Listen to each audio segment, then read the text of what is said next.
In this world where everyone awakens a private divine kingdom upon adulthood, high school seniors wait with bated breath for their destiny to be judged. Most teenagers draw a blank or meager results, saddled with pathetic land areas and low-tier abilities that barely scrape by. Zhang Pong chatters nervously beside me, openly wishing for a basic breeding talent so he can comfortably coast on his father's grain business. Then top-tier prodigy Luo Bing steps up, shocking the entire courtyard with a massive domain and an elite icy spiritual root. The instructors beam with pride, praising the heavy corporate and familial investments that practically guarantee her a spot at a top university. Other privileged heirs follow with impressive scores, proving that generational wealth matters just as much as raw innate potential here. When Zhang Pang finally tests into a mediocre farming rating, he groans about being destined to spend his life as an agricultural assistant.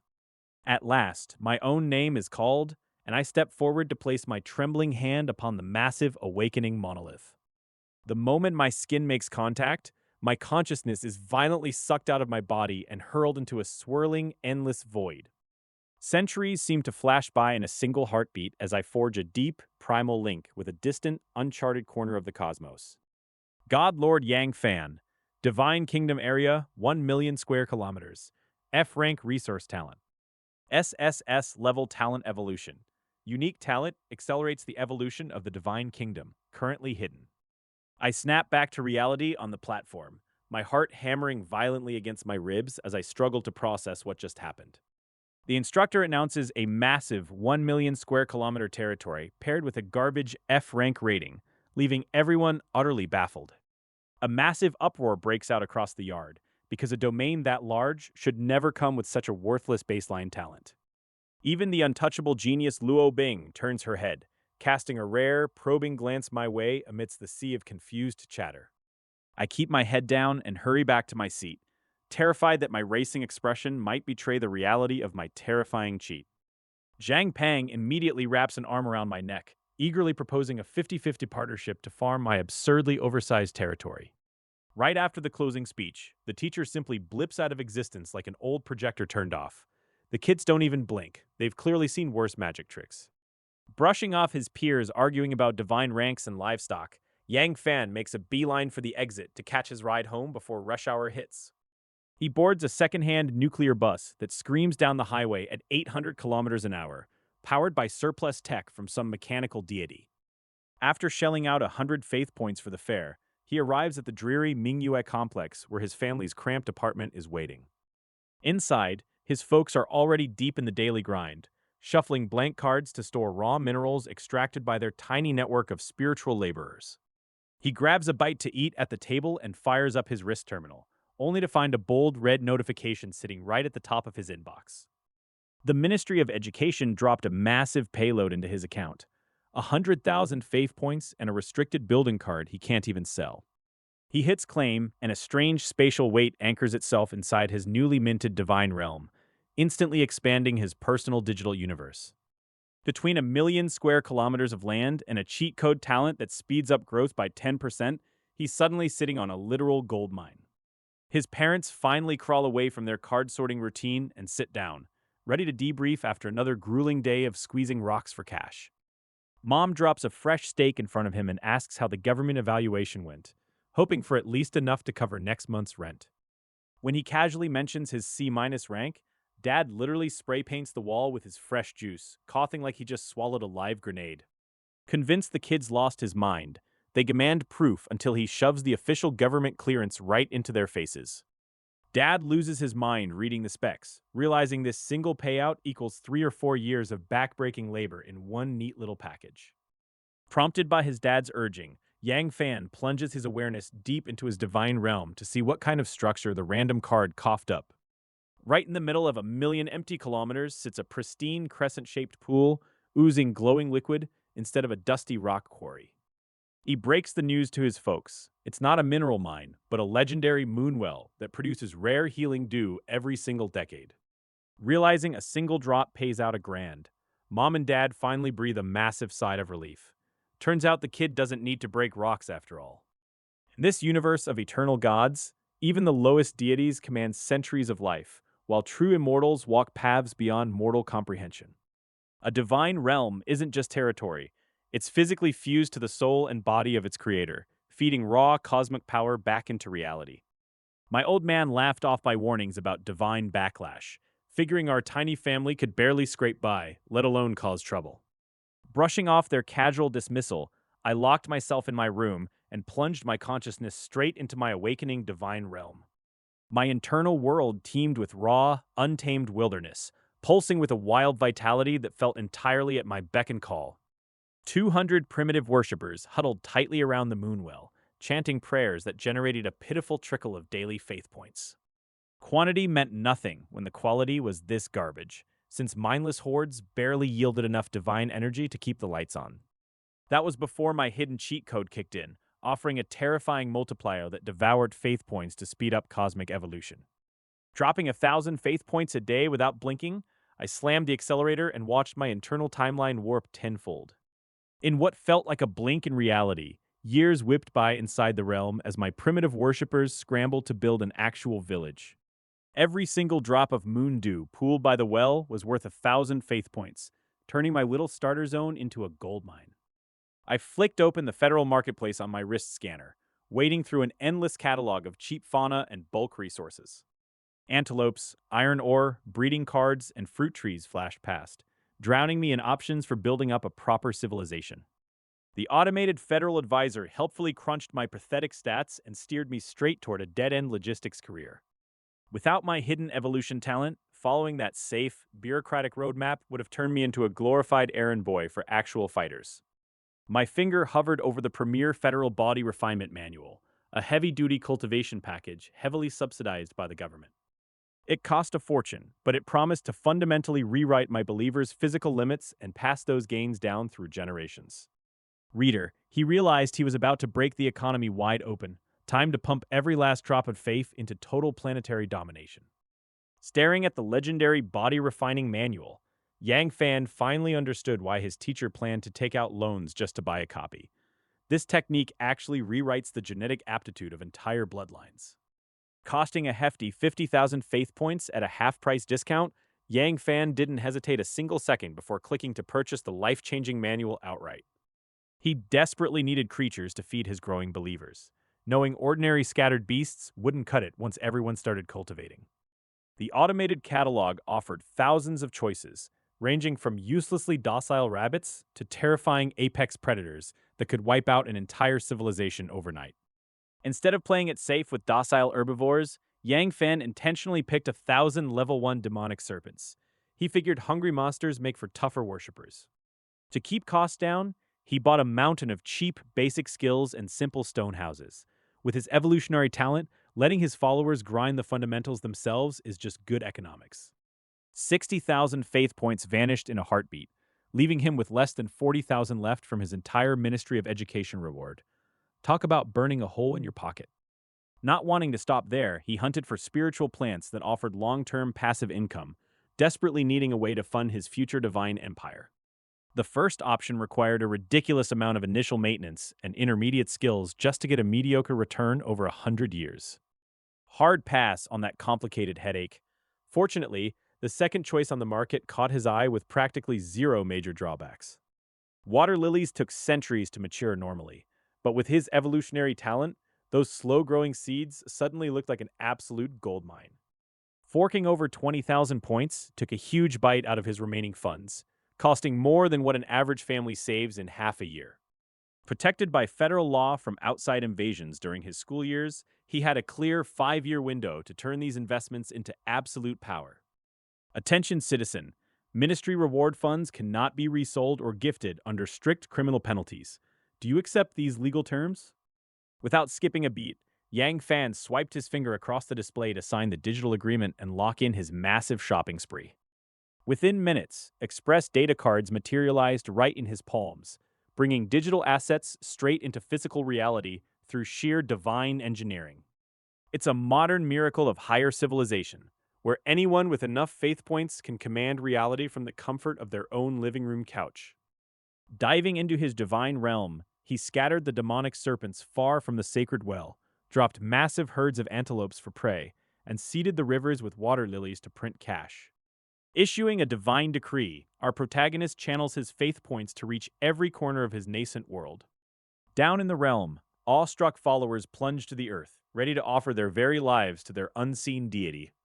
He gifts them the Federation body refining technique, basic survival skills, and a cluster of sturdy stone houses. A deadly horned monster lurks 100 kilometers away, while precious water lilies bloom safely across the great river. With his divine chores finished for the night, Yang Fan collapses onto his mattress and sleeps like a rock.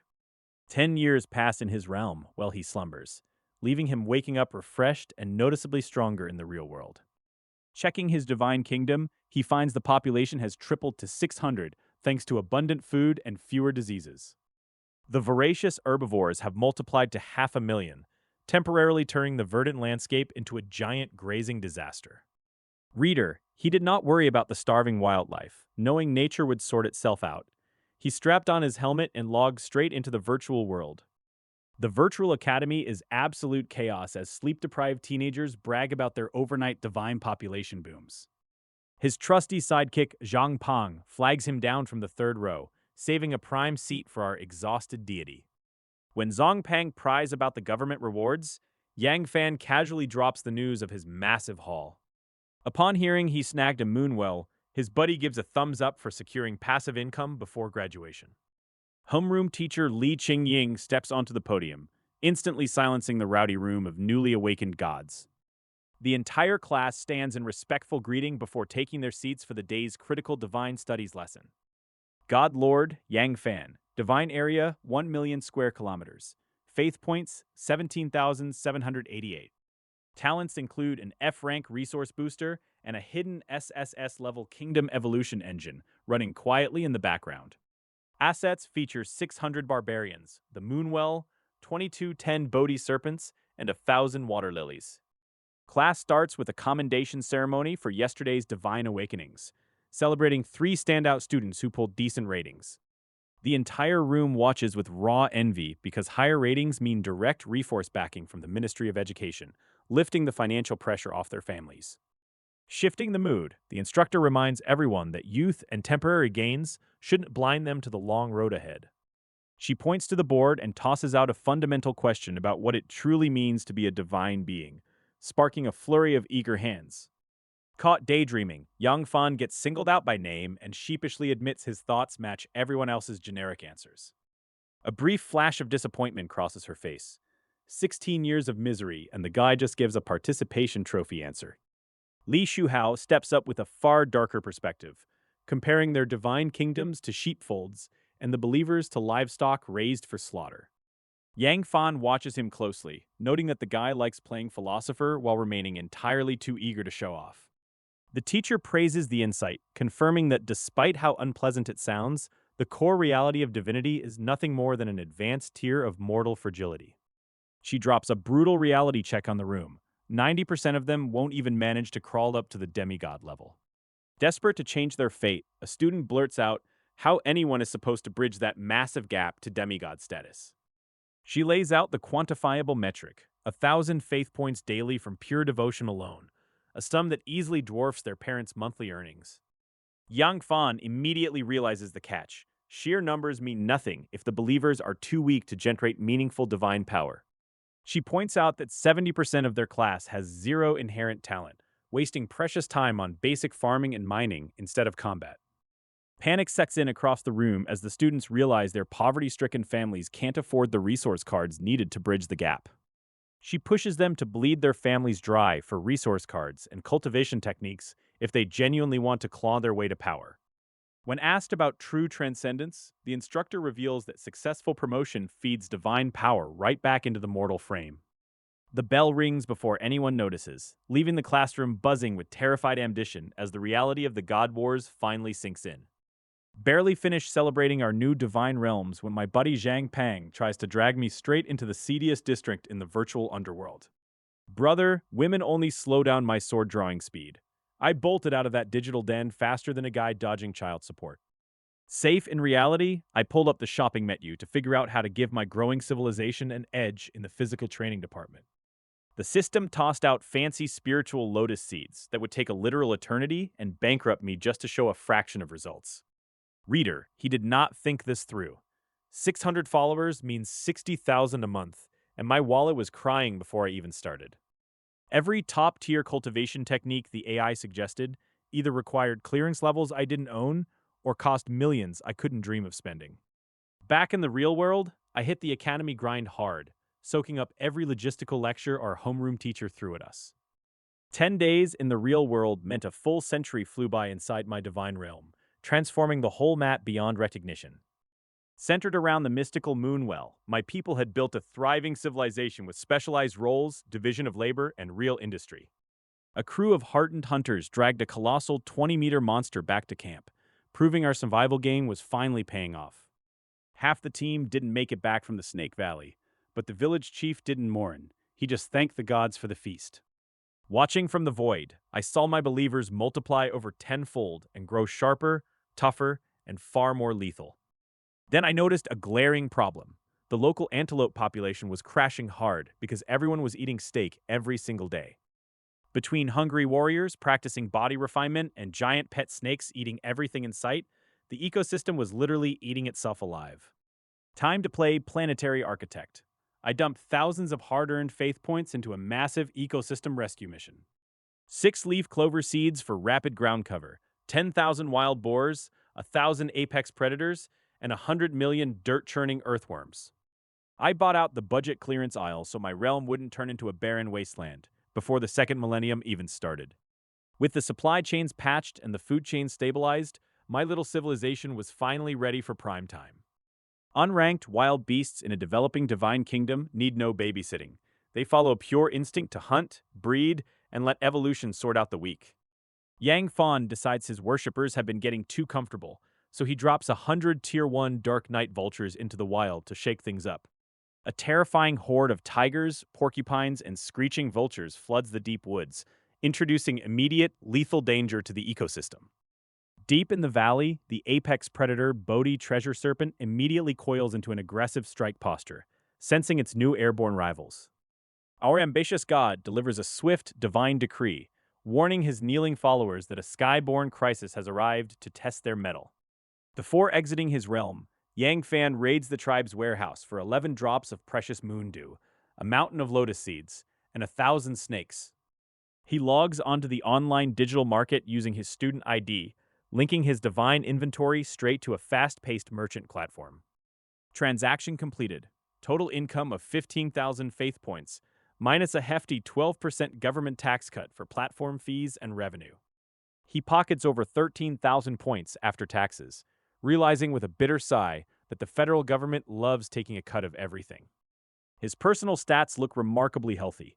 1,000,000 square kilometers of territory, thousands of barbarian believers, and thousands of monsters. Even with a massive payday, our guy isn't satisfied. He wants way more capital to squeeze every ounce of value out of his cheat-level talent. Thanks to his 10% growth acceleration and unique evolution trait, his return on investment is an insane 120%.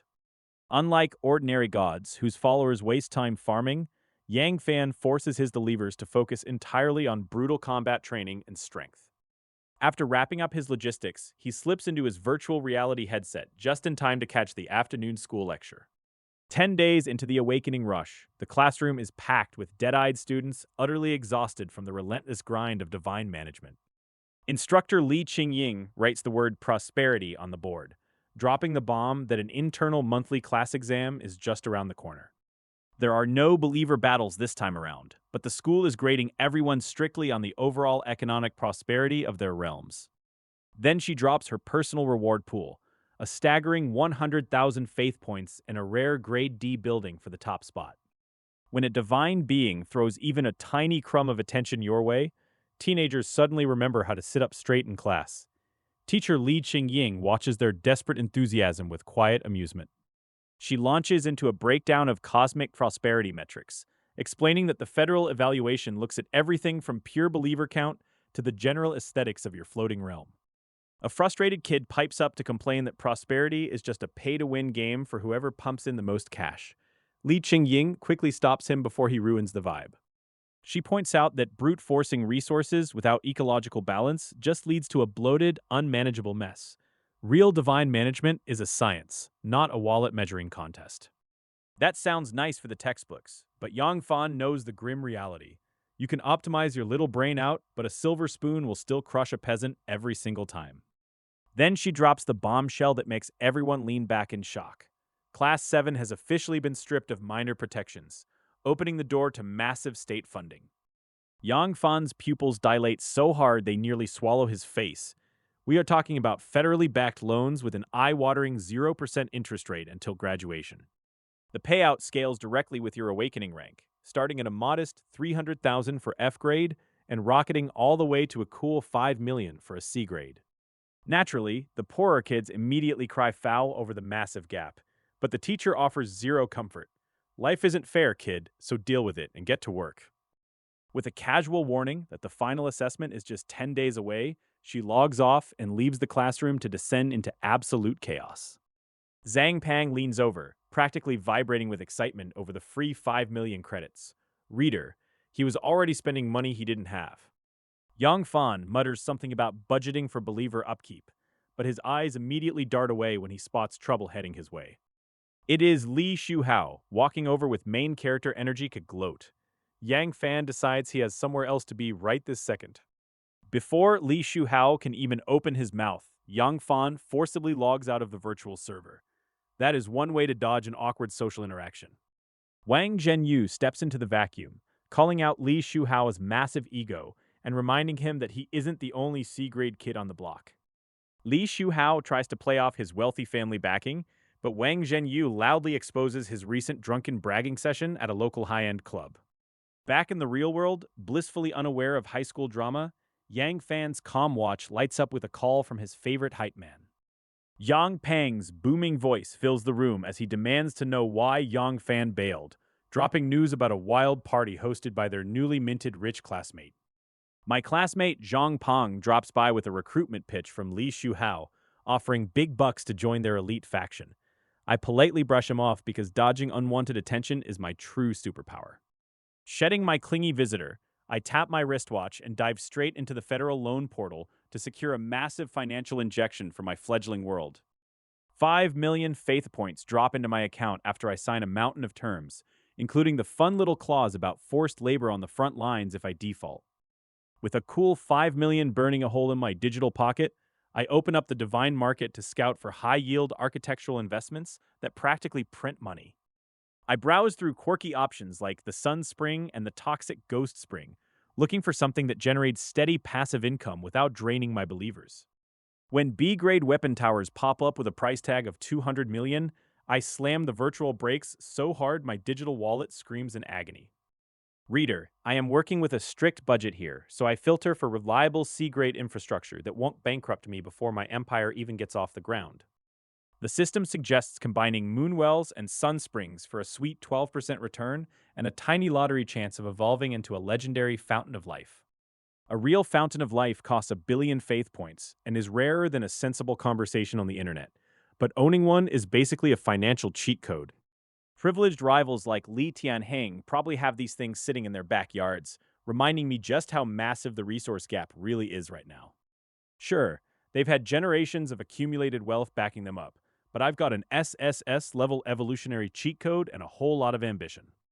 I dropped 2.7 million faith points in a heartbeat, grabbing 4 moonwells and 5 sunsprings to secure a steady 30,000 monthly profit.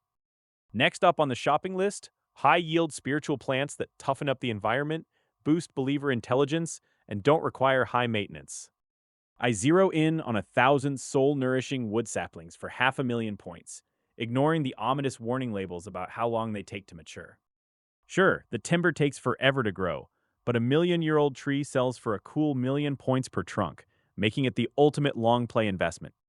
With the saplings secured, I toss in 20,000 water lily seeds and 1,000,000 random herbivores to jumpstart the ecosystem's food chain. I round out my shopping spree with a century-long breeding card, burning another 1,000,000 points because if you are going to play God, you might as well commit.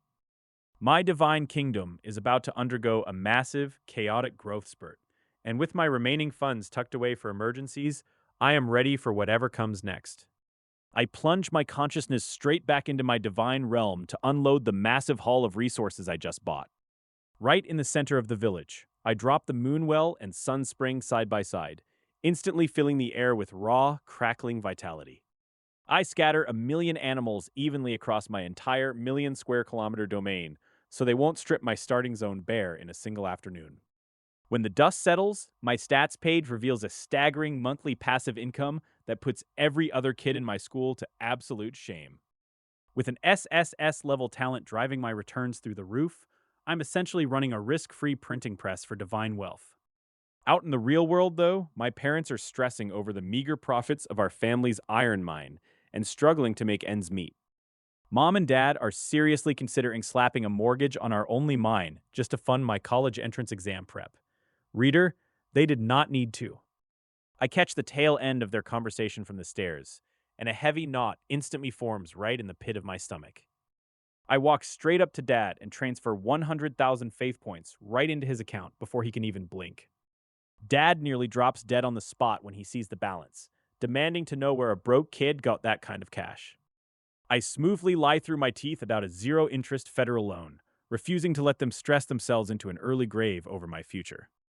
Mom tries to argue that I need every drop of wealth for my own domain, but I gently shut her down and tell them to trust me. After smoothing things over, I grab a late-night snack and retreat to my room, officially the secret sugar daddy of the household. From that night on, my life becomes a relentless cycle of attending virtual classes and diving back into my divine realm every single hours. Fueled by my breeding card, the tribal population explodes decade after decade, skyrocketing past 8,000, then 15, then 27. By the fifth decade, a massive baby boom hits, pushing our total population well past 45,000 active believers. With 50,000 hungry mouths to feed, the tribe's appetite for meat spirals completely out of control, hunting local monsters to the brink. I watch in sheer horror as my divine ecosystem gets vacuumed clean, forcing me to panic buy another 10,000 snakes before they go extinct. With my divine kingdom expanding at breakneck speed, the local food chain completely collapsed under the sheer weight of population growth. I had to frantically buy up truckloads of grass seeds and scatter them across the realm just to keep my starving believers alive.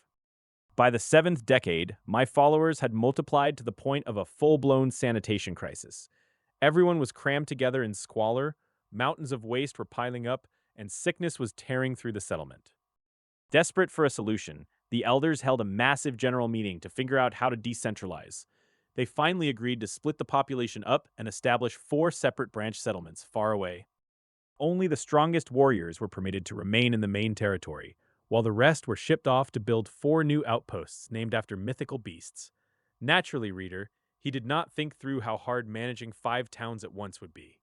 I dipped back into the Divine Shop to purchase basic infrastructure blueprints, feeding road and bridge construction knowledge straight into my realm so my people wouldn't get lost. Soon, hitting a population of 100,000 brought a terrifying new problem. Winter arrived, freezing the vegetation, and the dried meat stocks plummeted dangerously close to zero. I burned through several food resource cards just to hold the ecosystem together, leaving me entirely sleep deprived. Rapid industrial growth sounds great until your brain feels like fried wire. Right as I was tearing my hair out over agricultural logistics, my phone suddenly rang. It was my best friend Zhang Pang, demanding I get my exhausted ass downstairs for dinner. Zhang Pang greeted me with a heavy arm slung around my neck, bragging endlessly about his own secret weapon for the upcoming monthly exam. He really thought he was about to blow my mind. His father, Zhang Wanshan, welcomed me inside with a wide smile and immediately put me to work washing my hands. The man practically ran a neighborhood monopoly on high-grade monster crops. Their family business supplied my parents with spiritual rice while we traded iron ore back and forth. It was a neat little neighborhood barter system, keeping both our households afloat. Zhang Pang lost his mother years ago when an unknown attacker breached her divine kingdom right in front of him. It was a stark reminder of how brutally fragile our entire world really was.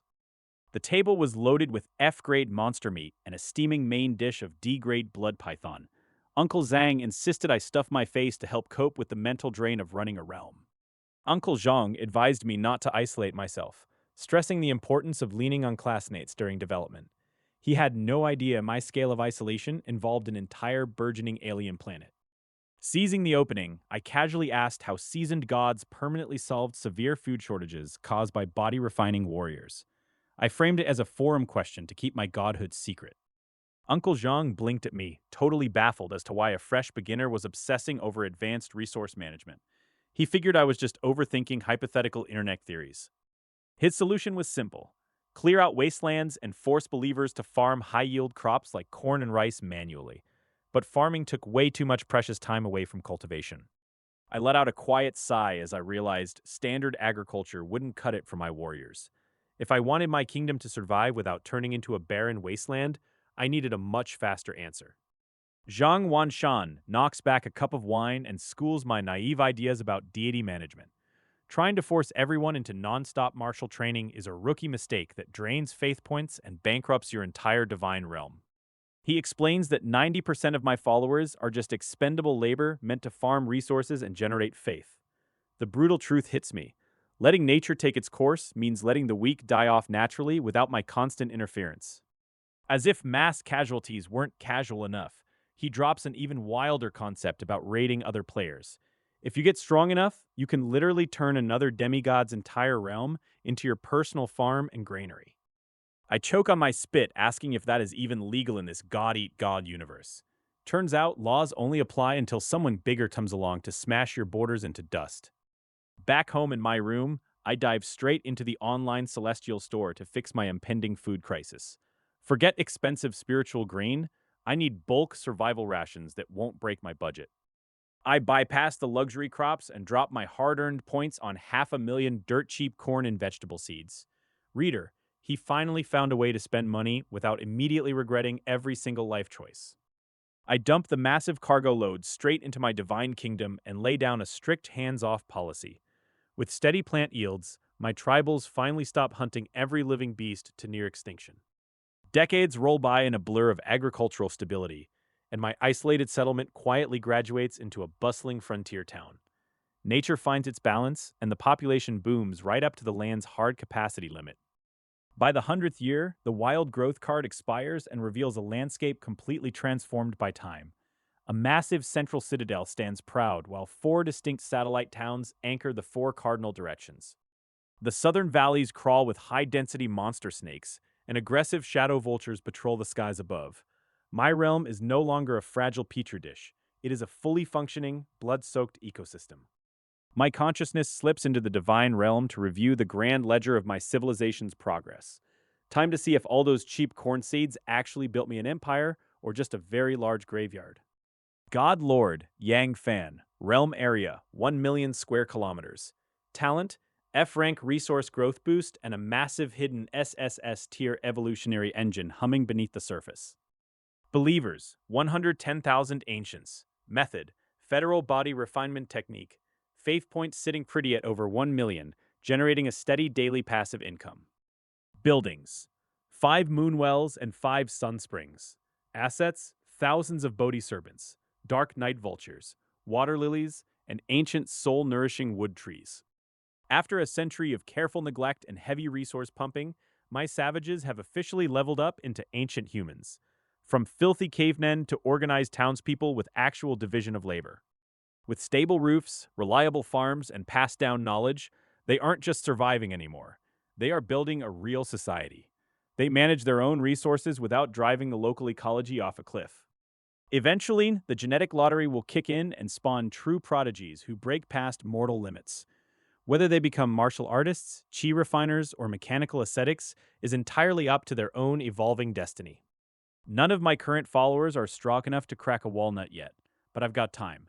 Evolution is a marathon, not a sprint, and my immortal retirement plan is officially underway. Month-end exam day rolled around for Class 7, and Yang Fan calmly slipped on his virtual reality helmet to log into the simulation. Inside the digital hub, students crowded the space as Zhang Pong eagerly waved from across the room to catch his buddy's attention. Before Yang Fan could walk over, Li Shuhao intercepted him with an invitation to an exclusive VIP club, drawing intense envy from peers. Knowing that showing off only paints a target on your back, Yang Fan politely accepted the invite just to keep the peace and avoid drama. Homeroom teacher Li Qingying arrived right on schedule, snapping her fingers to instantly transform the room into a giant assessment arena. The rules were simple: An automated federal scan would judge each student's divine kingdom and project the raw data onto a massive screen. First on the chopping block was poor Ma Tutu, who stepped up to let the system probe her fledgling divine realm for flaws. Her kingdom's ecosystem was stable, but with weak believers and low investment, the final score barely cracked a prophetic 0.3.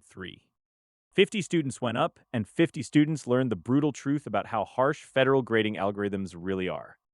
Zhang Pang stepped up next, flashing Yang Fan a triumphant grin, like a kid about to show off his brand new expensive toy. Backed by heavy family funding, his kingdom boasted advanced spirit springs and automated seeders that blew the class average out of the water. Pulling a respectable score of nearly 2 points, Zhang Pang earned a rare nod of approval from the strict homeroom teacher. Zhang Pang immediately leaned over to gloat about his dazzling stats, completely ignoring Yang Fan's dry, unimpressed stare. The pressure in the room ratcheted up notch by notch as the heavy hitters of the class finally stepped up to be judged. Wang Zhenyu shattered expectations with a terrifying display of combat-focused kingdom building, pouring staggering fortunes into raw power. His believers were pushed to the absolute physical limit of barbarism, backed by wine pools and slaughter fields that cost a small fortune. Clocking in at an absurd prosperity rating of over 4 points, the sheer opulence left half the classroom questioning their life choices. Stepping off the stage, Wang Zhenyu threw a bold challenge at Li Shuhao, boasting he could push his civilization even further. Wang Zhenyu burned with raw, competitive fire, his eyes locked ahead and ready to crush any obstacle in his path. Li Shuhao watched him sweat and suddenly felt like a complete jerk for flexing quite so hard on everyone lately. Once a broke nobody, scraping by with divine parents, a sudden sea-level steel awakening catapulted him straight into elite family favor. Suddenly swimming in family resources, he found former peers begging for his attention and treating him like royalty. The constant showing off grew mind-numbing, forcing him to reflect on how badly he was alienating his old circle. He offered Wang Zhenyu a preemptive heads-up, framing his inevitable dominance as mere family privilege rather than raw skill. Instructor Li Qingying stepped up to announce the next evaluation, though political rankings forced her to call him out ahead of schedule. God, Li Shuhao. His divine realm boasted over 10,000 ancient believers, terrifying monster assets, and a brutal ecosystem on the edge of stability. The courtyard erupted into frantic cheers when a rare B-grade building flashed across the screen, boasting insane financial returns. He forced an unbothered smirk, riding high on the glory of the blood pool gifted by his newfound clan elders. Wang Zhenyu watched the stats roll in and instantly gave up on competing, deciding that systemic cheating was just too hard to beat. Zhang Pang immediately started scouting for career opportunities, urging Yang Fan to hitch their wagon to the neighborhood's newest sugar daddy. Instructor Li kindly pulled Yang Fan aside to soften the blow, reminding him that commoner struggles simply cannot compete with generational wealth.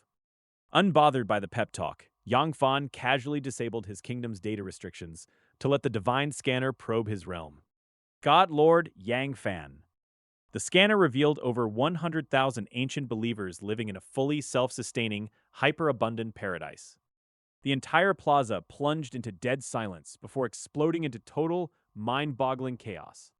Wang Zhenyu loses his absolute cool in front of the entire lecture hall, loudly protesting that the evaluation results must be completely rigged. He accepts losing to Li Shuhao and his rare B-grade building, but he refuses to understand how Yang Fan pulled off such an absurdly massive population. He zeroes in on the most impossible detail, his rival's primitive followers somehow mastering the notoriously complex Federation body refining technique right away. Before Wang Zhenyu can dig his own grave any deeper, Li Qingying cuts him off with a wave of her hand and an overwhelming wave of divine pressure. She silences the whole room instantly, then turns her piercing gaze straight toward Yang Fan, demanding to know how his followers progressed so fast. Yang Fan has his story completely locked down, calmly explaining that generational leaps and a steady diet of serpent meat did all the heavy lifting. Naturally, she buys the excuse, because in the chaotic early days of divine kingdoms, sheer freakish luck is the only answer that ever makes sense. Not ready to drop it yet, Wang Zhenyu points out that Li Shuhao's massive resource advantage and B-grade assets completely dwarf Yang Fan's meager setup. Li Qingying schools the room on how divine prosperity works, explaining that raw power means nothing if your ecosystem is leaking faith points like a sieve. When she forces him to admit how many thousands of daily faith points his own struggling kingdom requires just to stay afloat, he is left speechless. She turns the spotlight back onto Yang Fan, declaring that his dominance comes down to top-tier theoretical planning rather than dumb fortune. She breaks down the grueling realities of ecosystem management, from snake breeding habitats to natural food chains and predator control. The entire room sits in stunned silence as the puzzle pieces finally snap together in their heads. Even Li Shuhao stares at him in sheer disbelief, wondering when Yang Fan had the time to hit the Federal Public Archives for all those hidden strategies. With the lesson driven home, she dismisses the rest of the class and locks her sights firmly on the quiet boy in the middle row. Before Yang Fan can even blink, she snags his left hand and yanks him straight out of the classroom in a flash of bright blue data streams. They materialize instantly inside a private office, where the teacher presses him on how it feels to leave his entire graduating class in the dust. Yang Fan plays it cool and keeps his mouth shut about the 200-year automated time skip doing all the heavy lifting, letting them keep their genius theory. Teacher Lee acknowledges my top rank in the assessment, offering me a choice of rare buildings to supercharge my divine realm. Instead of a standard structure, she drops a bombshell offer, a fully grown Tai Sui, a multi-million faith point beast usually reserved for top elites. She brushes off my protests about the exorbitant cost, claiming she has outgrown it and wants to invest in my potential. Before leaving, she warns me against chasing low-yield investments like LifeSprings, advising me to focus on practical wealth generation instead. As soon as she departs, a private message pops up in my field of view, inviting me to an exclusive virtual retreat. I tap the coordinates and instantly dissolve into streams of light, teleporting straight out of the academic district. I materialize inside a luxurious private room that feels so utterly authentic, my senses are completely fooled. Li Shuhao is already waiting there with a wide grin, eager to boast about how virtual luxury has perfected sensory immersion. I play along with his performance, feigning envy while keeping my real financial struggles locked safely behind my teeth.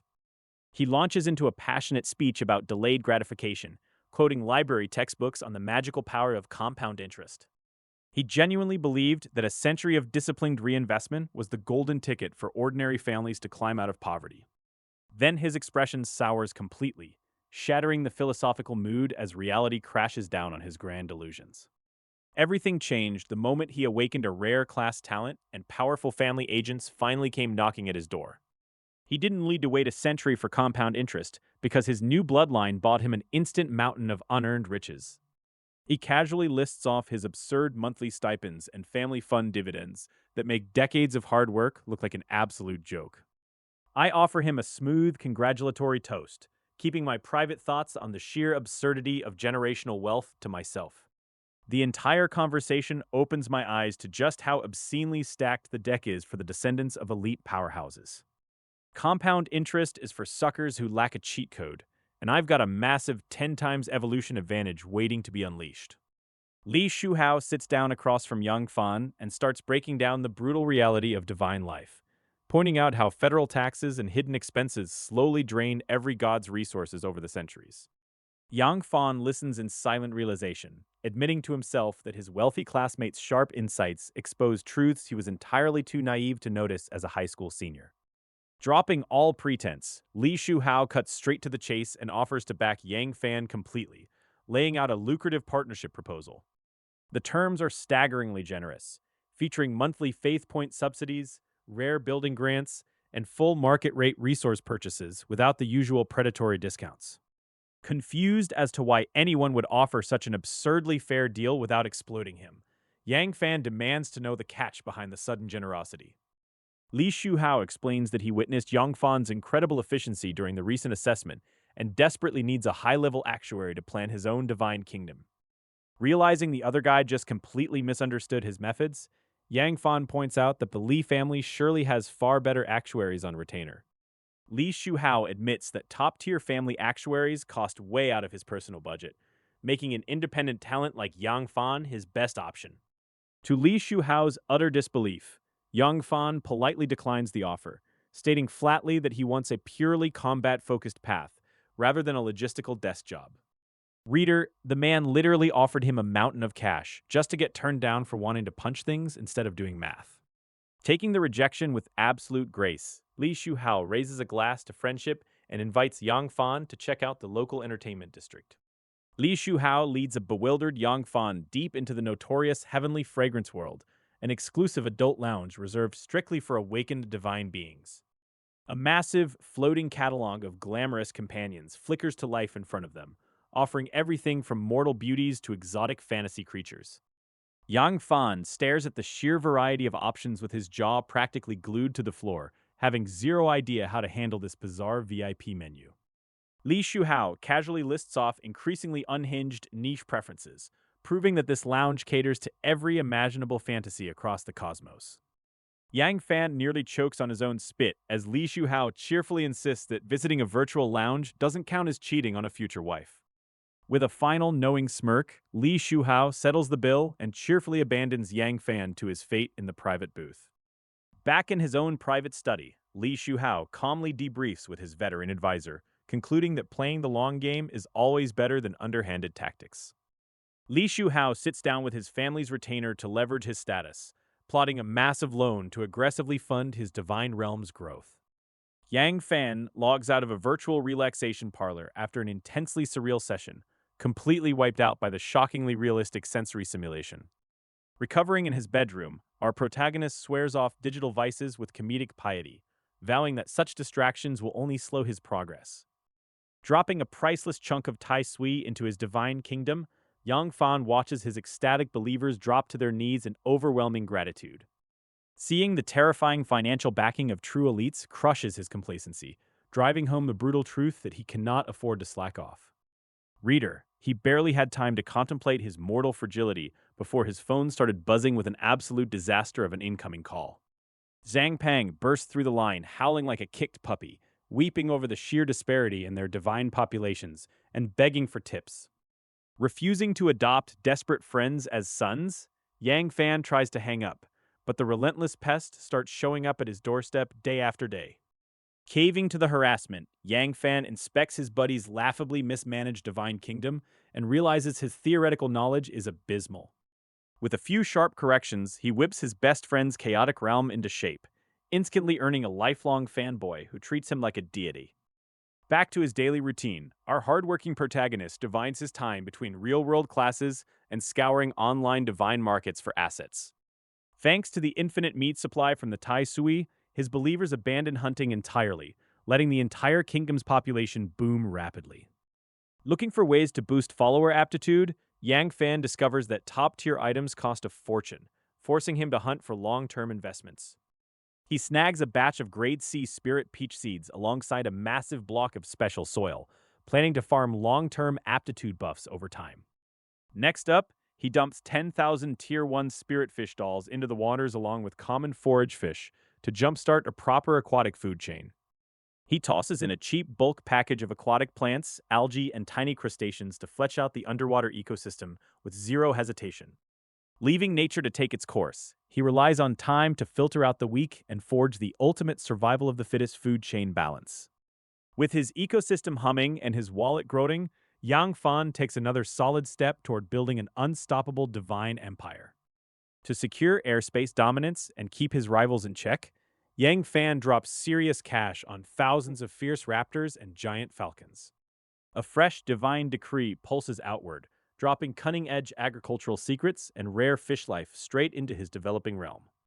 20 days of real-world peace drift by like nothing, but inside his sacred domain, 2 centuries of pure civilization have just exploded into motion. The population skyrocketed past 200,000 before cramped quarters and shrinking meat supplies triggered a massive food crisis. Starving citizens revolted against the central government, kicking off a brutal 10-year civil war known as the Rebellion of the Four Kings. When the dust finally settled, half the population was wiped out, leaving only the hardiest survivors to rebuild from the ashes. A strict peace treaty divided up the meat production rights, forcing the surviving cities to establish trade networks and formal laws.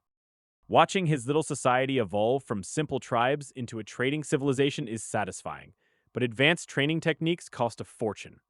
He scoops up massive stockpiles of moon dew, essence, thousands of serpents and rare lotus seeds to dump onto the open market. The auction clears out over 800,000 points, leaving him swimming in wealth even after steep platform taxes. He immediately reinvests a huge chunk of his profits to expand his divine realm's life-sustaining springs and wells. With high-tech self-learning taking over school hours, classroom lectures shrink down to almost nothing, leaving students plenty of free time. Forced isolation finally breaks down as he joins his classmates for an evening out, discovering that face-to-face peer advice beats online forums every time. A dozen guys from Class 7 pack into a private room, swapping insider tips on profitable crops and hidden talent upgrades. Wang Zhenyu complains loudly that his followers' aggressive body cleansing regimens burn through meat faster than his ranches can breed it. Having completely accepted his place beneath Li Shuhao, Wang now coordinates his entire economic strategy around the group's leader. Another classmate pipes up with a massive animal husbandry surplus, offering a direct discount to bypass hefty platform taxes. A deal is struck on the spot for thousands of snakes, proving that networking with the rich kids actually pays off. With Li Shuhao pulling the strings, the Class 7 boys have turned their lunch gatherings into a black market bazaar for divine resources. Li Shuhao casually suggests investing in a massive, high-tier Tai Sui creature, nearly making Wang Zhenyu choke on his food at the 2 million point price tag. Seizing the moment, Zhang Pang jumps in to hawk massive tons of spirit rice and mutated fish monsters straight from his own family's stockpile at a steep discount. Wang Zhenyu turns his attention to Yang Fan, eagerly snapping up another 20,000 adult Bodhi serpents to feed his ravenous divine kingdom. The massive meat consumption of his newly practiced martial arts routine has left Wang Zhenyu completely broke and desperate for cheap supplies. Shifting the mood entirely, Li Shuhao drops a heavy warning about the upcoming school-wide combat competition awaiting them in a month. Wang Zhenyu confirms the brutal rumors, admitting his own family is bleeding dry to fund his preparations for the upcoming Divine Kingdom War. Hearing whispers of wealthy aristocratic families investing in top performers, Yang Fan's eyes practically turn into dollar signs. Feasting finished, Yang Fan slips away to a private room, locks the deadbolt, and immediately fires up a secret private chat. Reader, he really thought he was just chatting with a lonely, tragic beauty until a strange male voice casually yelled "Mom" through the audio. Back in the real world a few days later, Li Qingying steps onto the podium to drop the official bombshell on her senior class. The girls break out into loud murmurs of anxiety and thrills at the sudden announcement of their very first real battlefield deployment. She quickly reassures the terrified students that this is merely a controlled exercise against federally bred monsters inside the principal's realm. Yang Fan checks his personal inbox on his wrist terminal and pulls up a clean, high-tier federal skill card. The myriad spirits return to Origin formation. This powerful F-level array card carries a street value of 100,000 faith points, completely free courtesy of the government. With a high-value array card secured and a deadly battlefield looming, Yang Fan prepares to bleed the upcoming competition dry for every resource it's worth. Students across the classroom perk up as they realize the true worth of the rare formation card. Even those sitting at the back start grinning, knowing their families' lives are about to change. The instructor explains that mastering this tactical array will teach them troop deployment and physical conditioning. Only those chasing a pure logistics route are excused from these upcoming lessons. Back in reality, I immediately transfer the formation card straight into my divine kingdom. It is time to see how my human followers handle a massive tactical upgrade. I issue a booming divine decree commanding every single person in the realm to learn the formation. Millions of tiny mortals immediately drop to their knees and pledge total obedience to my will. Reader, I watched them drill for a full year, and let me tell you, it was an absolute disaster. 10,000 men couldn't even manage a basic synchronized march without tripping over their own feet. I stare at the screen in disbelief, wondering if my mortals just inherited rock-solid stupidity. Hoping for answers, I pull up the gods' public forum to see what experienced deities recommend. Veteran gods on the forum warned me not to let my followers blunder through it blindly. Since mortals possess low life levels, a divine deity has to step in and feed them the tactical knowledge directly. The next morning, only a third of the class shows up to listen. Under the guidance of our first order instructor, the complex mechanics of the military formation finally start making sense. Every single day in our world translates to 10 long years inside my divine kingdom. When I check back in, The soldiers have improved slightly, but their positions are still full of sloppy errors. I transmit my own hard-earned tactical insights straight into every believer's mind. If they cannot figure it out naturally, I will forcefully hammer the knowledge into their skulls. I stay up past midnight poring over strategy guides and refining my divine decrees. Saving my civilization decades of trial and error is exhausting work, but somebody has to do it. This marathon session changes my entire perspective on managing a realm. A deity cannot just sit back and watch. Gods and their mortals are locked in a strict symbiotic relationship. If you completely neglect your realm just because you have a cheat-level talent, your civilization will flatline. Multiplication by zero still gives you zero, no matter how fast time moves. By the 50th year of relentless drilling, the Grand Array finally takes proper shape. The Army's overall combat effectiveness has easily tripled thanks to their relentless coordination. By the 100th year, every obvious weakness has been patched right up. A standard beast tide wouldn't even scratch the surface of this tightly knit military formation. By year 150, the troops begin using the Grand Array to supercharge their body refining techniques. The entire civilization is growing stronger by the decade. With the old food supplies running dry, the Emperor of Shenki City issues a sweeping military mobilization.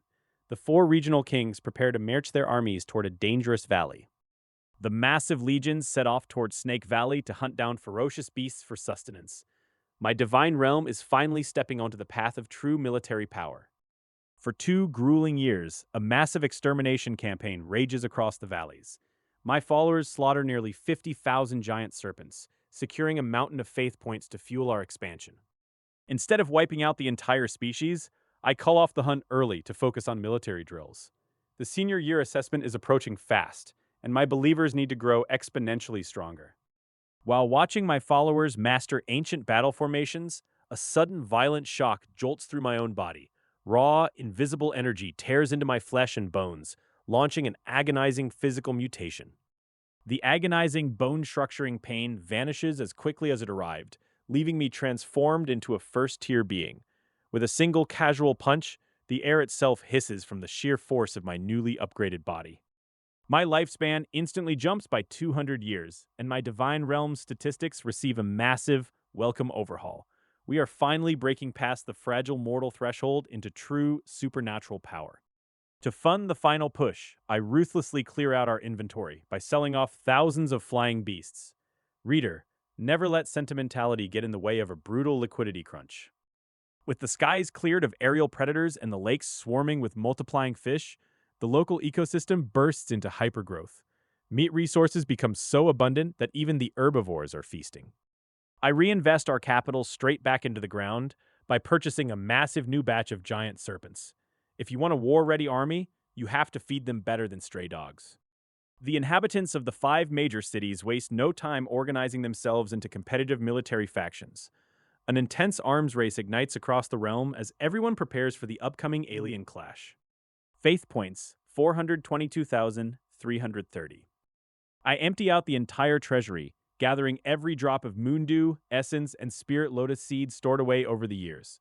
Time to cash in the chips and rebuild our war chest. After dumping the inventory through the store and paying the mandatory platform taxes, a massive wave of fresh capital floods back into our accounts. Faith points, 1,200,000. 7 short days later, elite warriors from each city form 5 distinct, battle-hardened armies, led by newly forged first-tier commanders. They radiate a chilling aura of absolute discipline. These men didn't earn their stripes in a classroom. They forged them hunting vicious Tier 1 monsters in brutal, life-or-death survival hunts.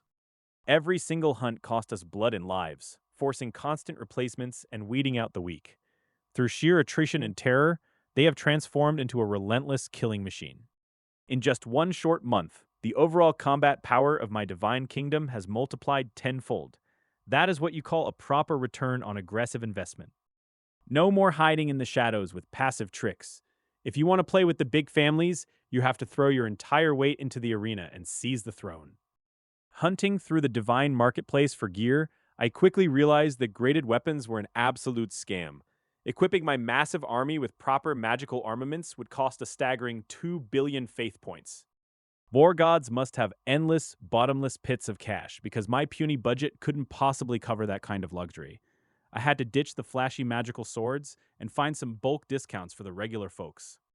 I tracked down a bulk supplier offering 50,000 standard iron weapon sets for a cool million. Naturally, I tried to play the desperate orphan card to squeeze out a bargain. Turns out complaining about my fictional tragic backstory actually worked like a charm. The hard-nosed merchant instantly cracked and slashed the price right in half. I slammed the transfer button so fast my finger nearly broke, terrified he would change his mind. Who knew haggling was this ridiculously easy? Little did I know, my hard-earned cash was currently funding a wholesome family dinner for twin daughters. Honestly, supporting a guy's kids softens the sting of getting fleeced. Emboldened by my success, I tried the exact same sob story on an elite weapons dealer for my Tier 1 soldiers. He told me to roll away and instantly slam the chat window. That little stunt drained my liquidity right down to zero. After blaying 200,000 points on 6 elite weapons, I dragged myself to bed and prayed tomorrow goes well. Morning arrived, and I hauled myself over to the academy for the big senior assessment. The entire campus was packed tighter than a commuter train with over 2,000 anxious teens. Rumor had it the grand principal himself was dropping in today, a terrifying third-level god. Even crazier, our testing ground was a real conquered alien divine kingdom. Checking out the competition in Class 7, Li Shuhao was radiating heat like an industrial boiler. Even from yards away, his presence was completely suffocating. Then I caught a glimpse of Luo Bing from Class 1, a royal prodigy backed by a powerhouse family. While I'd been crawling forward, she's practically piloting a rocket ship. Li Shuhao casually ambled over to check on my preparations, offering solid advice even if he clearly doubted my logistics-focused divine realm. At least the guy's heart is in the right place. My good buddy Zhang Pang strolled up next, sweating bullets and rambling about his farming followers. He was already planning to forfeit his troops at the first sight of a real monster. The school gates hauled open to reveal the portal entrance, and the real survival gauntlet was finally about to begin. Let's just hope my 50,000 cheap swords hold together. We piled into the massive staging area as the proctors finalized the spatial coordinates for the alien beast domain. The sheer pressure of the descending barrier made my teeth ache. 3 months of grueling cultivation and empty bank accounts led to this exact moment. Time to show these elite families what a single-parent logistics kid can really do. With the assessment gates wide open, the great competition officially kicked off. Reader, he desperately hoped his cheap iron spears wouldn't shatter on impact. The senior year exam kicks off with a grand entrance from the school's dean, Yang Wanli. He announces the start of the Divine Kingdom Wars right in front of an arena packed with nervous teens. A whole row of local heavy hitters and wealthy executives materialize on stage to scout for fresh talent. Naturally, I had only ever seen these untouchable bosses on the front page of local news before. Then the principal takes the center seat, a terrifying third-order god and deputy county head whose face remains entirely hidden behind a shroud of pure power. The rules drop fast. 10 days to slaughter monsters in a massive foreign divine kingdom, with every single kill converted directly into faith points at a 1-to-1 ratio. We're told to hop into these life support capsules so our physical bodies don't starve while our minds dive into the digital battlefield. I slide in, empty my head, and let the trance take me. My consciousness snaps into an open projection space, where I can't touch the dirt, but my connection to my personal divine kingdom is completely wide open. I immediately open the floodgates and summon my entire army, all 50,000 troops of the Divine Enlightenment and Elemental Legions standing tall under my command. I split them into 5 vanguard groups to sweep the sector clean. At 100 faith points a pop for Tier 1 beasts, I intend to harvest every monster in sight. Up above the playground, a giant sky screen blazes to life, broadcasting everyone's performance straight to the watching VIPs on the platform. The heavy spenders immediately start picking favorites, marveling at the Luo family prodigy, whose troops already boast third-order elites and 100,000 disciplined fighters. Other powerhouses flex their custom traits, like the Lai family heir whose berserk blood skill can instantly pump up his soldiers' combat strength by 50%. Some kids even lean hard into mechanical engineering builds, turning the battlefield into a clanking factory floor of automated destruction. Down on the viewing platform, the big bosses are already cutting deals, with corporate buyers desperately hunting for fresh blood to plug holes in their middle management. Reader, the survival rate for everyday logistics students in a monster-filled wasteland went about as well as you would expect. Half the kids are already climbing out in despair. The dropouts don't even bother leaving, choosing instead to crowd around and watch their luckier friends try to claw their way up the global leaderboard. Deep in the trial zone, my vanguard divisions slam right into the local fauna, turning the alien wilderness into a messy slaughterhouse of swinging steel. Whenever my lines take a hit, my evolutionary talent kicks into overdrive, pumping out endless reinforcements to keep the meat grinder running at peak efficiency. While everyone else is sweating bullets just to stay alive, I'm farming points like my life depends on it. Let's see who's crying when the rankings drop. The entire schoolyard falls into dead silence as the terrifying score tallies flash across the central monolith. Everyone watches in utter disbelief as names swap positions and true power finally gets unmasked. Zhang Pang stares at the leaderboard like he has just witnessed a miracle, his brain completely short-circuiting over his buddy's absurd surge into the upper echelons. While everyone else loses their minds over rankings, Yang Fan remains completely unimpressed by mere numbers. He knows that real dominance isn't about sitting comfortably on the edges of the map. Up on the VIP platform, heavyweight recruiters from across the region lean in close to discuss the dark horse candidates. That F-grade talent suddenly looks a whole lot more appetizing. Even veteran tycoons like Wan Sang-kian can't help but acknowledge the sheer grit it takes to build an army from scratch with zero backing. Reader, he did not expect this kid to actually survive. Peace shatters instantly as a savage pack of flame-wreathed demonic wolves erupts from the mountain mist. They slam into the front lines with bone-crushing ferocity, leaving absolute carnage in their wake. The first wave of impact turns the vanguard into a bloodbath, shattering iron shields and tearing dozens of believers apart in seconds. But Yang Fan doesn't even blink at the body count. Forget the dead soldiers. Our boy here is genuinely heartbroken over the dented hardware. When you cheap out on bulk weapon purchases, every broken sword hurts the bottom line. 100 wolves against 10,000 disciplined troops is less of a battle and more of an extermination. The swarm gets completely trampled on their foot before they can even process their mistake. Refusing to waste any more time on small fries, Yang Fan issues a sweeping divine decree to tighten the formation. The entire host begins grinding relentlessly toward the deadly interior. Back in the real world, Zhang Pong practically sets up camp by his takeout boxes, ready to lock in his brotherhood for life. Smart man, you always want to be on good terms with the guy who commands an army. Just as things start looking smooth, the radar lights up with a nightmare tier encounter. Nearly 3,000 giant lizard rabbits flood the valley like a living avalanche. Without missing a beat, Yang Fan anchors his core legions right inside the spinning rings of the myriad spirits returning to origin formation. They brace for the impact of a lifetime. The collision is catastrophic, instantly crushing the skulls of the front rank and painting the dirt red. Yet the formation holds firm against the tidal wave of flesh and teeth. Cold, calculating, and completely pitiless, Yang Fan shifts his reserves with surgical precision. Not a single step back is permitted, and cowards get dealt with immediately. The spectators outside watch the brutal meat grinder unfold on the big screen with jaws hanging wide. They expected a quick slaughter, not a masterclass in tactical formation. Even the high-ranking judges lose their composure as they recognize the profound depth of the fighting technique on display. That F-grade formation is operating at a level that defies all logic. When elite family elders start paying attention, you know you've officially crossed the line from lucky amateur to genuine prodigy. Yang Fan has just kicked open a door he can never close again. Mastering high-level divine war formations is practically unheard of for high schoolers. Yet Yang Fan has somehow managed to push a complex grand array to the minor completion stage. His teacher pretends to take it all in stride, playing it cool while the major family representatives practically fall out of their chairs in utter disbelief. Turns out the kid is a certified actuary genius, scraping by on a federal loan and pure tactical intellect to crack the formation's inner secrets. Down in his divine kingdom, the slaughter is staggeringly efficient. Thousands of demonic corpses pile up while his armies barely take a scratch. Flush with easy faith points and a fresh batch of conscripts, he orders his forces to push deeper into uncharted monster territory. Naturally, the local wildlife objects to the invasion. Deeper in, the beast packs multiply, culminating in a brutal ambush by thousands of gale wolves.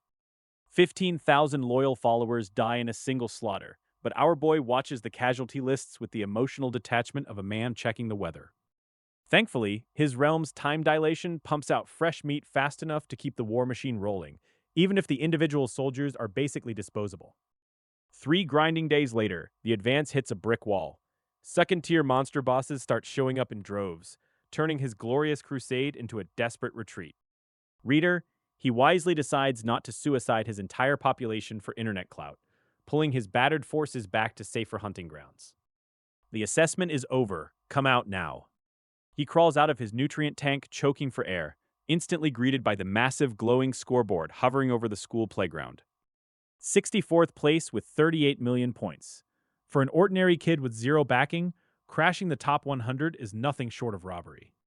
The rich kids with their SSS tier silver spoons suddenly look a whole lot less intimidating when a budget build outscores half of them. Up on the VIP platform, corporate recruiters are having absolute meltdowns trying to calculate the sheer population size of his hidden empire. Wan Songkyun starts dreaming up executive titles and luxury packages, desperate to snatch up the prodigy before the aristocratic sharks close in. Naturally, the heavy-hitting family factions refuse to let outsider corporations sweep the board, instantly claiming first dibs on the kid. Federal law might protect civilian free will, but these elite dynasties are more than ready to throw mountains of cash at him until he cracks. Li Shuhao stared at the glowing rankings in absolute shock, fully grasping the insane price Yang Fan paid for his score.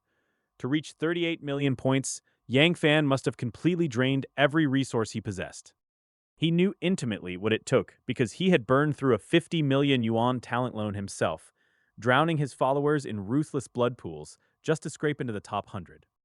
Realizing his classmates' true value now rivaled elite heirs, Shu Hao felt zero jealousy toward the boy he considered a brother, knowing a rising tide lifts all boats. Suddenly, a human freight train named Zhang Pang came barreling across the courtyard, howling like a banshee and nearly tackling Yang Fan to the pavement. Clinging to his best friend for dear life, Zhang Pang proudly declared himself a permanent dependent, perfectly content to ride Yang Fan's coattails straight to the top. Before the bromance could escalate, Principal Hung Bing materialized above the crowd like a minor deity, announcing that faith points would be instantly credited to everyone's divine kingdoms. With a swift teleportation flash, the principal vanished, leaving the panicked students to sprint for their homes before corporate recruiters snatched them up. Sprinting back to his apartment, Yang Fan slapped on his virtual helmet without a second to waste, diving headfirst into the digital ether. The moment he materialized in the virtual lounge, a relentless flood of meeting requests assaulted his vision from every major merchant clan in the county. His first stop dropped him into a traditional tea house opposite Zhang San, a polished legal representative for the dominant Ma family grain merchants. Zhang San laid out a heavy offer featuring 50 commercial properties and a massive monthly subsidy of 300,000 faith points straight through graduation. Naturally, Yang Fan pocketed the offer to shop around, leaving the corporate stooge to desperately recycle his pitch for the next desperate student on the roster. 6 meetings later, the bids had skyrocketed, with the Liangzhou Chamber of Commerce throwing 50 million faith points and a rare spiritual plant onto the table. Then Zhong Yuan Building raised the stakes even higher, dangling 50 million upfront, 1.5 million monthly, and a 5% equity stake plus a vice presidency upon ascension. Yet even that wasn't the peak, because the two ruling families of Yang County finally stepped onto the board to claim their favorite son. The Li family's emissary treated Yang Fan like a charity case while dangling a second-class genius package featuring 2 million monthly stipends and a 100 million short-term injection. Reminded by federal law that his decision window was exactly 1 day, Yang Fan mentally bookmarked the terms and warped to his final appointment. Instead of a sterile office, his final destination dropped him into a surprisingly cozy domestic living room belonging to the secretive Luo family, leaving him entirely baffled. A sweet, melodic voice calls out from behind me in the corridor, stopping me dead in my tracks. I whirl around to face the speaker, only to find a woman whose skin is withered and cracked like an old person nearing death's door. She looks me up and down with intense scrutiny, then turns and heads upstairs without uttering another word. Just as I'm wondering what kind of bizarre negotiation tactic this is, a familiar elder of the Luo family steps down the stairs to meet me. Luo Chengfeng flashes a remarkably kind expression and slides 3 separate contracts right across the cable for me to inspect. The first document is a solid standard deal, offering minimal restrictions and top priority to sell my kingdom's resources directly to their clan. Reader, he did not expect the second file to read like a lottery win handed down by the gods themselves. We are talking 5 million monthly faith points, a massive year-end bonus, an instant 100 million investment, and a high-tier building.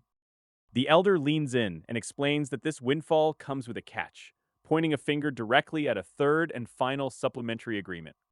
I pick up the last paper and read the heading, realizing with sudden horror that I am about to marry into a rich family as a kept man. Luo Changfeng sighs heavily and reveals the grim truth about his granddaughter's poisoned divine kingdom and her rapidly approaching demise. Naturally, I point right at my own nose and ask why on earth they picked an ordinary talent like me for this grim arrangement. The elder admits that most talented youths fled the moment his family's standing dropped, leaving him desperate for a smart groom with good comprehension. I spend a frantic 15 minutes tearing through the fine print, terrified there is some kind of lethal trap waiting in the clauses. Turns out it is basically a property division waiver with zero actual marital restrictions, meaning refusing this bag would be an absolute crime. The elder wraps up the meeting, promising to relocate my parents to a luxury villa while sending his granddaughter down to meet me. I head upstairs and find the ailing granddaughter frantically trying to patch up her appearance in front of a mirror. She turns around with a faint smile and asks if she should start calling me husband, marking the start of our completely normal partnership. Marriage was never on Yang Fan's radar until the bride walked in with a dowry so massive it could single-handedly fast-track his entire future. He clears his throat and politely tests out a more intimate form of address, earning a subtle, approving smile from the powerful scion. Instead of feeling outmatched by her legendary status, Yang Fan happily embraces his new role as the luckiest kept man in the entire realm. Reader, he did not hesitate for a second to accept the coordinates and dive headfirst into his new wife's private divine kingdom. Once inside, his consciousness is met with a grim reality, an enormous territory marred by toxic mists and a dwindling population of frail elders. He instantly recognizes the sheer lethality of the alien demigod's poison, knowing a single wisp of it would spell total disaster for his own domain. She calmly explains that natural metabolism would take 50 years, a luxury of time her rapidly failing physical body simply does not possess. Despite their hasty arrangement, he feels a genuine pang of respect for her stark honesty about the merciless attack that crippled her. A full recovery demands a high-level healing deity and a staggering 100 divinity points, a price tag she deems herself unworthy of. When she translates that into 10 billion faith points, Yang Fan's soul nearly leaves his body at the sheer absurdity of the expense. She coldly notes that wealthy families survive on cold calculus, and her bloodline has already written her off as a bad investment. He recalls the legendary water of life listed in the store, a rare commodity that could stall the collapse of her dying realm.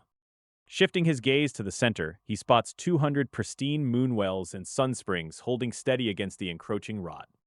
She reveals these fixed output structures are all she has left to sell, meant to serve as a meager inheritance for her future children. That is when he opens his mouth and asks if those vital assets can be transferred directly into his own divine kingdom. He immediately wants to slap himself for sounding like an opportunistic gold digger looting his wife's estate before she's even cold. To his utter shock, she simply sighs and agrees, noting that her remaining assets would fall under his care anyway. She slaps down a strict legal agreement, ensuring the profits go straight to their future children, turning a shameless property grab into a binding pact. That is how cold and pragmatic big families are. Instead of crying over a bad match, Luo Ro immediately plotted out the most rational solution. Reader, he did not think this through. By casually blurting out his massive divine income, he completely cemented his status as a total scumbag. Meanwhile, back in reality, Luo Ruo wiped away her tears and stared bitterly at her own reflection, wondering why she expected anything better. Her grandfather handed her 5 precious drops of the water of life, telling her to use them all so she looks stunning on her wedding night. The moment her grandfather left, Luo Rao kicked the table in frustration, vowing that her new husband was just another worthless parasite. Back in the slums, Yang Fan's parents looked at him like he had lost his absolute mind, completely refusing to believe a word he said. Their stunned family discussion was abruptly interrupted by a heavy knock at the front door. A terrifying demigod-level expert stepped inside, politely bowing to Yang Fan and announcing he was sent by the Luo family. A professional moving crew swarmed the apartment, packing up every single belonging in less than 15 minutes flat. His poor parents stood frozen in absolute disbelief, entirely unable to process how their rundown home was suddenly cleaned out. The family was whisked away in luxury vehicles, leaving their slum life behind in a cloud of dust. Sitting in the passenger seat next to a literal demigod, Yang Fan decided to test the waters and ask a few burning questions. The mentor casually explained that elite tutors were standard issue for anyone holding a second-class genius rank or higher. When the driver casually dropped the number of high-tier demigods in the clan, Yang Fan nearly choked on his own spit. Realizing the moving truck ahead was crawling at a snail's pace, the elite mentor engaged autopilot and handed over a classified dossier. Yang Fan eagerly grabbed the tablet, ready to dive headfirst into the hidden depths of his new family's massive influence. The convoy finally pulled up to an enormous, sprawling estate located in the city's most exclusive district. This was the start of a completely new chapter of absolute power, wealth, and unprecedented chaos. With the Luo family's backing secured, Yang Fan stands in his new domain while an estate official presents three elite strategic assets available for selection. The first option is the 100 Spirits Blood Pool, a facility that processes raw flesh into potent elixirs that permanently enhance user aptitude over time. Next is the Spirit Weapon Workshop, which automatically forges standard gear from raw ores, but caps its mass production output at grade E. The final choice is the Mechanical Heart, an upgrade that gradually replaces the biological tissue of followers with synthetic machinery. When asked for advice, his new mentor, Zhang Yunxiao, breaks down the strategic value of each asset based on long-term growth and immediate returns. Weighing short-term profits against the combat power of his followers, Yang Fan decides that personal strength ultimately outweighs compound interest. He locks in his choice of the blood pool, and the mentor immediately processes the application while exchanging virtual contact info for future support. Having delivered his charge safely to the estate, the demigod mentor takes his leave, reminding Yang Fan that remote guidance is always a click away. Yang Fan arrives at his new residence in the heart of the county, where moving staff drop off his meager belongings before departing. Suddenly, the front door swings open to reveal Luo Ro, her skin now glowing with vitality and her posture radiating high society elegance. Reader, he thought his tolerance for attractive women was bulletproof after all those grueling training sessions, but he was entirely wrong. Before Yang Fan can even process her stunning transformation, Luo Ro dips into a polite bow and greets his bewildered parents. His mother vigorously rubs her eyes, utterly convinced she is hallucinating as a literal aristocrat addresses her as mother-in-law. Luo Ro drops a single masterclass fake tear and claims she is marrying beneath her, causing Yang Fan's mother to instantly fly into a protective rage. Completely charmed by the performance, the parents immediately rush to coddle their new daughter-in-law and banish her to rest upstairs. Yang Fan gets left behind to haul furniture, while his mother sternly warns him not to squander this absolute lottery win of a marriage. Even his usually quiet father chimes in with grave solemnity, making sure his son understands that offending the Luo family is a one-way ticket to disaster. Left with a mountain of boxes and zero answers, Yang Fan stares up at the stairs, wondering how his terrifying boss suddenly turned into an Oscar-winning damsel. Stepping into our new luxury villa, I found a home fully stocked with every high-end amenity imaginable, making my old belongings look like absolute junk. Upstairs in the master suite, Luo Ro waited for me in her pajamas, trading her previous fragile vulnerability for a remarkably calm and composed demeanor. She calmly handed me a strange medicinal brew, instructing me to chug it down and take a fast shower because we had urgent business to attend to. I wasted no time closing the distance, pinning her against the pillows while she nervously warned me to be gentle, despite trying to maintain a brave face. After she finally drifted off to sleep from sheer exhaustion, I gently stroked her face, silently promising to cure her of whatever was plaguing her. Checking my wristwatch inbox, I found an official notification granting me the Luo family's second-class genius evaluation and a massive B-grade building. A physical card for the 100 Spirits Blood Pool materialized right in my hand, accompanied by formal legal documents demanding my signature. I dove straight into my divine kingdom to deploy the assets, watching endless rows of moon wells and sun springs instantly supercharge the local plant life. Since the 100 Spirits Blood Pool covered 200 square kilometers, I had to place it outside the city limits, right next to a giant mountain. Between my school competition prize, the family investment, and monthly subsidies, my divine treasury ballooned to an absurd pile of faith points. Realizing I was holding enough capital to crash an economy, I decided it was time to consult an expert before making any foolish investments. Slipping on my virtual reality helmet, I bypassed my classmates' ringing chat requests and messaged Senior Jean directly for some guidance. He pulled me into a noisy, hyper-realistic virtual marketplace inside the Luo family base where players trade, duel, and forge empires. Zhang Yunxiao explained that this digital mirror image of the real world generated astronomical wealth for every major family on the continent. I bowed respectfully, admitting I was completely out of my depth and needed his wisdom on how to invest my newfound resources. He practically choked on his own spit, reminding me that my new family rank actually put my status well above his own. When I casually dropped the figure of 140 million faith points, his eyes went wide with genuine shock. Without skipping a beat, he advised me to drop my entire stash on adult Tai Sui to max out the blood pool and lock in a 50% annual return. Zhan Yun Shao breaks down the math behind the high investment returns of using rare alien flesh inside a Class B divine building. Yang Fan quickly realizes that while the initial setup costs are massive, the long-term passive income will net him millions every single month. The experienced demigod offers a specialized resource list and suggests hiring a professional actuary to completely optimize his divine realm. That professional help comes with a jaw-dropping price tag of 50 million faith points, nearly giving our young hero a heart attack. Jean insists the massive investment is entirely worth it because it streamlines believer training and shaves centuries off development time. Reader, he politely declines the offer because his evolutionary talent turns time into his absolute cheapest resource. Instead, Zahn hands over his personal investment notes and hooks him up with a 50 million faith point loan at a bargain interest rate. He also gains access to an exclusive tax-free family market where the Luo clan members trade high-grade resources at a massive discount. With a hefty loan burning a hole in his digital pocket, Yang Fan immediately dives into the senior's personal investment guide. He opens the file only to find financial advice so ruthless it completely shatters his view of his respectable senior. The core strategy relies on breeding blood Ganoderma through a horrifying system of daily human blood sacrifices that kills the workers by 30. It delivers insane returns on investment, but the moral cost and total devastation of his believer population make it a hard pass. He pivots to the second guide focused entirely on ramping up believer combat strength through aggressively unorthodox methods.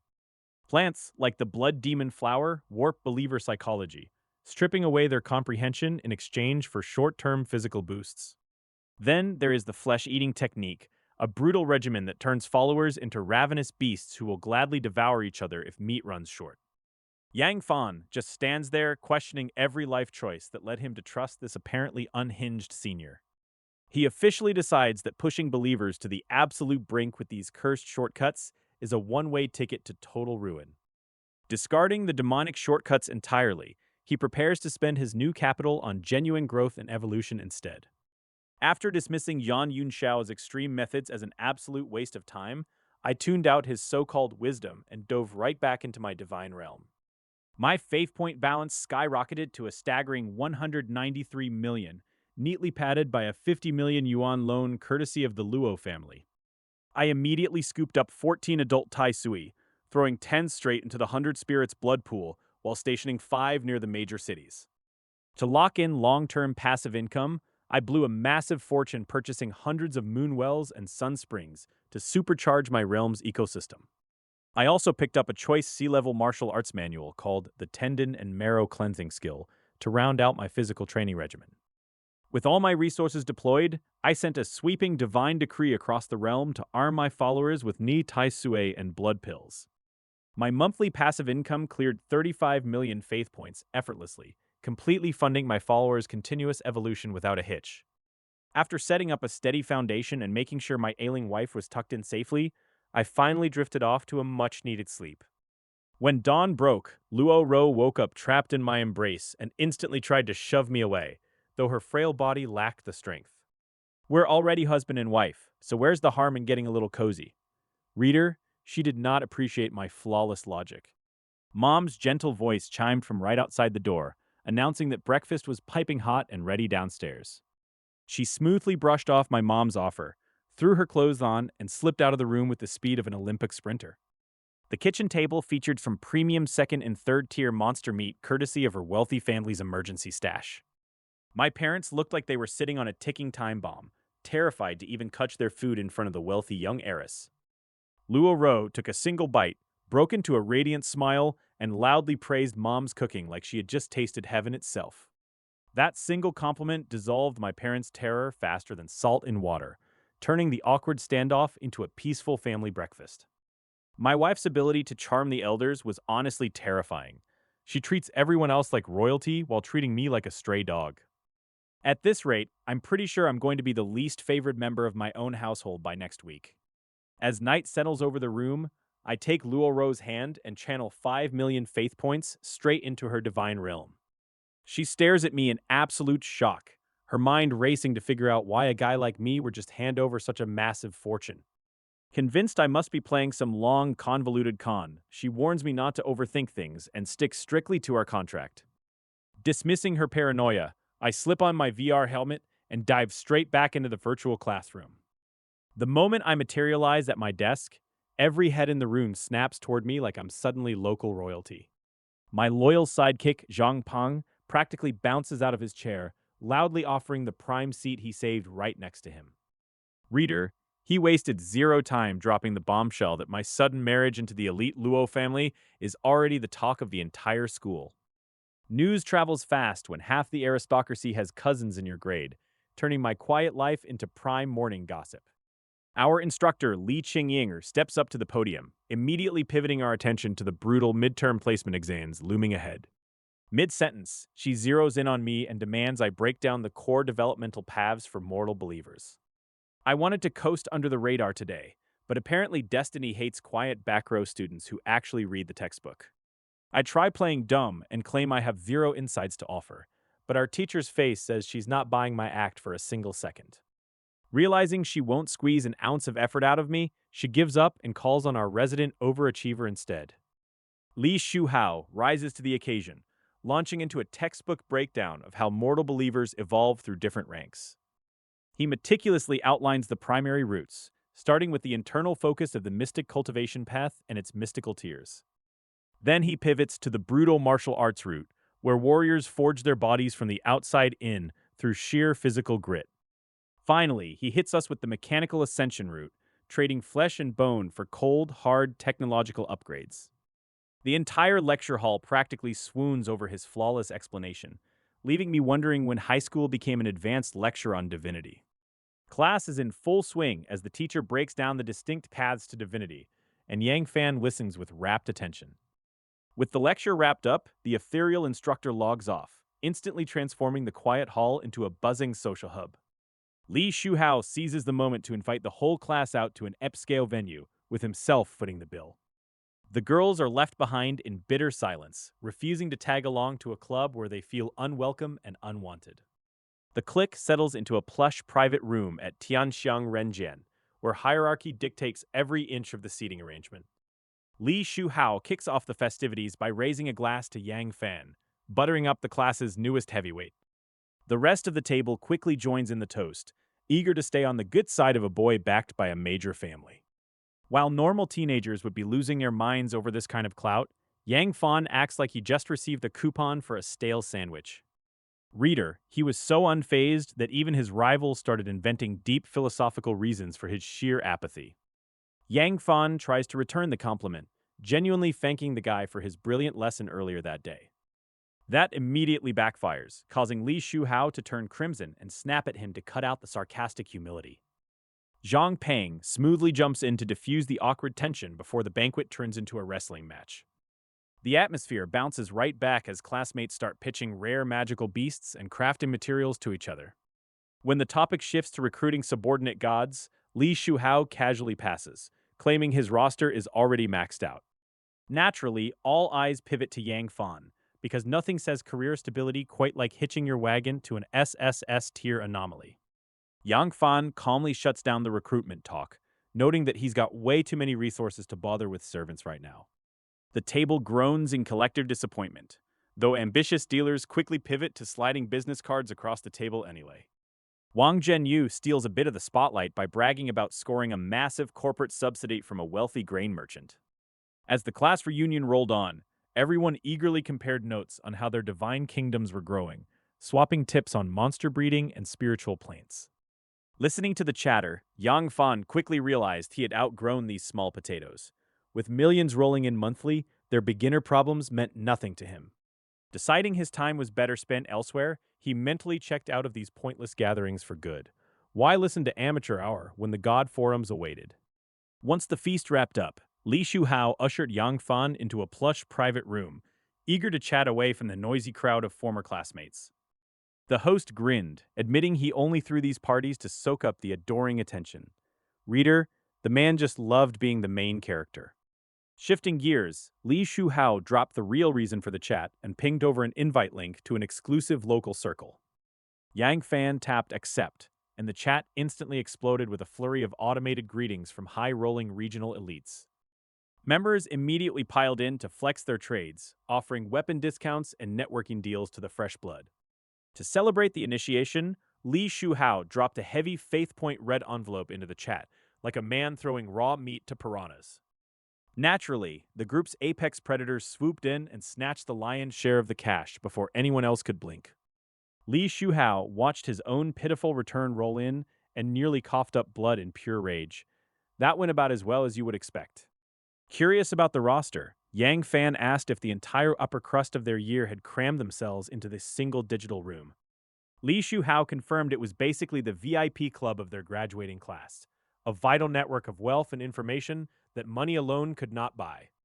The cozy vibe popped instantly when a hostile voice dropped straight into the chat to shit all over the newcomer. Yang Fan had no idea who the guy was, leaving both of them scratching their heads over the unprovoked saltiness. Before the troll could double down, the group's formidable female leader stepped in and shut the entire conversation down with a single sentence.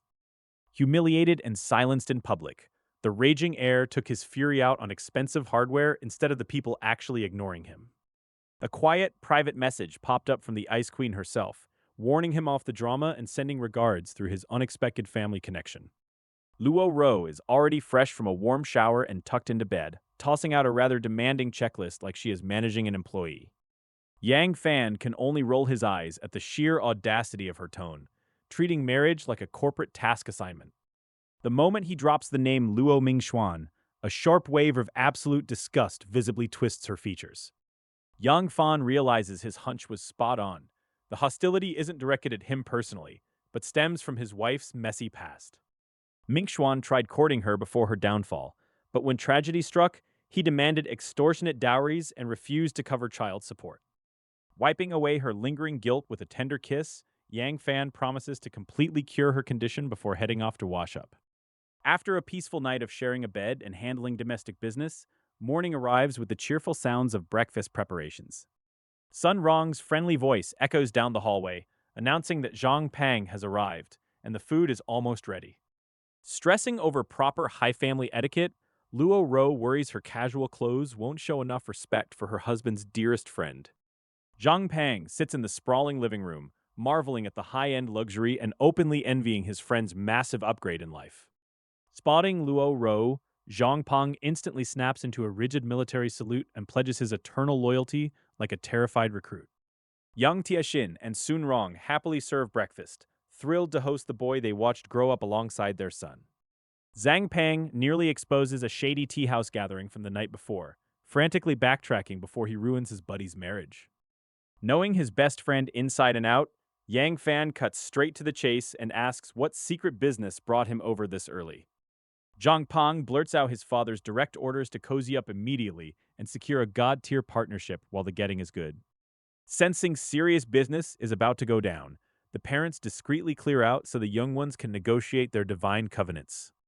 Yang Fan agrees instantly, prompting his friend to immediately spill his absolute bottom line and slice all resource costs in half. Luo Ro watches in sheer agony as two idiots throw away all leverage in 5 seconds flat, wondering if rural people always negotiate like this. Zhang Pang was fully prepared to sacrifice his own future and dump his divine kingdom's resources at a massive loss just to keep me afloat. I shot down his suicidal business strategy immediately, refusing to take a single grain from a loyal friend who needed it more than I did. We sealed our true bond with a solemn divine contract, pledging absolute mutual defense without bleeding each other dry for profit. Even Luo Ro couldn't hide her utter astonishment, realizing I wasn't just some heartless parasite exploiting everyone around me. With the emotional drama cleared, I retreated to my private room to dive headfirst back into the grinding grind of daily studies. Over the next 10 relentless days inside the simulation, a whole century ticked by while my fledgling civilization slowly recovered. My population crept back up past 100,000 mortals, backed by a dozen terrifying frontline giants fueled by steady meat rations. A frantic tip in the elite student network caught my eye. A brutal frontline war had created a desperate shortage of medicinal plants. The golden goose was the blood-coagulating flower, a D-grade spiritual crop that commanded astronomical profit margins on the open market. Reader, he realized he could turn a 200-day agricultural slog into a 20-day sprint using his absurd 10-fold evolutionary cheat. While other pampered heirs hesitated, whining about wasteland reclamation and long growth cycles, I saw pure, unadulterated gold.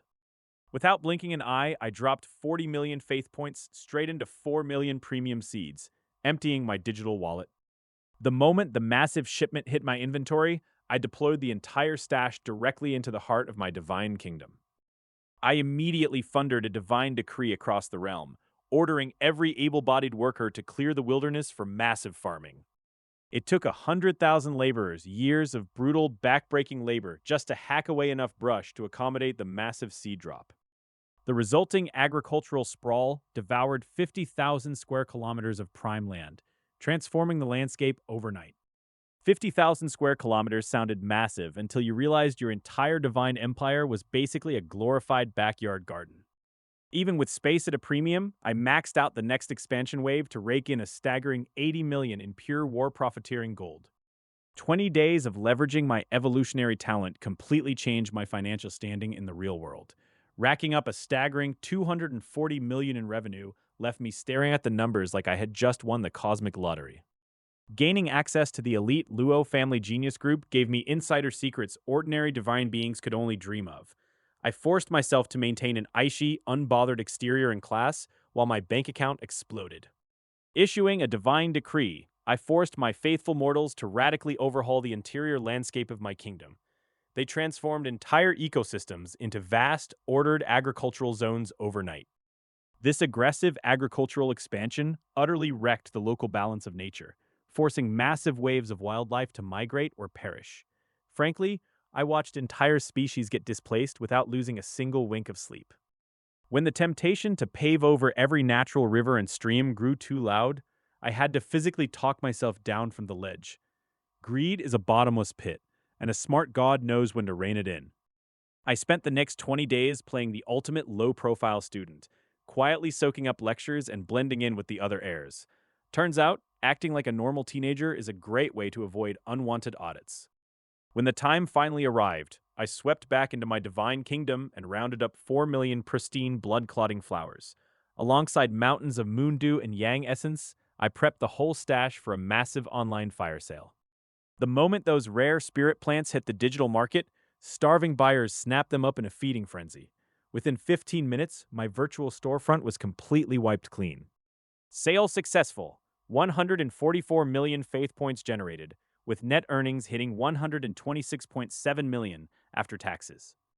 Thanks to automated intelligent life forms and strict federal privacy laws, my massive cash windfall stayed entirely off the radar.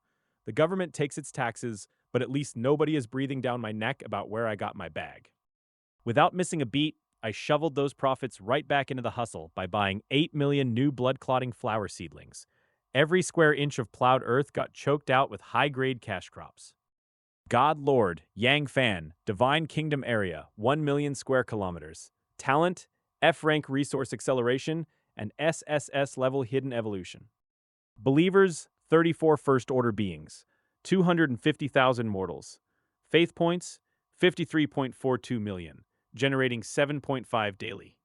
With the fields running on autopilot, my mortals only had to patrol the borders against stray beasts. That freed up all their time to focus on breeding and beefing up their physical stats. The population stabilized right around 250,000 souls, trapped in a dense urban grid because every inch of wilderness was taken over by my flower empire. Reader, they were living like sardines in a very profitable tin.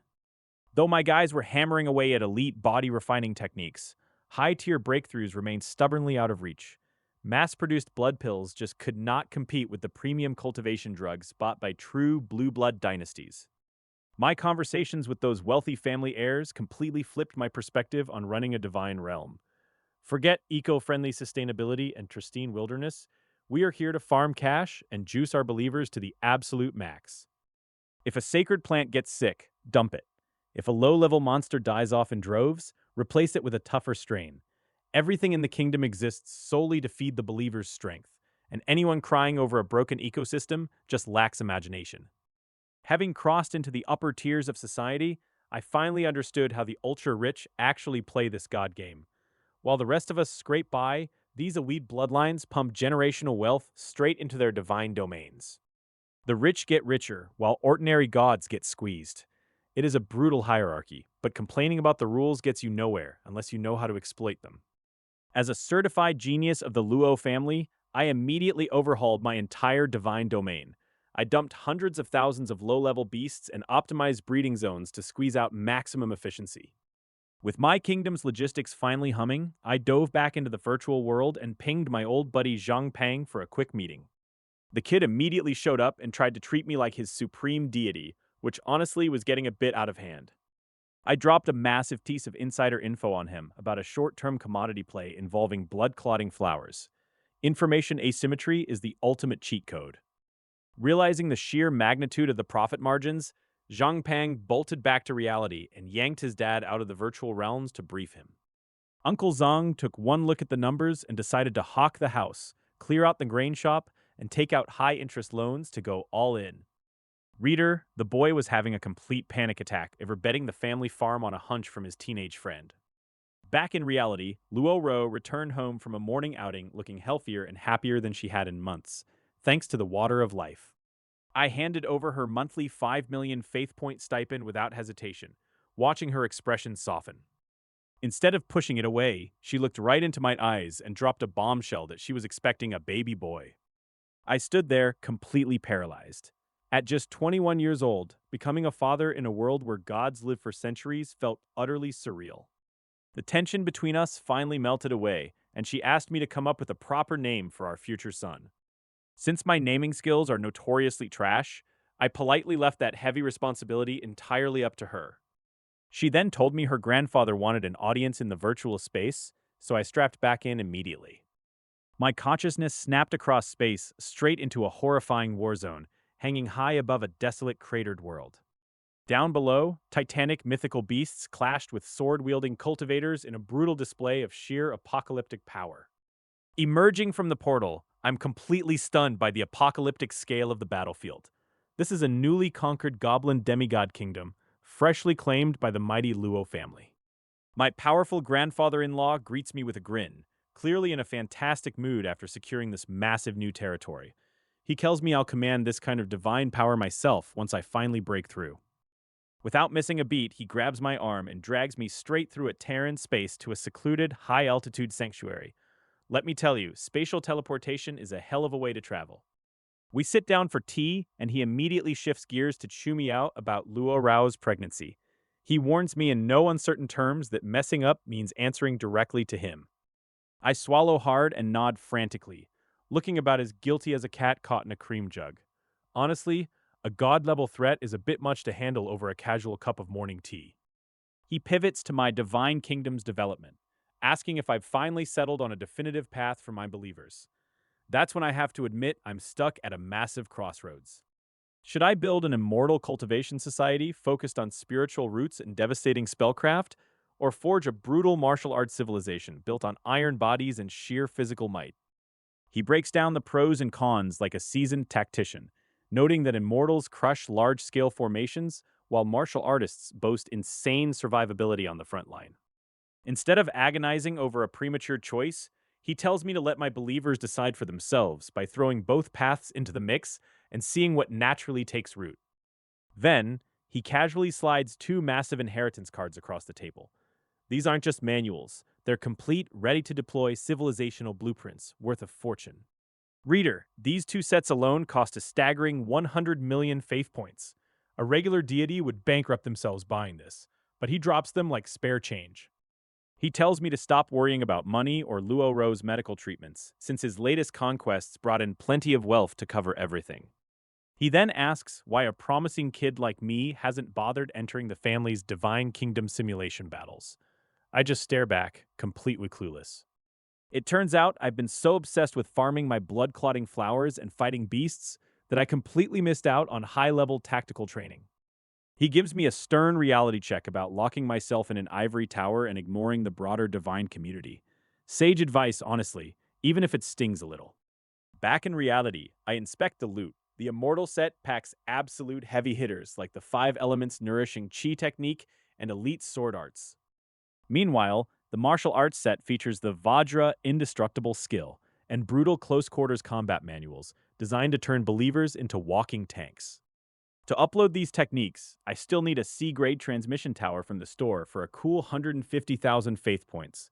No refunds, no complaints, time to get to work. Finding a seller who provides zero customer support is annoying, but when you've got cash to burn, minor inconveniences are just a punchline. I dropped a small fortune on 5 brand new transmission towers, instantly linking every major city in my realm together into a single web. Instead of forcing a single divine path on everyone, I uploaded 2 distinct martial inheritances and told my people to pick whatever fit best. Running a hybrid civilization of immortal cultivators and physical powerhouses takes serious resources, but I've got infinite evolutionary hacks. Bored and looking for a new challenge, I finally decided to boot up the Divine Kingdom Simulation War interface and see how the big leagues play. I pulled up the regional leaderboard, expecting to spot some familiar faces, only to find a massive list of absolute strangers dominating the board. Naturally, your boy decided to flex on the group chat and ask why none of our elite geniuses could even crack the rankings. Reader, he did not think this through. The chat blew up with panic and sheer disbelief within a fraction of a second. My phone buzzed off the hook with frantic warnings telling me to delete my message before I provoked the local powerhouses. Before I could even blink, Li Shuhao teleported straight to my coordinates just to lecture me in person. He reminded me that Yang County has over 1 billion residents, and some of those old gods have been evolving their realms for 4 centuries. Turns out our little circle of 20-year-old geniuses is just a drop in the ocean compared to centuries of accumulated monster talent. Breaking into the top 10,000 is a monumental feat that secures a fast track to the Federation's top universities, and people sweat blood for it. Realizing I accidentally stepped on a massive landmine of local pride, I immediately issued a public apology in the group chat. Just as things settled down, Luo Mingxuan jumped straight out of the woodwork to drop a nuclear-grade insult. He called me a country bumpkin and a trash-tier embarrassment to the family for not even making the top 1,000 in internal family rankings. That wasn't friendly banter anymore. That was a direct declaration of open hostility. Some people just refused to learn the hard way, and I was more than happy to provide the lesson. Li Shuhao tries to poison my ear with gossip about Luo Mingxuan being a useless bottom feeder, but I've got zero interest in his petty family drama or grabbing drinks. I ditch the chatter and instantly teleport my consciousness straight into the Luo family's virtual residence to find Zhang Yunxiao. The elder brings up a growing holographic scoreboard detailing the thousands of students and family geniuses grinding away in the simulation wars. The family rewards scale from pocket change all the way up to 10 billion faith points for the absolute top spot on the leaderboard. Reader, he immediately started doing math. Back in reality, I drop straight into my divine kingdom and issue a divine decree to mobilize 10,000 of my absolute strongest elite troops. Thanks to the newly integrated Yi Jing marrow cleansing technique, these mortals possess physical bodies twice as tough as our last school assessment. 10,000 fully armored veterans stand ready for war, their consciousness primed to bridge directly into the virtual combat simulation. Identity. Divine being. 10,000 followers. Meets the requirements for simulation battle. Start matchmaking? Matchmaking initiated. Matchmaking successful. Random battle scenario generated. Forest, battle begins. My first opponent turns out to be some absolute rookie whose pathetic barbarians barely know which end of a stick to hold. All believers are dead. Battle over. Federal citizen Yang Fan, 1.100% win rate. Continue the simulation battle? Scene generation in progress. Gobi Desert. Battle begins. Federal citizen Yang Fan, points 2, win rate 100%. For 30 straight matches, my elite troops carve through every pathetic pushover the system throws our way, without breaking a sweat. Matchmaking begins. Random volcano scene. Battle begins. Then the matchmaking gods throw a real whale at me, and I watch in pure disgust as 10,000 enemy soldiers strut around in a full set of top-tier F-grade gear. That's 2 or 300 million faith points walking around on legs, but superior battle formations and raw discipline turn their pricey toys into scrap metal. Battle 1, 40 points added, current score 70, win rate 100%. Continue matchmaking? Facing an army armed with crude iron weapons, Yang Fan feels the pressure lift slightly from his shoulders. Every victory pushes him higher up the ladder, raking in precious points with each hard-fought win. With his score climbing steadily past 350, he doesn't hesitate for a second to queue up for the next match. The simulation drops his 10,000 elite soldiers right onto an open plain, but when he spots the enemy's terrifying lineup, his stomach drops. 2 second-tier bosses backed by 100 first-tier veterans, all kitted out in superior gear. Reader, he did not like his odds here. Abandoning any thought of retreat, he barks out orders to his vanguard, relying on the tight discipline of the Myriad Spirits formation to weather the storm. Thanks to his unique evolutionary talent, his generals execute the complex battle array with flawless precision, minimizing casualties against overwhelming odds. Miles away, his opponent breaks out in a sweat, utterly shocked that a lower-tier player has mastered such an advanced military formation. The sheer disparity in weaponry proves too much to overcome in the end. His exhausted army breaks apart and falls to the ground. He watches his score drop by a single point, shakes his head, and immediately pulls the plug on the virtual session. Pulling up the family leaderboard, he sees his name sitting comfortably among the upper echelons with a sky-high win rate. The matches exposed his biggest weakness. His believers understand formations inside and out, but their gear is painfully outdated compared to the wealthy elites. Still, climbing into the top tier netted him a massive payout of nearly 100 million faith points, automatically pumped straight into his divine kingdom. Just as he starts mapping out his budget, his comms watch lights up with an urgent barrage of alerts from his closest friends. That insufferable idiot Luo Mingxuan is back at it again, broadcasting toxic garbage in the Genius Exchange group chat. Luo Mingxuan tears into him for being a cheap live-in son-in-law with a pathetic score, trying to drag his name through the mud. Instead of feeding the troll, Yang Fan simply mutes the chat and locks the screen. Let the clown talk to himself. Sick of being treated like a doormat, he decides to sink his entire fortune into his believers, rather than hoarding fixed assets. He drops 100 million faith points on 10,000 marrow cleansing pills, betting everything on a massive power spike for his elite vanguard. A full month of intensive herbal treatment finally concludes inside me a divine kingdom, leaving my devout soldiers physically transformed and radiating newfound power. I feel a warm current flood my limbs back in the real world, signaling that my believers have crossed a major evolutionary threshold. The massive boost in talent triggers an explosive growth spurt, with hundreds of my followers breaking into first-tier beings and their newborns coming out built like tiny tanks. Success comes with a hilarious downside, because my superpowered troops are now eating me out of house and home like bottomless pits. I browse the online divine market for a heavy-duty industrial solution and stumble upon a ridiculously expensive piece of alien engineering. It is a fully automatic nutrient concentrator from a fifth-order mechanical god designed to squeeze every ounce of calories out of raw monster meat. Sure, it costs a small fortune I do not currently possess, but I know my upcoming snowflake harvest will net me the cash to buy it. A dozen days later, my entire crop of snowflakes matures into top-tier spiritual plants, ready to be dumped onto the digital market. The harvest sells instantly for a massive payout, netting me a cool 211 million faith points after taxes. I immediately splurge most of the cash on millions of blood-clotting flower seeds, 15 giant Tai Sui fungi, and that glorious high-tech concentrator. Since the machine is too massive for the main city, I drop it onto a remote mountain range where it immediately boots up without needing any external power. Mechanical tracks haul monster meat through a brutal cycle of extreme temperatures and gravity presses, churning out neat, vacuum-packed nutrient bars by the thousands. The juxtaposition is honestly hilarious, because my Stone Age believers now have a hyper-advanced future factory sitting right in their backyard. It makes me wonder if the high-energy frozen meals from my childhood were pumped out by similar cosmic food processors. I pull up my updated Divine Kingdom stats to review my progress over the last 2 centuries since I first sparked my divinity. God Lord, Yang Fan. Area, 1 million square kilometers. Believers, 25 second tier, 644 first tier, 330,000 mortals. Faith points, 10.67 million.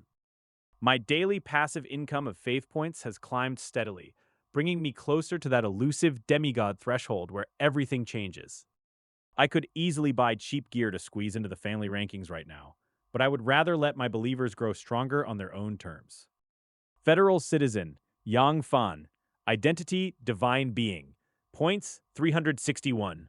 Win rate, 97.2%. Participate in matchmaking? I clicked Confirm for a random grassland matchup, ready to test out my newly upgraded Myriad Spirits formation. With high-level beings now leading every 15th follower, my army tears through the enemy troops like a scythe through tall grass.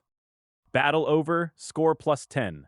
Current score 371, win rate 97.5%. Continue matchmaking? After 20 straight wins, the matchmaking pool finally bites back, butchering half my forces and pushing my nerves to the absolute edge. Scene being randomly generated. Valley, battle begins. I barely had time to blink before the Fistum dropped a literal world boss straight into my beginner village. They didn't just outnumber us. Every single one of those freaks was an advanced combatant wearing top-tier gear. Battle lost. Score -1. Current score 830. Win rate 94.2%. Continue matchmaking? I tried to protest to the void, but apparently matching a rookie against a top-tier regional prodigy is just regular Tuesday balancing. I yanked myself out of the simulation and checked the Luo family leaderboard, eager to see the fruits of my slaughter. Faith points revenue, 132 million. Faith points, 142.67 million. Back in the Genius chat group, my sudden leap from the bottom rung straight to the 80th spot completely melted everyone's brains. Li Shuhao took one look at my new rank, realized how hard he was slacking, and immediately started tagging our rivals just to watch the world burn. Luo Ming Xuan turned bright red with fury, realizing my feigned weakness at the start had made him look like an absolute fool. He tried to comfort himself by waiting for his mother to finish wasteland reclamation and bring back enough loot to crush me later.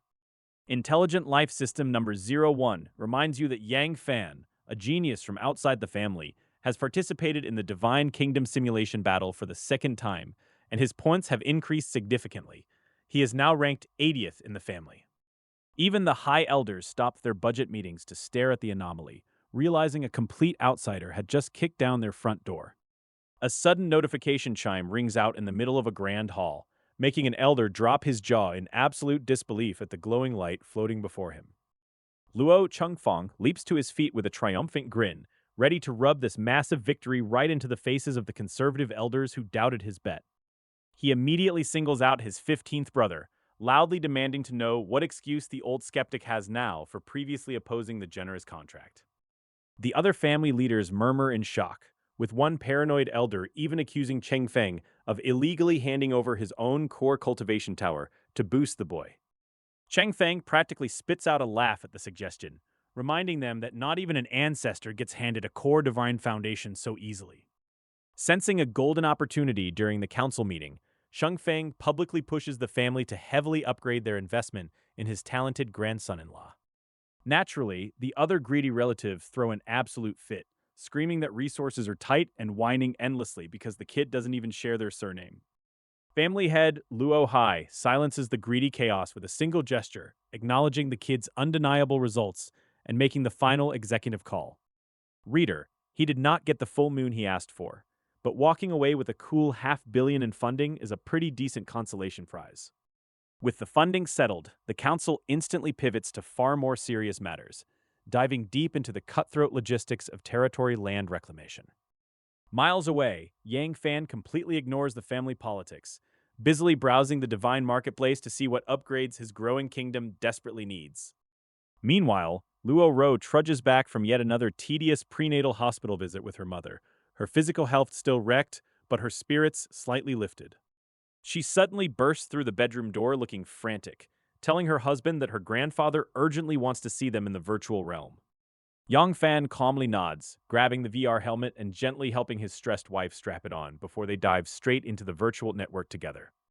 Using the coordinates provided, their digital consciousnesses teleport directly into Luo Chengfeng's private studio in the virtual world. Chengfeng greets them with a booming laugh, enthusiastically declaring that the young man just brought immense glory and bragging rights to the entire family. Luo Ro blinks in pure confusion, totally clueless as to what incredible feat her husband just pulled off to make her strict grandfather look this thrilled. When Chengfeng proudly drops the news that Yangfan smashed into the top 80 of the simulation war, Luo Ro's jaw literally hits the digital floor. Luo Chengfeng pulls out a rare card from his recent land reclamation and hands it directly to me. He insists on adding a 1,000-year-old ancient elven tree sapling to my divine collection. Naturally, Luo Ro isn't shy about calling out her grandfather's supposedly generous gift. She points out that a mere 1,000-year sapling is practically useless for a beginner god. The old man quickly defends his choice by explaining that mismatched divine resources only make you a target for thieves. He argues that boosting the realm's overall life force is far wiser. Before she can keep arguing, I pull her back and gracefully accept the gift. Free rare loot is free rare loot, and I am certainly not going to look a gift horse in the mouth. Seeing how pragmatic I am, the old god looks even more pleased with his granddaughter's choice of husband. He drops the market value of the sapling straight into hundreds of millions of faith points. Then the conversation takes a distinctly weird turn into the market value of adult elves, prompting Luo Ro to immediately glare at the old lecher and shut down his nonsense. Reader, watching a primordial deity awkwardly dodge his own granddaughter's wrath is a tier of comedy money simply cannot buy. After wrapping up our family chat and handling everyday pleasantries, we disconnect from the virtual space and return to reality. Luo Ro removes her helmet and immediately starts apologizing, lamenting that her current situation makes her a massive anchor dragging down my future. She acts like a catastrophic marriage failure is practically guaranteed, completely forgetting she married a protagonist. I give her a solid flick on the forehead to knock some sense into that skull. She accepts the gesture with a soft smile, though she still urges me not to put too much pressure on myself. Step-by-step development is the sensible path, after all. She mentions her doctor's orders to walk daily and announces she's heading out shopping with her mother. When I suggest online ordering, she scoffs at my total lack of cultural appreciation for retail therapy. Left by myself, I finally check my digital balance and see that the Luo family's reward has cleared. My faith points skyrocket past 600 million in a single massive leap. Before splurging on anything else, I decide to thoroughly research the ancient elven tree sapling sitting inside my divine inventory. Ancient elf tree can be classified as a special life structure. Depending on the density of life in their environment, different levels of ancient elven trees will nurture elven life at regular intervals. These races are long-lived and grow stronger with time without requiring resource investment. Tip: the growth of the elven ancient tree and the elven race is closely related to the density of life within the divine kingdom. Purchasing structures like the Moonwell nearby will accelerate this process. With my evolutionary talents, this passive, time-scaling elven tree is practically custom-built for me. Give it a few centuries or millennia, and I'll be sitting on an absolute powerhouse of a divine kingdom. With millions of faith points burning a hole in his pocket, Yang Fan sets out to upgrade his divine kingdom before anyone can stop him. He starts by buying 80 adult Tai Sui creatures, turning his food supply lines into a fully automated meat grinding factory. Then he drops a massive fortune on 500 moonwells and 500 sun springs to secure long-term cash flow. 10,000 Raro cleansing pills are added to the cart to forcefully upgrade the baseline aptitude of his mortal followers. He carries his newly purchased ancient tree of elves deep into the forest and drops it right into a freshly cleared zone. The surrounding woods practically vibrate with joy as the ancient tree touches the earth, instantly spiking the overall life force of the realm. Placing the wells and springs right beside the tree kicks the local ecosystem into overdrive, sending plant growth straight into the stratosphere. Let's check the stats, because nothing screams financial success quite like a 1,000,000-square-kilometer garden populated by superpowered worshippers. Ever since he cracked the top 100, his formerly stuck-up classmates suddenly find him utterly charming and invite him to all their parties. He dutifully soaks up every bit of advice from these privileged elites, realizing how much he still has to learn about the wider world. Luo Mingxuan has gone radio silent in the group chat, which is frankly the best gift the universe could have given him. The peaceful routine shatters the day Li Qingying steps up to the podium with a face carved out of pure stone. With only a month left until the senior midterm exams, she drops the location of the upcoming test on an utterly terrified classroom. The exam isn't happening on a safe school training ground. They are being thrown straight into an active alien divine kingdom. And the worst part? The rival god owning this territory is still very much alive and breathing. One brave soul finally raises his hand, asking if the school administration has collectively lost their minds and decided to execute them all. Invading an alien realm means stepping right into the crosshairs of a hostile demigod who could squash senior classmen like bugs. If those alien believers launch a counter-invasion, our precious high schoolers won't even last long enough to scream for help. Teacher Li Qingying shatters any hopes of an easy exam by revealing the terrifying reality behind the school's latest assignment. The entire room freezes in absolute dread as they realize they are being thrown straight into the territory of a hostile alien demigod. Most kids here belong to the logistics class, meaning their weak believers would get slaughtered the second they crossed enemy lines. She quickly reassures them that the school's heavy hitters have already crippled the enemy's vanguard, so staying on the fringes is entirely safe. That single piece of advice brings color back to a dozen pale faces, since nobody wants to charge a demigod's throne room unarmed. Naturally, high-level intelligence systems will monitor every single second of the operation to score your loot fairly. Best of all, whatever you manage to scavenge from the alien realm stays yours permanently, without the school taking a single cut. The prize pool for the top rankers is mind-bogglingly generous, featuring billions of faith points and legendary structural relics. Reader, we are talking about a fountain of life, and elite-grade structures that could instantly rewrite the destiny of an entire divine kingdom. Naturally, this sparks a feeding frenzy among the absolute powerhouse students who think they can claim the crown. Yang Fan feels the itch of ambition too, but he isn't about to let greed blind him to his own limits. Letting elite monsters like Luo Bing fight over the top spots is the smart play, because reaching too high usually gets you squashed. Dismissed from class, Yang Fan finds himself dragged off by Li Shuhao to a high-end private tea pavilion for a secret chat. Surrounded by a handful of subordinate gods, Li Shuhao gets straight to the point without any awkward small talk. He wants to monopolize the exam by buying up every single scrap of loot his peers manage to scavenge from the battlefield. When you offer double the market rate and cash bonuses to kids who wouldn't normally rank, nobody in their right mind says no. Yang Fan watches the backdoor dealing unfold with a quiet chuckle, realizing just how much capitalism drives these divine wars. As long as the school doesn't explicitly ban it, these resourceful players are ready to turn the whole midterm exam into a giant corporate merger. Li Shuhao presses hard for a joint venture, warning that exploring a living demigod's kingdom solo is absolute suicide. Yang Fan turns down the offer without hesitation, knowing that human politics inside a hostile alien zone are deadlier than the monsters. With his sss-level advantages, teaming up brings zero profit and endless backstabbing risk, so he walks away. Back in the physical world, Zhang Pang complains bitterly over a meal that he missed out on another fancy restaurant freebie. Business is booming as his massive online sale of divine flora clears hundreds of millions in net profit. He instantly pours millions into buying fully prefabricated steel cities, dropping them directly into his divine realm to multiply living space. A strict divine decree goes out across the land, banning internal bloodshed and demanding 3 centuries of focused preparation. To kickstart growth, he loads a high-grade breeding card into the realm, doubling birth rates and slashing infant mortality. Within decades, the population explodes past the million mark, filling every corner of the newly forged steel metropolises. Back in reality, rival factions and elite family members line up to send him partnership invitations, hoping to hitch a ride.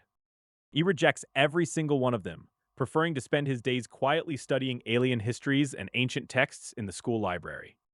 More profits pour in from his continuous spiritual plant harvests, driving his personal faith reserves well past the 400 million mark. God Lord, Yang Fan, area of the Divine Kingdom, 1 million square kilometers. Talent, F-rank resource talent, and sss-level hidden evolution talent. Believers, 102 second-tier beings, 3,644 first-tier beings, and 2.64 million mortals. Family members, 52 sprites. Assets: 6 million D-grade blood-clotting flowers, 110 Tai Sui, and a Bodhi treasure serpent.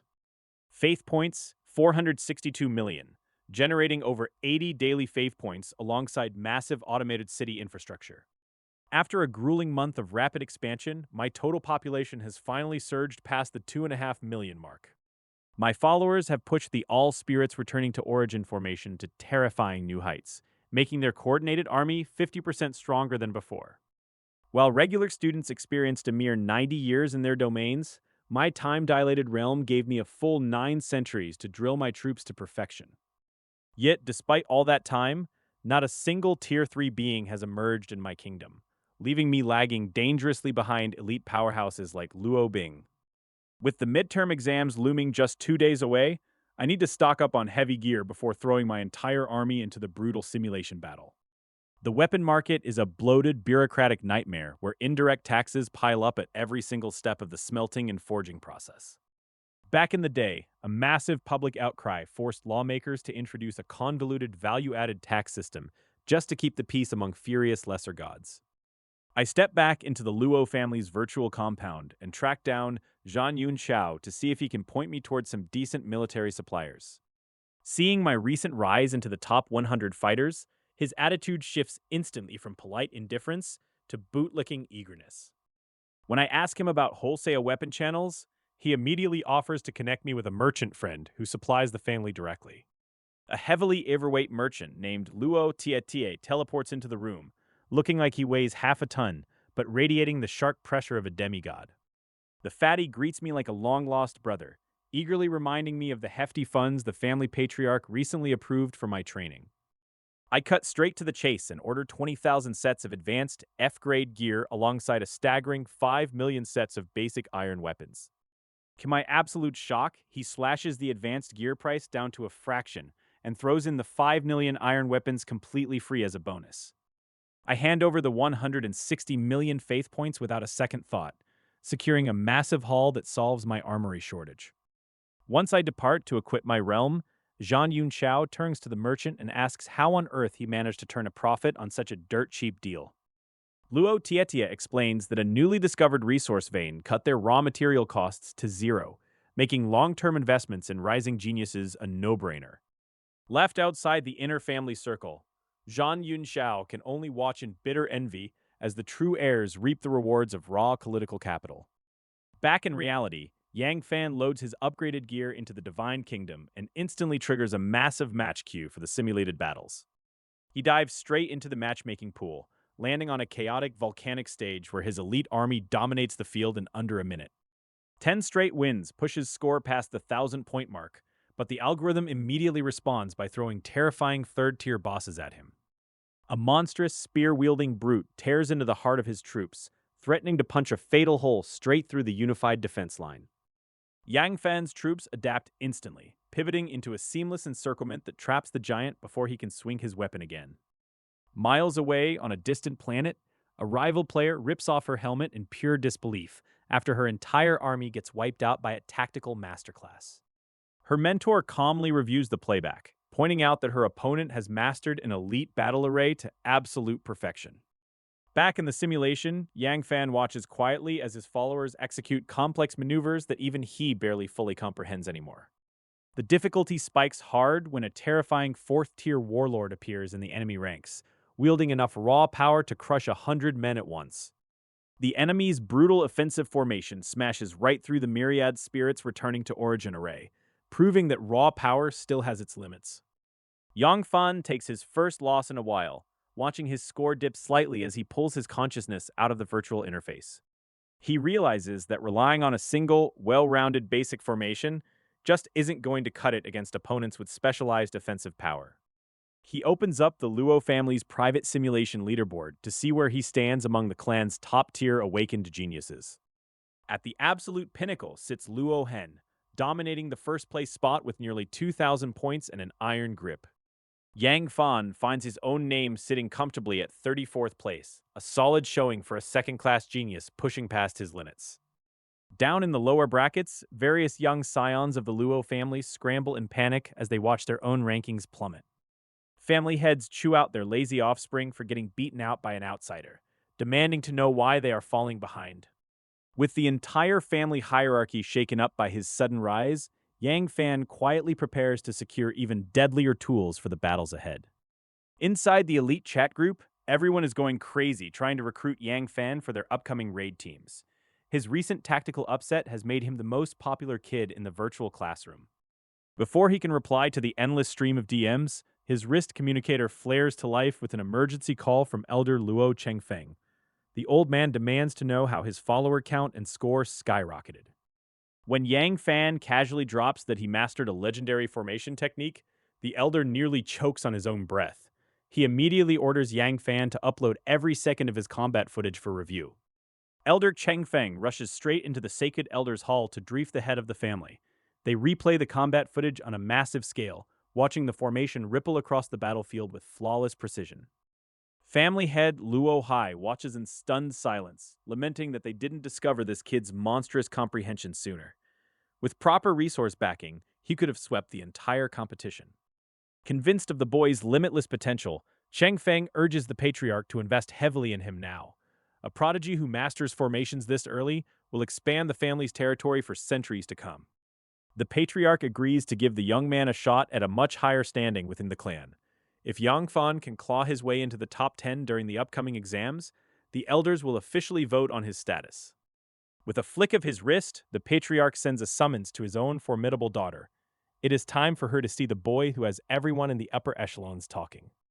Luo Bing looks at the replay with cold indifference, dismissing the low-tier formation as a waste of time for someone with such weak followers. When her father reveals that the boy is her peer Yang Fan, her composure shatters into genuine surprise. She recalls his massive million-kilometer divine kingdom from Awakening Day and realizes he isn't ordinary. Her father instructs her to use her overwhelming strength to shield Yang Fan during the upcoming exam trials. A powerful god always needs reliable allies by their side in the treacherous university years ahead. Meanwhile, Yang Fan receives a staggering trade offer from the Elder. Tens of thousands of advanced weapons delivered straight to his inventory. Reader, the family is officially betting the farm on him. These arms and armaments would cost billions on the open market, handed over without hesitation. The Elder stresses that a top 10 finish is the absolute key to unlocking the true rewards. Yang Fan doesn't need to be told twice. Knowing his immense population base gives him a raw logistical advantage. With millions of followers ready to bleed, he has the meat grinder to back up his ambitions. Just as he prepares to log out, a new direct message request flashes across his vision. It's an invitation from none other than Luo Bing herself. Knowing her formidable reputation among the younger generation, Yang Fan drops his usual bravado and greets her with absolute caution. She cuts straight to the point, rattling off the roster of elite fighters she has already assembled for a brutal joint strike against the alien demigods. Without missing a beat, she drops the invitation right into his lap and asks if he's brave enough to run with the heavy hitters. The ultimate midterm raid team has just opened its doors. Yang Fan stares at Luo Bing in total disbelief. Why on earth would the school's top genius handpick a nobody like him to join her elite team? Luo Bing insists she knows what she's doing, completely unfazed by his self-doubt. She treats leadership like an executive order rather than a debate. Our boy isn't completely clueless, though. Following elite monsters straight to the core means fighting for scraps while taking all the stray fire. He politely turns down the golden ticket, deciding he'd rather brave the alien divine kingdom alone than play bodyguard to a bunch of monsters. True to her freezing cold personality, Luo Bing doesn't waste a single breath trying to change his mind. She just accepts it and walks off. Back in reality, Yang Fan checks on Luo Ro and grills her about her mysterious connection to the school's Frost Queen. Ru Air has zero answers, confirming they haven't spoken since her own divine kingdom was wrecked. The plot thickens for absolutely no reason. Realizing Luo Bing's raid will draw every single hostile alien cannon to the core, Yang Fan feels a massive weight lift off his chest. Exam day hits, and the entire senior class gathers on the main playground. You can practically cut the collective terror with a knife. Up on the grandstand, the local bigwigs and family elders take their seats. Li Yuan practically glares daggers at Luo Chengfeng.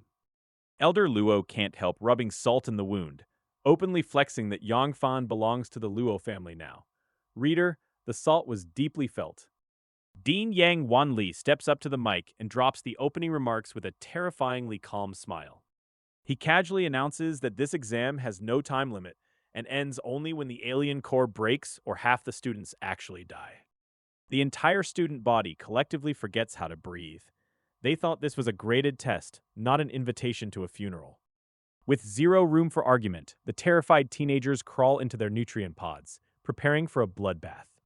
Even the VIP elders start sweating over the body count, wondering if the school principal has completely lost his mind. Yang Wan Li casually admits it's all psychological torture to scare the kids, because the core is just a fake replica anyway. The giant monitoring screens light up, and the brutal midterm exam officially kicks off as everyone scatters across the foreign domain. Before diving into the danger zone, Zhang Peng scurries over to his benefactor to ask how he can pitch in. Naturally, he expects to hand over whatever loot he manages to scavenge. To his utter shock, Yang Fan tells him to keep everything for his own divine kingdom's growth. Who acts this generous during a brutal school exam? Other subordinates would kill for this kind of boss. Yang Fan warns him not to push his luck by wandering too deep into enemy territory.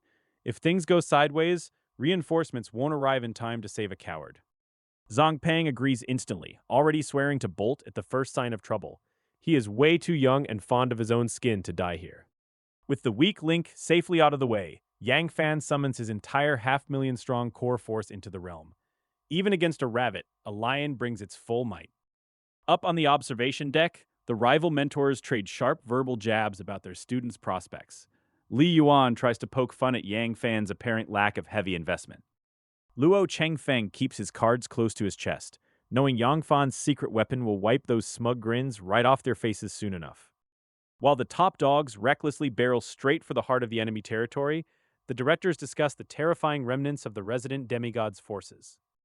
Down in the field, Yang Fan pushes deeper into the alien domain, letting his unique talent automatically appraise the environmental value around him.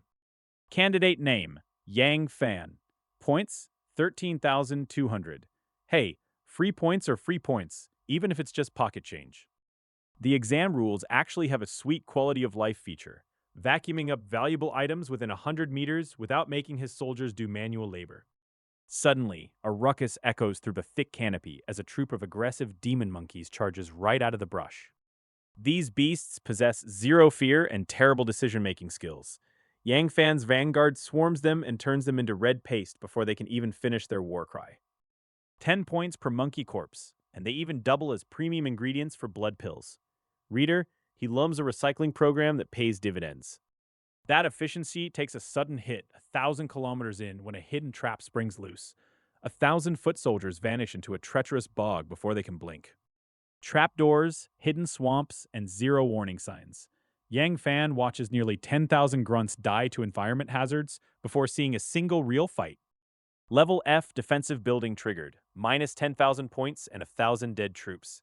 At this rate, the terrain is doing more damage than the enemy. As the trail pushes further into the bruised heartland, the apocalyptic scars of past battles come into brutal focus. The real nightmare is only just beginning. Deploying his forces across the alien territory, Yang Fan commands his troops to sweep eastward using his unique mental link to scout every inch of the terrain.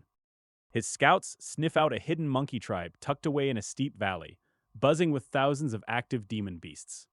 System: most of these creatures bear severe wounds from earlier divine conflicts, leaving them desperate, battered, and ripe for the picking. Behind the beasts lies a massive, sprawling orchard of ancient fire-attributed spirit trees, an absolute goldmine of rare vegetation. Yang Fan orders an immediate, merciless assault, determined to carve through the weakened defenders and claim the orchard. The enraged primate general tries to rally its battered followers for a desperate last stand, but their depleted state seals their doom. System: back outside the realm, the watching grandmasters stare in disbelief at how effortlessly our boy just cleared a high-tier hazard zone. Naturally, Grandfather Luo takes full credit for discovering such an absurdly overpowered prodigy, rubbing it in everyone's faces. Pushing deeper into the mountains, Yang Fan stumbles upon a cluster of large storage warehouses, overflowing with rare spiritual harvests. System: with his pockets heavier and his ambition growing, he dispatches a fresh wave of scouts to hunt down whatever else the realm is hiding. His mental projection tracks down a heavily guarded industrial site protected by the last remaining elite primate units. At the center of the camp sits a medium-sized mineral vein, a literal printing press for rare smithing materials and high-value ores. The ensuing slaughter is mercifully brief, leaving zero survivors as the human forces clear the entrance to the lucrative mine. Channeling his absolute authority over his divine realm, Yongfan attempts the most audacious extraction yet. The ground shudders and the earth itself is ripped straight out of the landscape, folding a massive mineral vein directly into his personal domain. After linking back up with his main force, Yang Fan pushes deeper into the alien territory, with 10,000 elite troops at his vanguard. Along the route, he stumbles upon enemy grain warehouses every 5,000 kilometers and loots the entire supply line without hesitation. When a 30-strong enemy monkey troop tries to block his path, Yang Fan completely overwhelms them with his massive 500,000-strong army. He sweeps up all the leftover corpses, spiritual fruits, and strange monkey buildings, pushing his total haul to a staggering 1.5 billion points. Even with 200,000 casualties along the way, his relentless believers keep breeding and training to keep his numbers locked at 500,000. Back in the real world, Luo Chengfeng is grinning from ear to ear as he watches his grandson-in-law rake in free resources. The other elders point out that he only had an easy time because school experts cleared out the resistance ahead of him. Deeper into the territory, the monkey troops grow much tougher, featuring 5th-level generals that force Yang Fan to turn cautious. He expands his scouting force to 500 men, blanketing the terrain to sniff out lawful traps before his main army walks into them. One of the scouts spots human footprints 1,000 miles to the east and immediately sends a runner back to report. Yang Fan links his consciousness straight into the scout's vision to inspect the strange discovery. A chilling wave of frost covers the valley, leaving behind unmistakable ice crystals that refuse to melt. Yang Fan instantly recognizes the icy signature as belonging to Luo Bing, leaving him wondering how she managed to pull this off. Knowing he stands no chance against Luo Bing's elite 7-person squad, he smartly orders his entire army to turn west. Further ahead lies the true core of the Divine Kingdom, guarded by millions of demon monkeys stacked across 3 brutal defensive tiers. Luo Bing and Li Tianheng stand at the front of a 4 million-strong army, staring down the towering horde guarding the central shrine. Li Tianheng points out the 5 rare buildings at the center, knowing they hold 90% of the kingdom's entire wealth. With the finish line right in front of them, Luo Bing and Li Tianheng lock in and prepare for the bloodiest clash of the exam. The top competitors hash out their terms in a hurried huddle, agreeing to split the leftover prize shares quietly to avoid any messy infighting. Li Tianheng lets out a war cry and ignites his blood-frenzy talent, supercharging every single human soldier on the front line. The opening clash is a total massacre, wiping out nearly 100,000 ordinary demon monkeys in a single brutal exchange. High above the chaos, the cunning monkey demigod floats in the clouds, laughing as he watches the human geniuses fall right into his trap. Spectating deities in the outside world critique every spell and talent, entirely unaware that the battle unfolding below is nothing but a staged performance. Miles away from the main theater, Yang Fan feels the earth tremble and smells the heavy stench of blood fouling the mountain air. Realizing the midterm exam is nearing its climax, he speeds up his deployment and hauls 20 heavy granaries straight into the domain. He spots a bizarre anomaly in the forest, where the underbrush is completely flattened, as if an army of 1,000,000 beasts just stampeded through. Puzzled by the sheer scale of the disruption, he sends a nimble scout darting ahead to probe the hidden depths of the silent canyon. Through his scout's eyes, Yang Fan looks down into the valley and his blood instantly runs stone cold. Millions of elite Tier 5 demon monkeys are crammed into the basin, fast asleep and waiting in eerie, disciplined stillness. Reader, he realizes he just stumbled into a hornet's nest of elite troops that could squash his entire force without breaking a sweat. Right in the center of the sleeping army sit priceless treasures, including legendary wine springs and divine peach trees worth billions.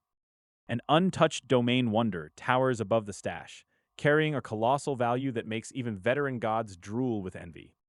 Outside the simulation, the watching deities erupt into an uproar as they realize the sly monkey transferred his true core assets here. When greedy spectators start plotting to seize the prize, the school official shuts them down with a sharp reminder of binding divine contracts. All eyes swing back to Yang Fan to see what the underdog will do with the greatest gamble of his entire life. Will he run away with his tail between his legs, or risk everything for a payout that could change his destiny forever? Luo Changfeng watches in cold sweat, silently praying Yang Fan doesn't do anything suicidal. Stealing from a demigod monkey is a one-way ticket to getting utterly annihilated. The enemy forces outnumber them massively, packed with vicious 4th and 5th tier beasts. If this horde wakes up angry, the entire student army will be wiped out before they can even blink. Miles away from danger, our brilliant mastermind pulls out a dead baby monkey pelt. Reader, he definitely thought this through, and his plan is utterly unhinged. He has one of his swift believers crawl inside the bloody pelt to play dress-up. The poor scout is about to walk right into a den of apex predators.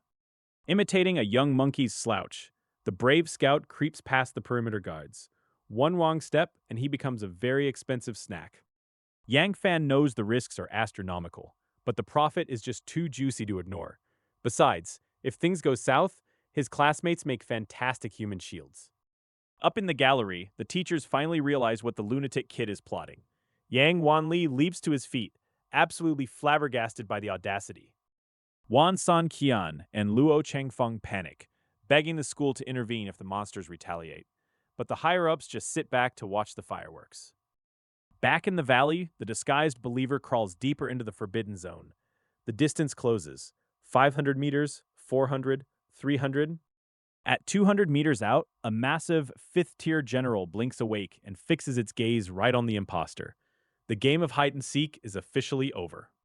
Fueled by a direct divine command, the scout abandons stealth and rockets forward on pure adrenaline. He's going for glory or immediate obliteration. The 5th-tier beast swats the pest out of the air with contemptuous ease. The believer pops into a pile of minced meat, but his mission is already complete. A split second later, every single treasure building vanishes into thin air. The entire monkey army wakes up to find their sacred assets stolen right under their noses. The enraged demigod boss senses the theft and loses its absolute mind. A roaring divine decree echoes across the realm to slaughter every human in sight. Suddenly, the frontline student squad gets hit by an absolute freight train of furious beasts. The difficulty curve just spikes straight up into nightmare mode. Luo Bing's face turns frostier than her magic as she unleashes an ice arrow to hold the line. She's desperately trying to stop the vanguard from collapsing. Li Tianheng glares at the retreating path with bitter reluctance in his eyes.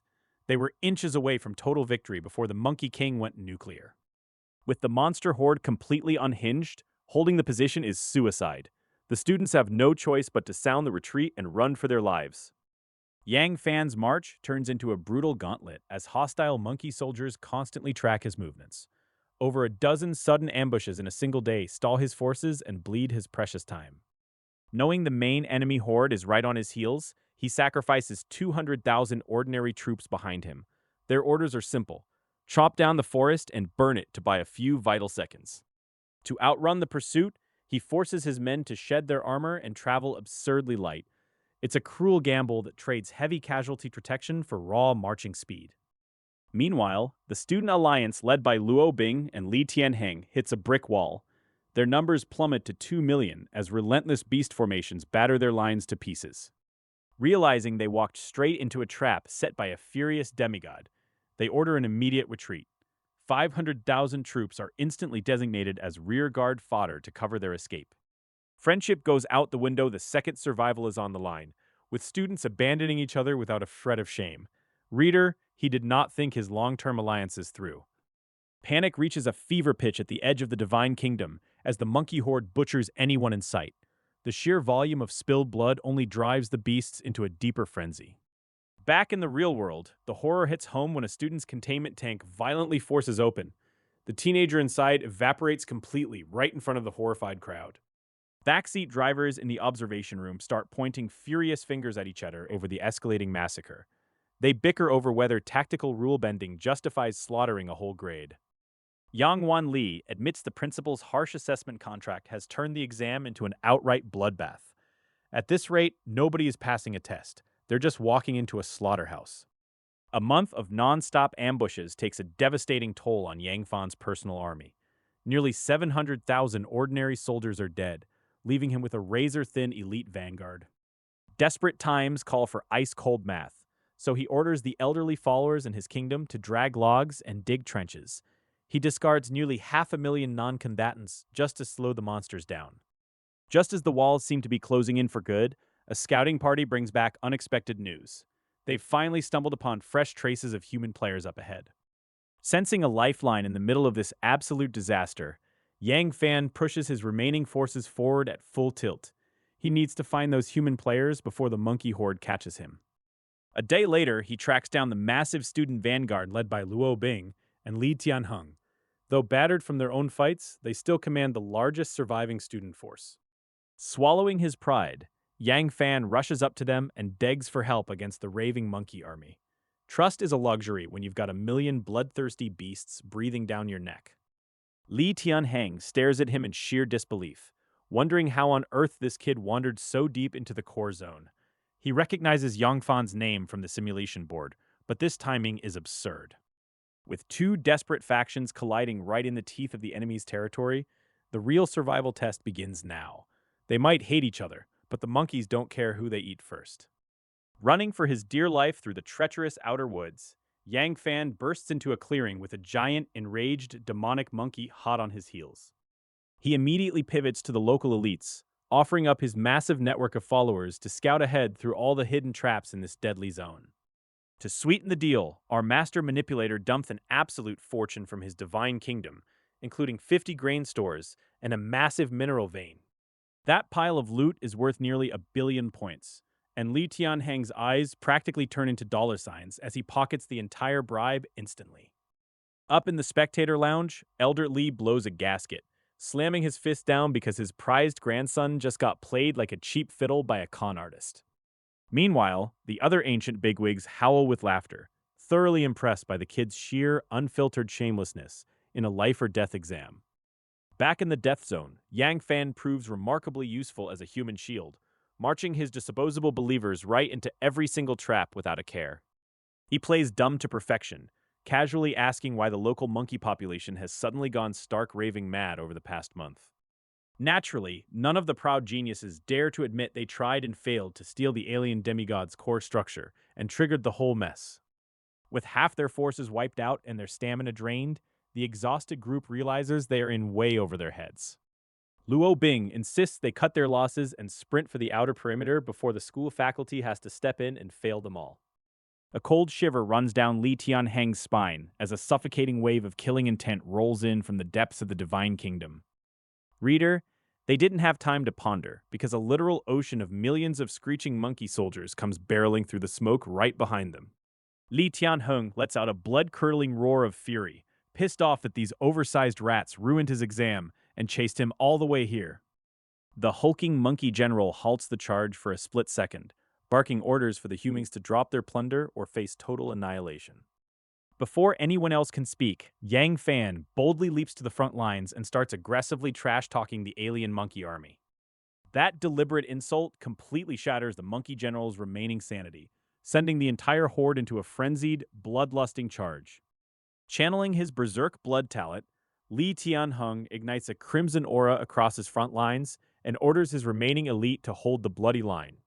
Li Tianheng's elite squad is having a terrible day, running for their lives from an endless horde of enraged beasts after failing to capture a single core building.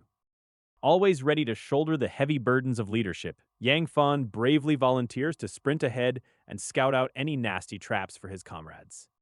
Luo Bing completely buys into his selfless act, urging the exhausted team to fall back slowly while their brilliant scout clears the path ahead. Reader, his heroic scouting method mostly involves using 500,000 completely unequipped believers as human-shaped landmine detectors. Waves of unfortunate souls march straight into deadly traps and venomous creatures, clearing the path through sheer meat-grinding sacrifice. Leaving behind a massive rearguard to cover their escape, the main group fights tooth and nail through 3 brutal days of relentless pursuit. When they finally reunite, Li Tianheng feels a sudden pang of guilt seeing Yang Fan's impoverished followers suffering such heavy losses for the team. Hiding his immense guilt behind a brave face, Yang Fan accepts the undeserved sympathy like the absolute fraud he secretly is. Deeply moved by his apparent loyalty, the two young elites vow to treat him like a true brother and invite him out for expensive drinks. Yang Fan plays the part of the humble hero to absolute perfection, secretly calculating how many aristocratic prodigies he is currently swindling. Pushing outward through the outer rings of the domain, the resistance weakens as hordes of unintelligent monkey demons try in vain to stop them. After a frantic month of running, they finally reach the starting sanctuary only to find hundreds of stranded students panicking amidst a sea of monsters. Trapped students vent their furious complaints about dying classmates and demand answers from an administration that clearly threw them to the wolves. Back in the camp, Li Shuhao scans the terrifying perimeter with mounting dread, praying that his favorite scammer made it out alive. Suddenly, the monster horde erupts into chaos as Luo Bing unleashes a devastating wave of frost that freezes 10,000 beasts solid in an instant. Following right behind her, a towering chi-refining realm follower shatters the frozen blockade with a single magnificent sword strike. Li Shuhao nearly falls over in disbelief as Yang Fan strolls into the sanctuary looking like a weary war hero who totally didn't scam everyone. Having forged a bond through literal life and death, the young elites happily hand over their faith points to cement an unbreakable friendship. Luo Bing's initial annoyance completely evaporates as she realizes her father was right all along. She warmly offers Yang Fan her full backing for any future trouble he might encounter. Top-tier students shower him with parting praise and casually promise presidential suites at luxury clubs once they escape. The surrounding crowd of regular teenagers stares in absolute disbelief. Back in reality, Li Shuhao abandons his old rivalry and begs for future charity from his newly connected classmate. Yang Fan just flatly warns him to pack his bags and get as far away as possible. Zhang Pang beams like a victorious rooster, loudly claiming the title of chief lackey to his divine master. Yang Fan's deadpan expression suggests his loyal buddy is about to walk straight into a meat grinder. That warm camaraderie evaporates instantly when a million howling demon monkeys swarm the outer perimeter. The sheer terror radiating from those fifth-tier generals is enough to freeze blood. A towering alien demigod materializes in the clouds, glaring straight down at Class 7 with murder in its eyes. Reader, he did not look happy to find out who looted his house. The enraged demigod swings a 1,000-meter iron rod down with enough force to shatter reality itself. The entire student body stands completely paralyzed, staring death right in the face. A commanding voice cuts through the void like thunder, dissolving the apocalyptic strike in a single breath. Even cosmic-level monsters have to pack up and go home when the principal steps in. After a grueling month trapped inside the simulation, Yang Fan finally bursts out of his nutrient pod into the real world. His joints crack with the sweet symphony of a month-long nap. The entire student body gathers on the main playground in dead silence as the final scores materialize overhead. Nobody is prepared for the absolute absurdity about to drop on the leaderboard. Li Tianheng's jaw unhinges as he spots Yang Fan sitting comfortably in the #1 spot above him. 16 years of elite training, and the man gets beaten by his own luggage mule. His furious granduncle loses his temper completely, screaming that the boy just sold out his own team for pennies. Li Tianheng just stands there blinking like an absolute donkey. Demanding justice, the elder practically begs the school board to broadcast the raw footage for everyone to see. He wants the world to watch Yang Fan get exposed as the ultimate traitor. The principal grants the request, and the massive overhead screen rolls back to reveal the hidden truth. Watch closely, kids. This is a masterclass in how to ruin friendships for profit. The footage exposes Yang Fan's followers cleverly slipping into enemy territory, disguised in fur coats. They stripped a multi-billion-dollar estate clean while everyone else was busy fighting. It cuts to the exact moment the enraged monkey army stampeded, trampling the elite heir's grand plans into dust. Our proud young masters spent that afternoon running for their absolute lives. Then comes the crowning masterpiece of acting, where Yang Fan plays the helpless victim to perfection. He actually let the very people he robbed escort him safely back to the zone. The entire student body watches in dumbfounded awe as the greatest heist in Academy history unfolds scene by scene. Some people play the game, and then there is Yang Fan, who rewrites the rules. Keeping his head down and arms crossed, Yang Fan embraced the universal truth. As long as you pretend you aren't dying of shame, everyone else is the one suffering. His loyal sidekick Zhang Pang looked like he'd just seen a ghost, realizing their high school social lives were utterly, completely, and irredeemably dead. Meanwhile, the deity Li Yuan was losing his absolute mind, screaming at his nephew for playing the role of Yang Fan's most supportive cheerleader.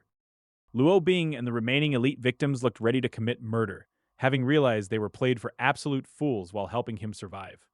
Fed up with the whispering, Li Tianheng snapped and marched straight toward Yang Fan with cold fury radiating off every inch of his body. Without a word of warning, he unleashed a devastating punch square at Yang Fan's chest, with enough kinetic force to crack concrete. Yang Fan caught the blow with his crossed arms, but the sheer momentum hurled him backward like a rag doll across the entire playground.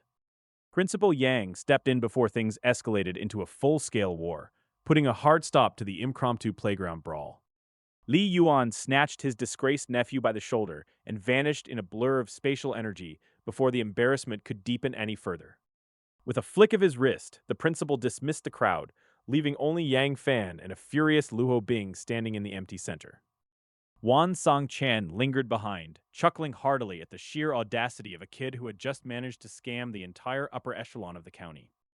Giving credit where it was due, Yang Fan offered a deep, respectful bow to the eccentric merchant for his unexpected piece of wisdom.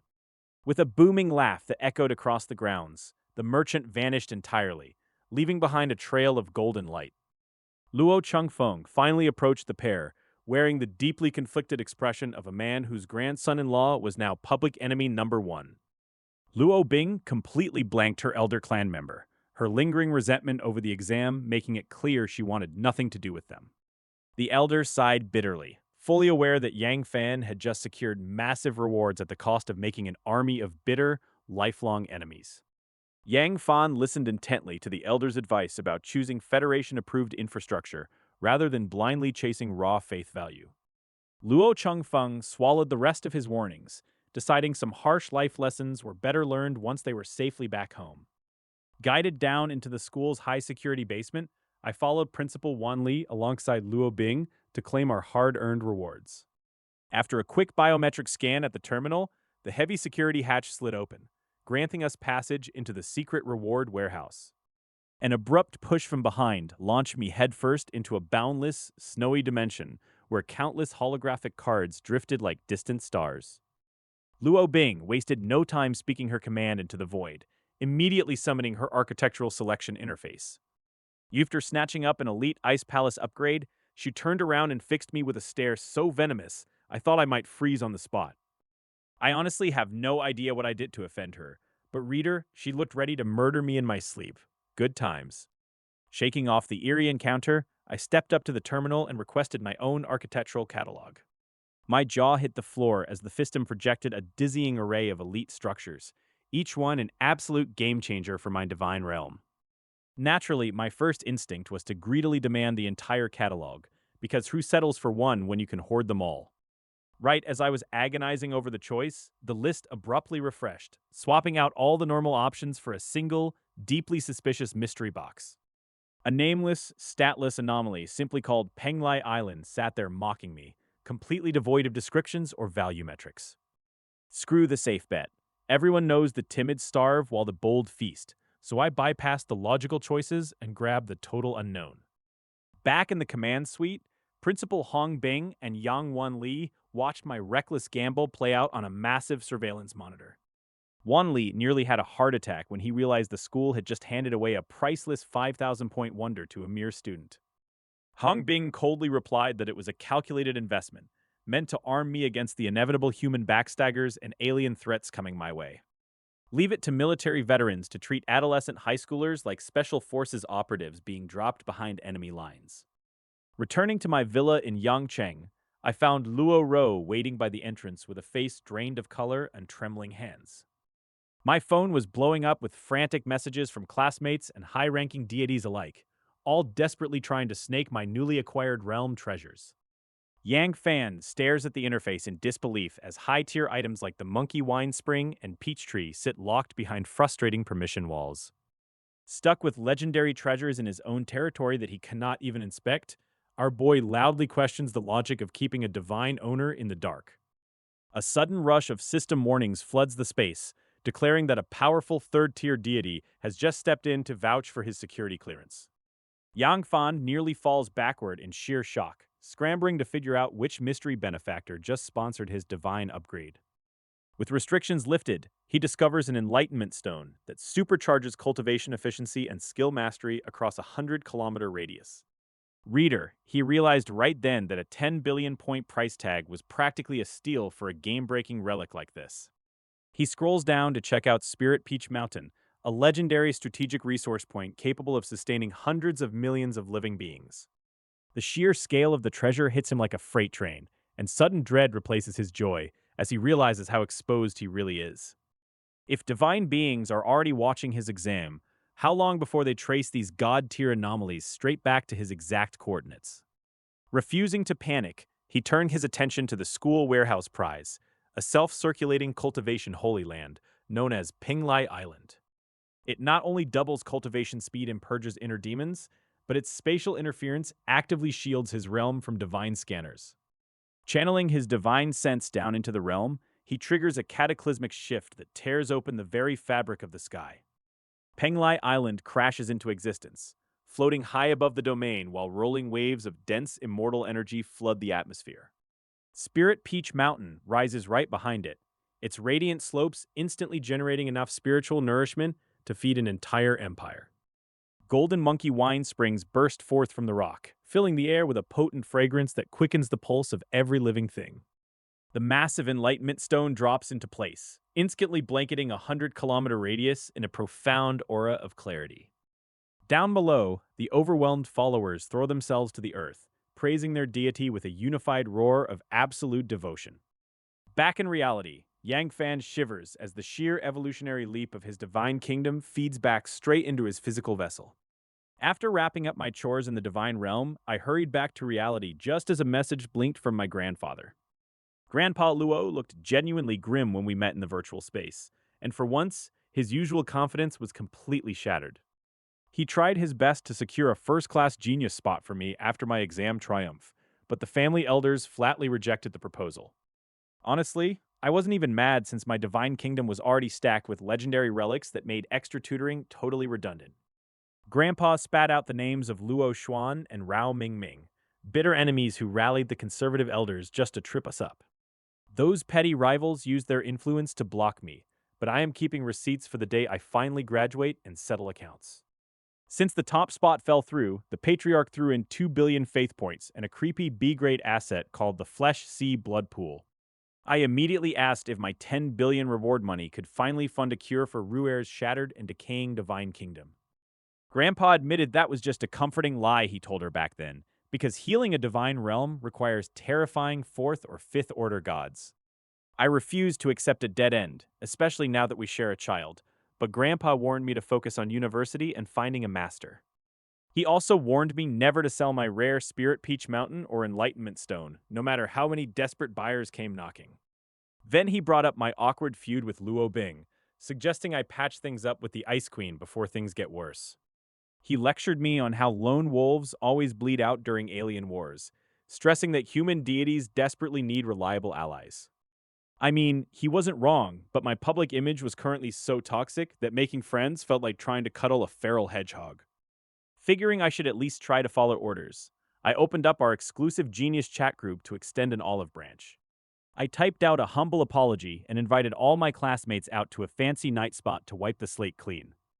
Reader, the deputy group owner did not appreciate my remorse and instantly drop-kicked me into digital oblivion. So much for diplomacy, because apparently the strong really are doomed to be totally, pathetically lonely. Luo Bing storms into her father's study, furious that he actually called an elders meeting to shower Yang Fan with fresh resources. Instead of apologizing, Luo Hai just laughs at her outburst, pointing out that her anger proves just how thoroughly Yang Fan outplayed them. He explains that in the ruthless game of divine expansion, trusting allies blindly is a fatal mistake, and Yang Fan simply made the smartest survival choice. Refusing to hear another word in the boy's defense, Luo Bing spins around and storms out of the room in a huff. Meanwhile, the elite student group chat explodes with absolute rage as everyone plots bloody revenge against Yang Fan for his trickery. Li Shuhao cowers in his room, terrified that his past association with Yang Fan will make him public enemy number 1. Li Tianheng issues a ruthless decree declaring Yang Fan the top target of the year and promising zero mercy to anyone who helps him. Unaware of the online lynch mob forming against him, Yang Fan happily examines the high-grade flesh and blood pool gifted by the Luo family. He places the brutal cultivation structure right beside the ethereal wonders of Penglai Island, neatly separating the mystic arts from martial might. Between competition prizes and family payouts, his cash flow hits an insane peak, leaving his personal balance looking absurdly healthy. The real problem is the colossal mountain of loot he dragged back from the alien demigod's domain, sitting in a disorganized heap. Reader, he did not think through how agonizingly tedious it would be to catalog billions of random items all by himself. Realizing he's been booted from the group chat, Yang Fan messages Luo Chengfeng to find a way out of this inventory nightmare. Luo Chengfeng replies with a mocking chuckle, telling the rookie god he's finally rich enough to buy a proper digital butler. Yang Fan pulls up the online store and locks eyes with an ultra-expensive automated helper born from a sixth-order mechanical civilization. This advanced intelligent entity boasts absolute loyalty, plugging straight into his divine origin to manage every micro-operation without fail. It can interface directly with external stock markets and online stores, maximizing trade efficiency while evaluating junk in seconds. Dropping 2 billion faith points without blinking, Yang Fan secures the ultimate assistant to clean up his massive mess. Stumbling across an advanced intelligent life form for just 2 billion points feels like finding a winning lottery ticket left on the sidewalk. Grandpa Luo fires back like a machine gun, basically dripping with pure, unfiltered envy at his grandson's absurd luck. Deciding he's done second-guessing a good deal, he slaps the purchase button and watches the download initiate. A featureless sphere of light manifests right inside his divine kingdom, waiting for its brand new master to give it form. In the blink of an eye, the orb morphs into a competent young woman in a work suit who formally introduces herself as Yang Yi. With a quick finger snap, he grants her full access, binding her instantly to his divine origin and locking in absolute loyalty. She immediately targets his massive, disorganized pile of miscellaneous junk and routes it straight to the online marketplace.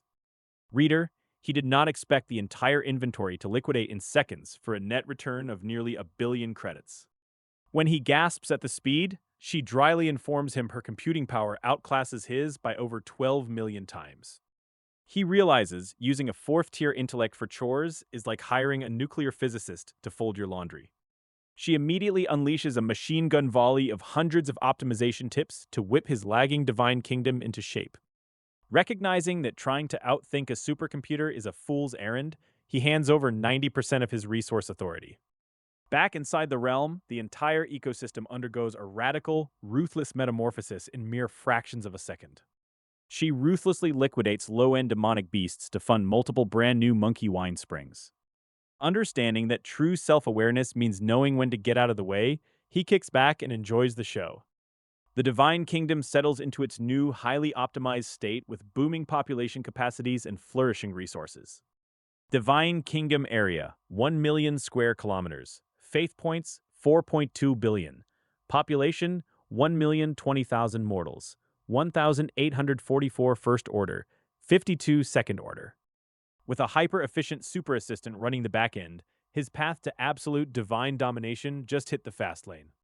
The mystic energy of Penglai Island is working wonders inside Yang Fan's divine realm, quietly refining the foundations of every single believer.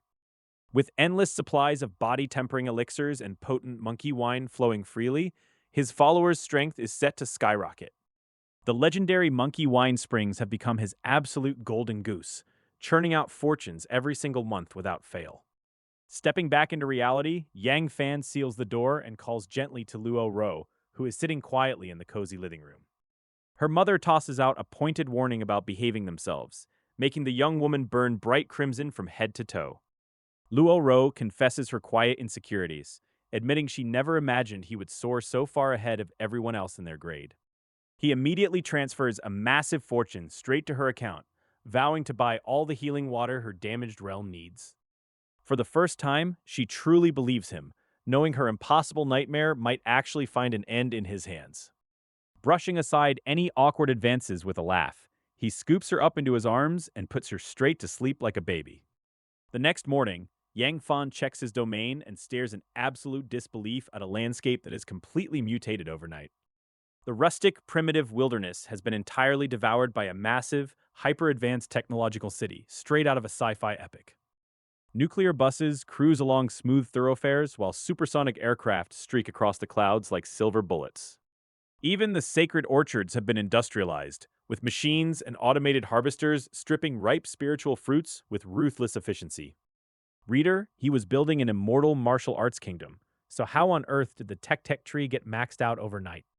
His AI assistant pops up out of nowhere, greeting him with all the cheerful serenity of a corporate executive explaining quarterly earnings. When Yang Fan demands an explanation for the sudden tech takeover, Yang Yi calmly explains that long-term efficiency requires maximum automation.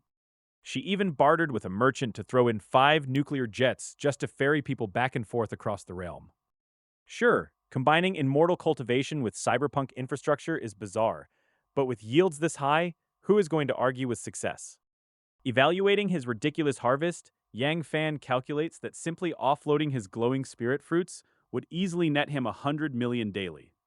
His hyper-intelligent deity assistant Yang Yi chimes in right away, pointing out that brewing them into premium monkey wine yields far superior long-term profits. Utterly impressed by the machine-like logic guiding his divine kingdom, Yang Fan decides to let his brilliant AI take the complete wheel. He straps on his virtual reality gear to dive straight into the Academy's morning session, relying on Yang Yi to feed him intel directly into his brain. Stepping into the lecture hall, Yang Fan finds his usual buddy Zhang Peng hiding like a frightened animal in the back row. The surrounding classmates recoil in absolute terror, as if he were carrying a deadly plague, hastily fleeing to the farthest corners of the room. Yang Yi's voice instantly drops a bombshell inside his mind. Thanks to a massive 10 million cash bounty from Li Tianheng, he is now the school public enemy.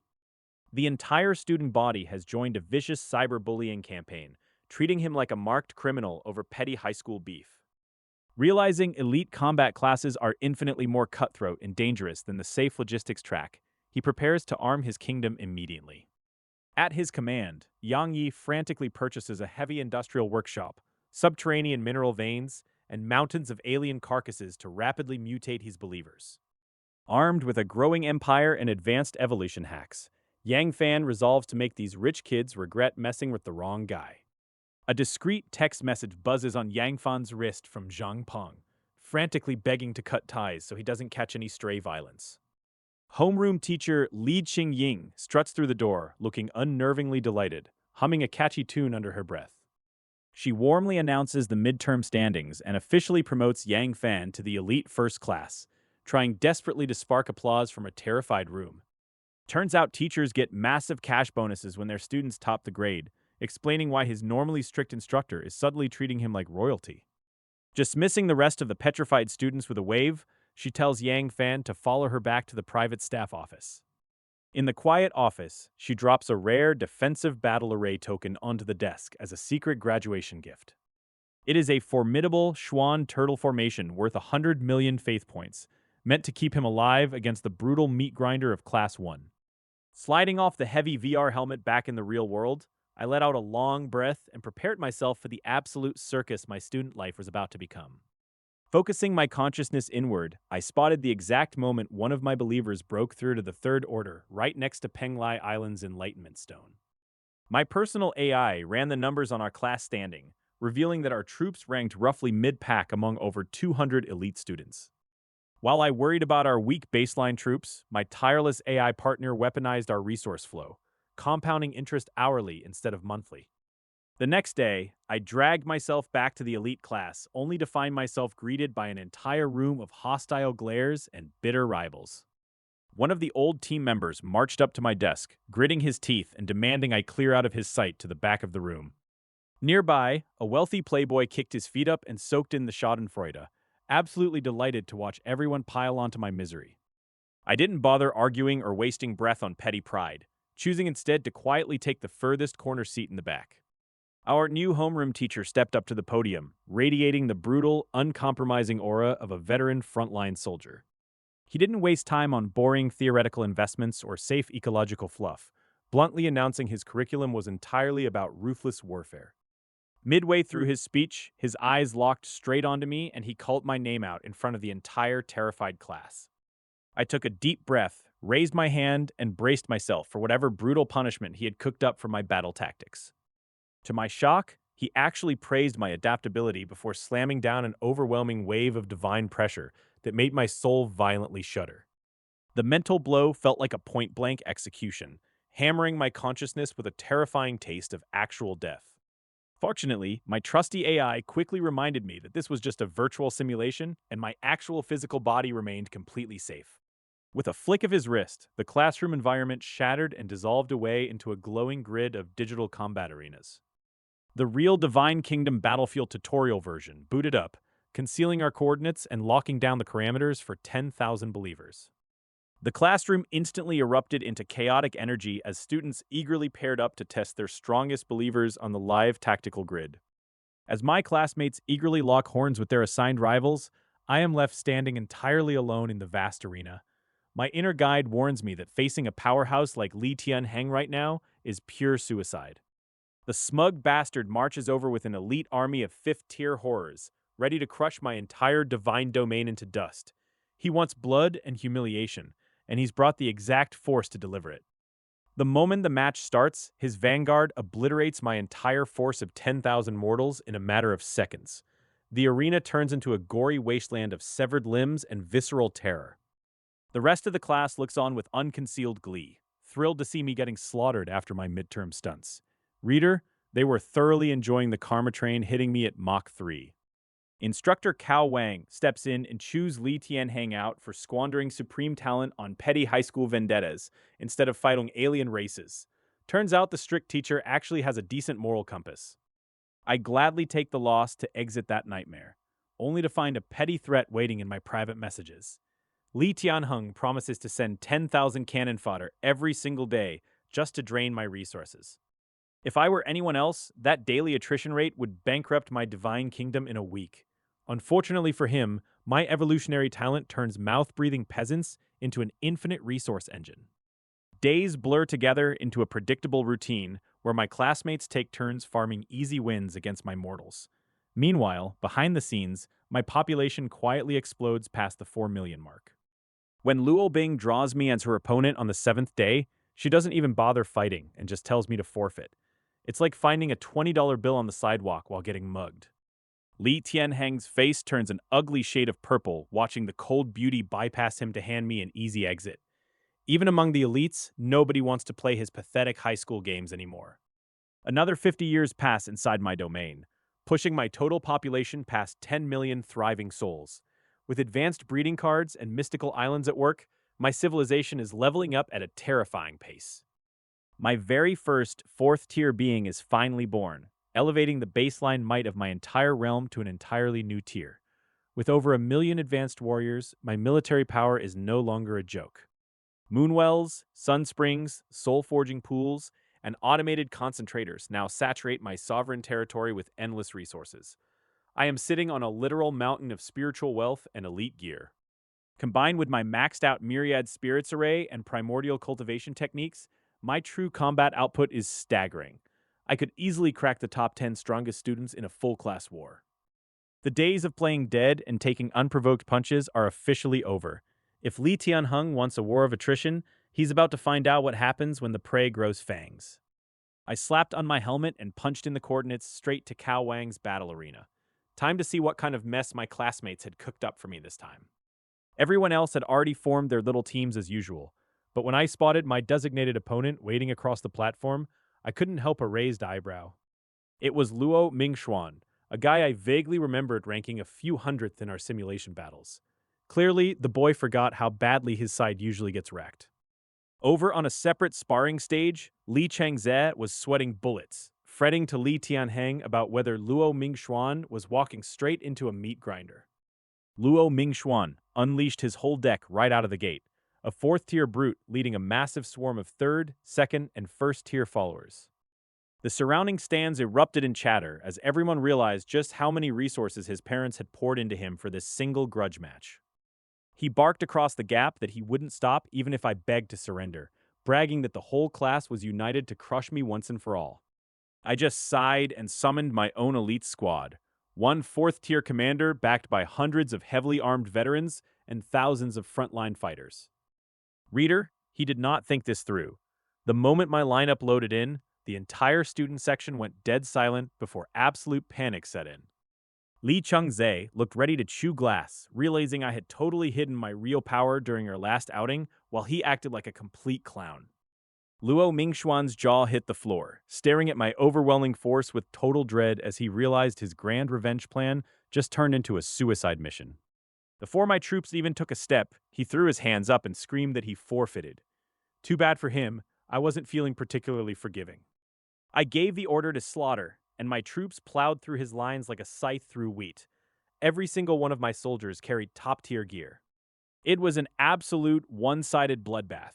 My 10,000-man unit carved through his forces while barely taking a scratch. The moment the barrier dropped, Instructor Cao Wang marched over looking like he wanted to chew us both up and spit us out. I told him straight up that if people wanted to keep picking fights to the death, I'd be more than happy to oblige every single one of them. Before I logged out, Cao Wang actually stopped me to give some solid advice on upgrading my combat formations, proving the guy cared beneath all that anger. Then Cao Wang turned around and thoroughly roasted Luo Mingxuan into a crying mess, proving that watching my enemies get publicly humiliated never gets old. Senior 3 Class 1 holds their homeroom teacher in absolute awe, not because he is gentle, but because his professional standards are ironclad. While my reputation soars, Luo Mingxuan is losing his absolute mind inside his lavish villa, smashing everything in sight out of pure rage. After I established my dominance, my sparring sessions finally normalized, turning into actual exchanges of technique rather than pure slaughter. Following instructor Cao Wang's advice, I trade away the overly complex turtle array for 2 versatile E-level formations. I dump both the heaven-locking and god-slaying blueprints straight into my transmission tower so my believers can study them independently. After a month of exponential growth, my Divine Kingdom's population has finally hit its absolute natural ceiling at nearly 40 million souls. 500 giant Tai Sui fungi churn out billions of yuan worth of prime meat day and night, turning my realm into an all-you-can-eat buffet. A fleet of 20 supersonic aircraft airlifts fresh spiritual fruits to every corner of the realm, spoiling my believers rotten. Believers, 4th tier 100, 3rd tier 3,310, 2nd tier 40,000, 1st tier 4 million, mortals 32 million, faith points 1.12 billion. With 360 daily faith points pouring in, I am already a third of the way to demigod status before the college entrance exams even start.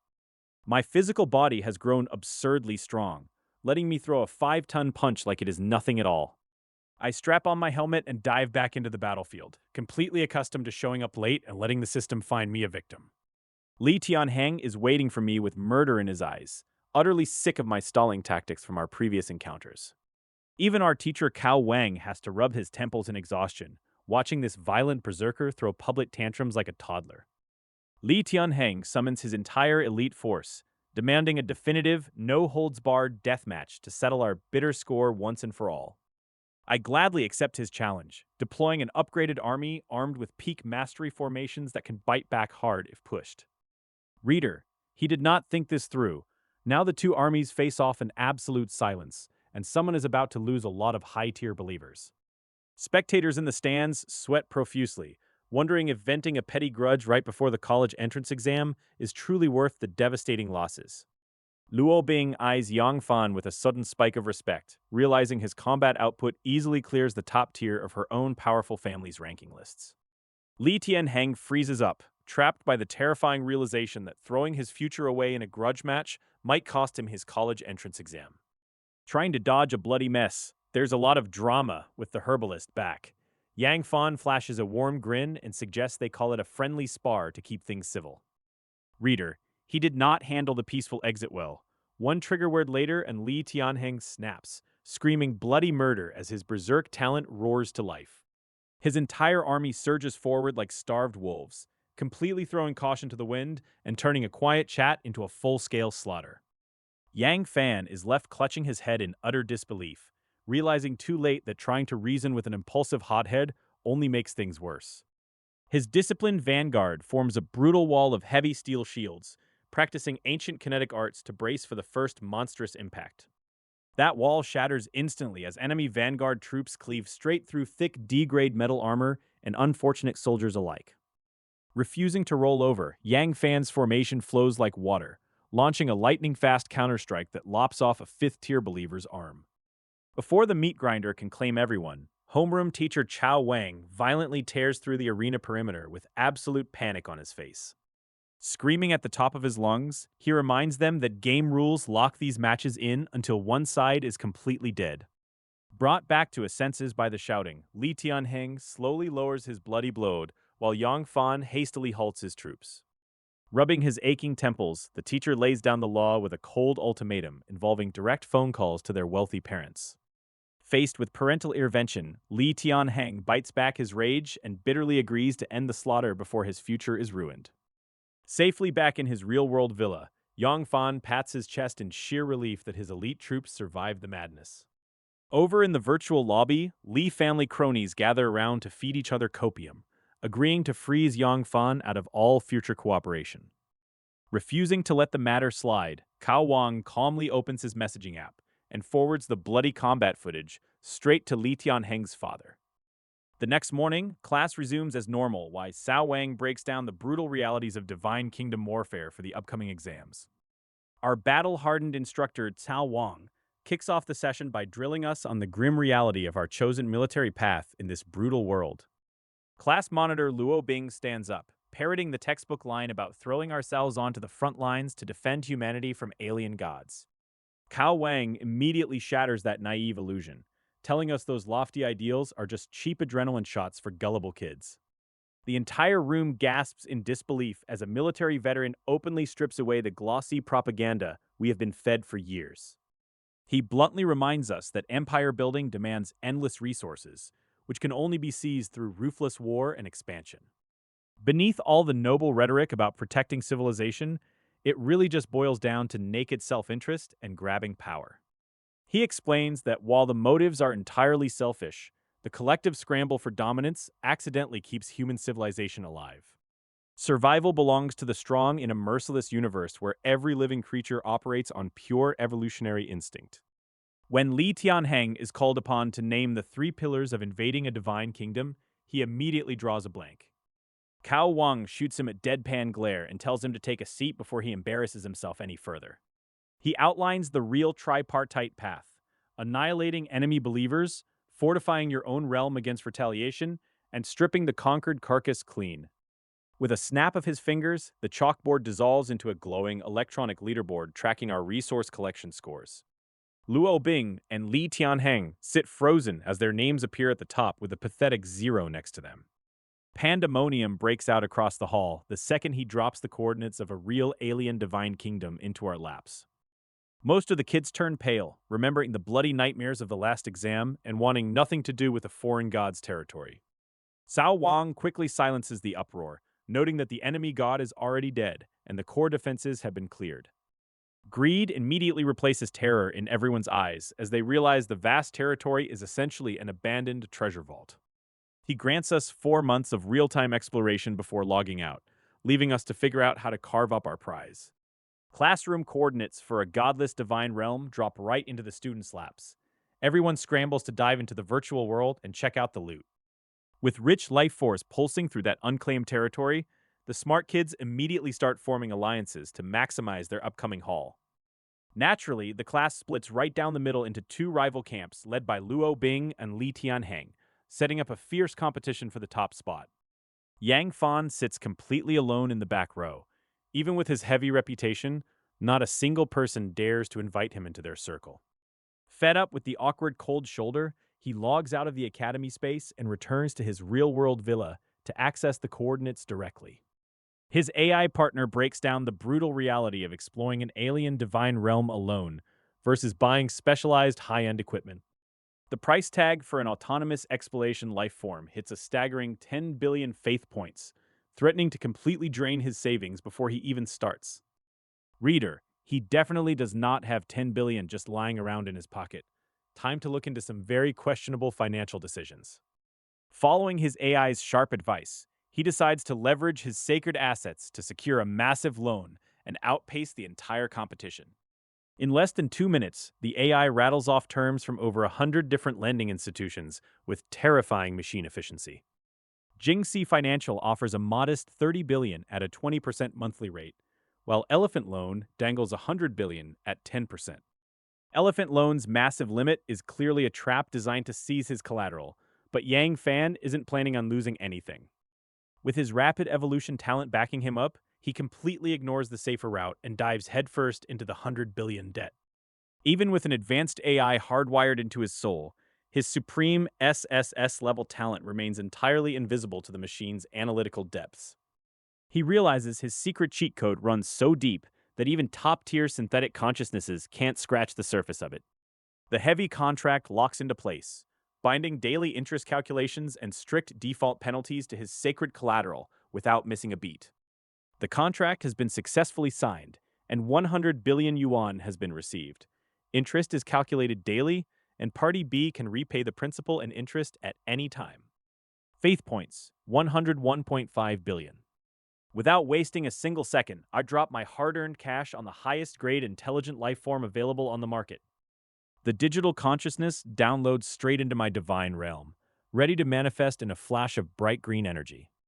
I hit random for settings hoping for ease, and out pops a tiny 7-year-old kid who politely introduces himself as Yang Er. I hand over secondary clearance and the exact coordinates of our target zone without a second thought. Kid's got work to do. Yang Er's consciousness slips right into the abandoned divine territory, immediately scanning the untouched wilderness for loot. He deploys millions of miniature probes and automated storage units to blanket the territory and map out every single resource. An entire workforce of tiered beings and mortals pours out of the dimensional gate to strip the land bare with terrifying speed. Reader, he did not just explore the place. It was like a professional moving crew stripping an abandoned house down to the copper pipes. While my supercomputer assistant loots an entire dimension, I tuck my wife into bed and take a long, well-deserved nap. Automated transport lines keep funneling truckloads of alien loot back to our base, turning foreign ruins into pure profit. My days now consist of checking spreadsheets for 5 minutes before sneaking off to high-end lounges to hang out with old friends. A month flies by and the academic leaderboard updates to show my absurd lead over every single one of my arrogant peers. Rivals like Luo Bing stare at their screens in absolute disbelief, completely blown away by the sheer gap in our resource collection. Even the top heirs who look down on me all semester are eating dust while my automated machine does all the heavy lifting. Every penny of profit goes straight into buying more monkey wine springs, multiplying my passive income to absurd heights. With dozens of springs pumping out cash, my monthly faith point income is about to skyrocket into the hundreds of billions. Life is good, money prints itself, and anyone who doubted me can cry about it while I enjoy some fresh spiritual fruit. With an empire of automated wealth backing me up, I am officially ready to show the entire academy who truly runs this world. While Li Tianheng's elite team slogs through wave after wave of low-level monsters, the heavy burden of their grueling grind weighs heavily on every single one of them. Li Tianheng's eye twitches violently when he glances at the public leaderboard and realizes Yang Fan's score is miles ahead of his entire coordinated squad. Even with 10 people pooling their resources, their progress doesn't hold a candle to a lone player. Reader, they did not take being humiliated very well. Miles away from the stress of competition, Yang Fan finds himself trapped in a far more dangerous arena, a luxury shopping trip with his overly enthusiastic girlfriend. After enduring 20 clothing stores of absolute torture, Yang Fan decides that bodily death is preferable to another hour of retail therapy. Saved by the bell, a sudden emergency message from an old acquaintance gives Yang Fan the perfect excuse to flee the scene at Mach speed. Upon arriving at the private lounge, Yang Fan wastes zero time getting comfortable, instantly sweeping a companion onto his lap with professional smoothness. Li Shuhao stares in absolute bewilderment at his friend's casual audacity, wondering how anyone manages to juggle these kinds of lifestyles so effortlessly. When pressed about his absurdly high resource collection rate, Yang Fan adopts the solemn expression of a seasoned guru hiding ancient secrets. Desperate for any edge in the Divine Kingdom race, Li Shuhao practically begs his rival for the hidden cheat codes to massive wealth and fast collection. Yang Fan straight-facedly recommends a stack of 5th-grade elementary school textbooks as the ultimate foundation for Divine Kingdom exploration. Li Shuhao stares at the primary school reading material in pure, unadulterated shock, wondering if his entire life has been a lie up to this point. With a smooth exit line about letting his victim foot the bill, Yang Fan abandons the room and heads straight back to his interrupted evening. Back in the group chat, Li Shuhao's update leaves the entire alliance questioning their life choices and regretting every single message they ever sent. Just as things are getting interesting again, another message pops up on Yang Fan's wrist, forcing him to make a deeply regrettable choice. Dropping a generous cash tip for his interrupted guest, Yang Fan bolts out the door to answer a summons from a far more formidable woman.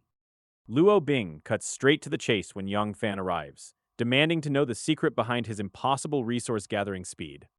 A dozen elite geniuses sit in absolute, stunned silence watching the interrogation footage, collectively wondering if basic arithmetic is the true path to godhood. Paperwork never ends, especially when the college entrance exams are breathing down your neck and the school budget is tighter than a drum. Old Yang sighs as he signs off on the venue rentals, trusting his colleagues' wild gamble that government funding will bail them out later. Then they pull up the student resource leaderboard, and their brains simply short-circuit at the impossibility unfolding before them. They stare at Yang Fan's astronomical score, wondering how a kid with 30 years of divine realm development pulled off such a massive lead. Desperate for answers, the homeroom teacher fires up the real-time surveillance feed to see what kind of illegal shortcut this student took. Reader, he did not think this through. The kid literally blew his entire 10 billion reward on a high-end artificial intelligence just to gather rocks. While the faculty curses him out as a fool who neglected his believer's strength, Yang Fan remains completely oblivious to their meltdown. Back in his room, Yang Fan is locked in a silent battle as a cataclysmic wave of raw energy tears through every fiber of his mortal frame. A terrifying surge from his expanding divine kingdom sweeps through his bones, muscles, and fascia, putting him through a brutal physical cleansing.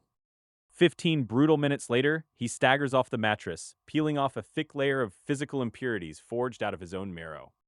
After scrubbing away the filth of his mortal shell, he settles back down and sinks his entire consciousness straight into his divine realm. His divine territory has ballooned to 1,000,000 square kilometers, packed with countless advanced structures, life pools, and astronomical reserves of faith. While automated systems and tireless lesser sprites scavenge every corner of the wilderness, millions of believers breed and train in relentless cycles. Generations of relentless culling and exposure to miraculous relics have turned his followers into absolute genetic powerhouses ready for war.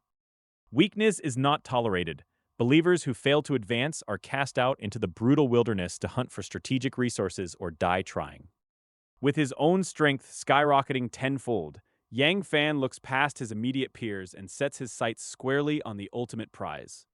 Leaving his closest rivals trailing in the dust, he realizes that a staggering 900 years of accelerated realm growth still lie ahead. With unimaginable wealth and resources at his fingertips, this college entrance exam is about to become his personal playground. While Yang Fan currently holds the top spot, the gap between his score and his rivals is rapidly closing. He isn't worried, though, because his real strategy has been playing out behind the scenes all along. Using advanced computing algorithms, his synthetic advisor projects decades of rapid population growth and high-tier believer advancement across the entire divine territory. Reader, he did not stay on top for long. Within days, heavy hitters like Luo Bing and Li Tianheng surge past him on the public leaderboards. Convinced that Yang Fan simply caught an early lucky break, his rivals celebrate their sudden ascendance and rally their forces for the final push. Back in his own realm, massive industrial upgrades take root. Over 100 automated monkey wine springs now flood the mountain slopes with endless valuable resources. With automated logistics running smoothly, his demographic numbers explode into millions of active followers, vastly strengthening the foundation of his kingdom. A towering mountain of debt looms overhead as massive loan interest payments drain the treasury, but Yang Fan refuses to compromise on future growth. Faith points, 12.3 billion, 10 billion dedicated to monthly loan interest. With the college entrance exams rapidly approaching, his advisor recommends investing heavily in advanced martial cultivation techniques to push elite followers past the mortal threshold. Everlasting Spring Skill Purchase Price, 100 million faith points. To Yang Fan's utter disbelief, the supercomputer rates his meticulously engineered divine kingdom as utterly average compared to his peers. Despite all his automated factories and millions of followers, his overall development score sits dead in the middle of the pack. He stares at the diagnostic readout in pure bewilderment, wondering how a realm packed with resources and millions of citizens could possibly rate as substandard. The supercomputer calmly continues its data crunching, explaining that true elite advancement requires centuries of accumulated baseline potential that simple resources cannot rush. He realizes that while his infrastructure is unmatched, the intrinsic qualifications of his mortal believers still need time to truly mature. With just 2 months remaining until the exams, every single drop of surplus income is funked directly back into strengthening his loyal followers. He pushes past the temporary setback on the leaderboards, knowing his automated economic engine will soon yield terrifying results. When the dust finally settles on the college entrance examination, the rest of the academic world is going to learn a very painful lesson about underestimating him. Yang drops a brutal reality check on our boy, pointing out that having a god-tier realm means nothing if your believers are too weak to matter. Turns out, becoming a demigod before the college entrance exams is a flex reserved for 0.001% of absolute freaks of nature. Coming from a backwater county, our protagonist suddenly realizes his SSS rank talent still makes him a small fish in a terrifyingly massive ocean. Instead of spiraling into despair, he dusts himself off and realizes the marathon of cultivation requires actual, grounded steps, not daydreams. He pivots his entire strategy, dumping half the Divine Kingdom's resources straight into Yang to bulldoze the competition for first place. Deep in the alien Divine Kingdom, Yang forces have been grinding through millions of casualties just to reach the heavily guarded core. Fierce third and fourth tier monsters block every inch of the path, making brute force a luxury they desperately need more believers for. Back in reality, our boy takes a well-deserved breather between visits to upscale clubs and drowning himself in university admission brochures. 10 days later, a sudden emergency ping from Yang snaps him right back into the divine realm with zero warning. He materializes into an atmosphere thick with the stench of fresh blood and the chaotic aftershocks of a brutal, high-stakes slaughter. Yang stands proudly before a breathtaking discovery, a hidden ruin pulsing with an absurd concentration of concentrated life energy. Yang projects the specs of a legendary Grade B medicinal garden, capable of churning out high-grade spiritual plants at terrifying speeds. When he sees the 20 billion faith point valuation, his brain practically short-circuits from sheer, unadulterated greed. Without blinking, he authorizes a billion-point spend for a spatial bracelet just to loot the entire structure, lock, stock, and barrel. Acquired the 100 Herbs Spiritual Pivot Academy, points plus 20 billion. Gain various spiritual values and accumulate 3 billion points. With a single earth-shattering exploit, Yang Fan rockets past all his rivals and violently claims the #1 spot on the leaderboard. Reader, he learned that day that sometimes a single lucky break in the endgame beats decades of grinding in the dirt. While the Student Genius chat room explodes in absolute panic over a sudden point shift, I am completely oblivious to the chaos I just caused at the top of the leaderboard. Rival competitors scramble to figure out how a solo operator managed to breach the forbidden core zones without an army, throwing wild theories back and forth. Over in the Lee family stronghold, my sudden 20 billion point jump has forced even their golden boy contender to sit up, sweat, and take notice. They realize I might actually steal the crown jewel of the upcoming college entrance examinations right out from under their carefully laid plans. Desperate times call for desperate measures, and Li Tianheng decides to fund a covert operation to derail my momentum once and for all. He authorizes a massive transfer of 100 million faith points to fund a completely shameless distraction campaign against me.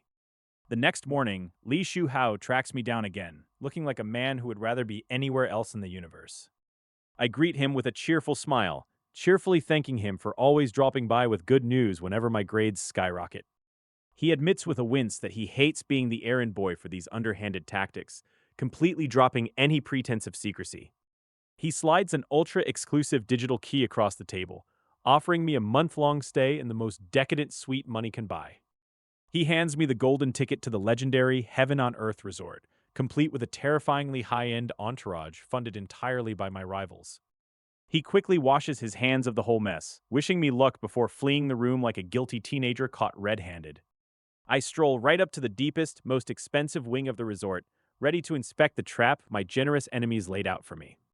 The doors swing open to reveal a jaw-dropping expanse of crystal glassware, ambient lighting, and a bed big enough to sleep a small army. A holographic control panel hovers nearby, offering instant access to a roster of elite attendants ready to cater to my every whim. Reader, I did not hesitate for a single second. When your enemies offer to bankroll your vacation, you simply say thank you and dive in headfirst. While my automated clone handles the grunt work of grinding out Divine Kingdom resources, I get to kick back and enjoy a luxury retreat on their dime. Honestly, you have to hand it to them. What an absolute bunch of kind-hearted philanthropists. While most students are sweating bullets over the upcoming college entrance exam, our protagonist is busy pampering himself in a luxury bathhouse with a dozen attendants. A sudden summons from his homeroom teacher shatters the relaxation, dragging him straight out of the steam and into a virtual classroom portal. He expects the usual glares of bitter hatred, but instead, the room greets him with a heavy silence full of cautious, bewildered awe. Up front, Li Tianheng refuses to believe his own eyes as he checks the leaderboards again, watching his rival pull further and further ahead into first place. He drags his poor friend into the paranoid loop for the fourth time today, demanding to know how a guy who spends 5 hours a day lounging in suites keeps winning. Teacher Cao Wang marches in and immediately zeroes in on the troublemaker, realizing the kid's terrifying point total isn't just luck after reviewing his data logs. Cao Wang drops a bombshell on the class.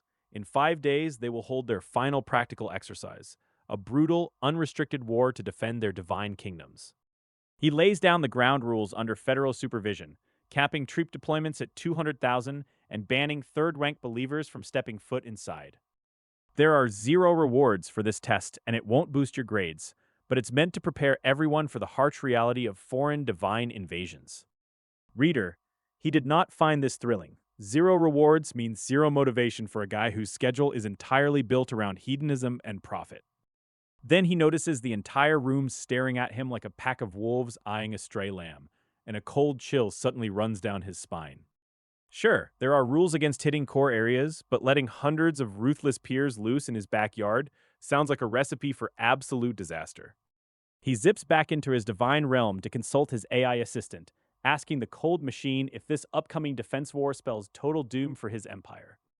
The AI calmly notes that while friendly matches rarely cause permanent ruin, his legendary unpopularity gives a 93% chance of targeted sabotage.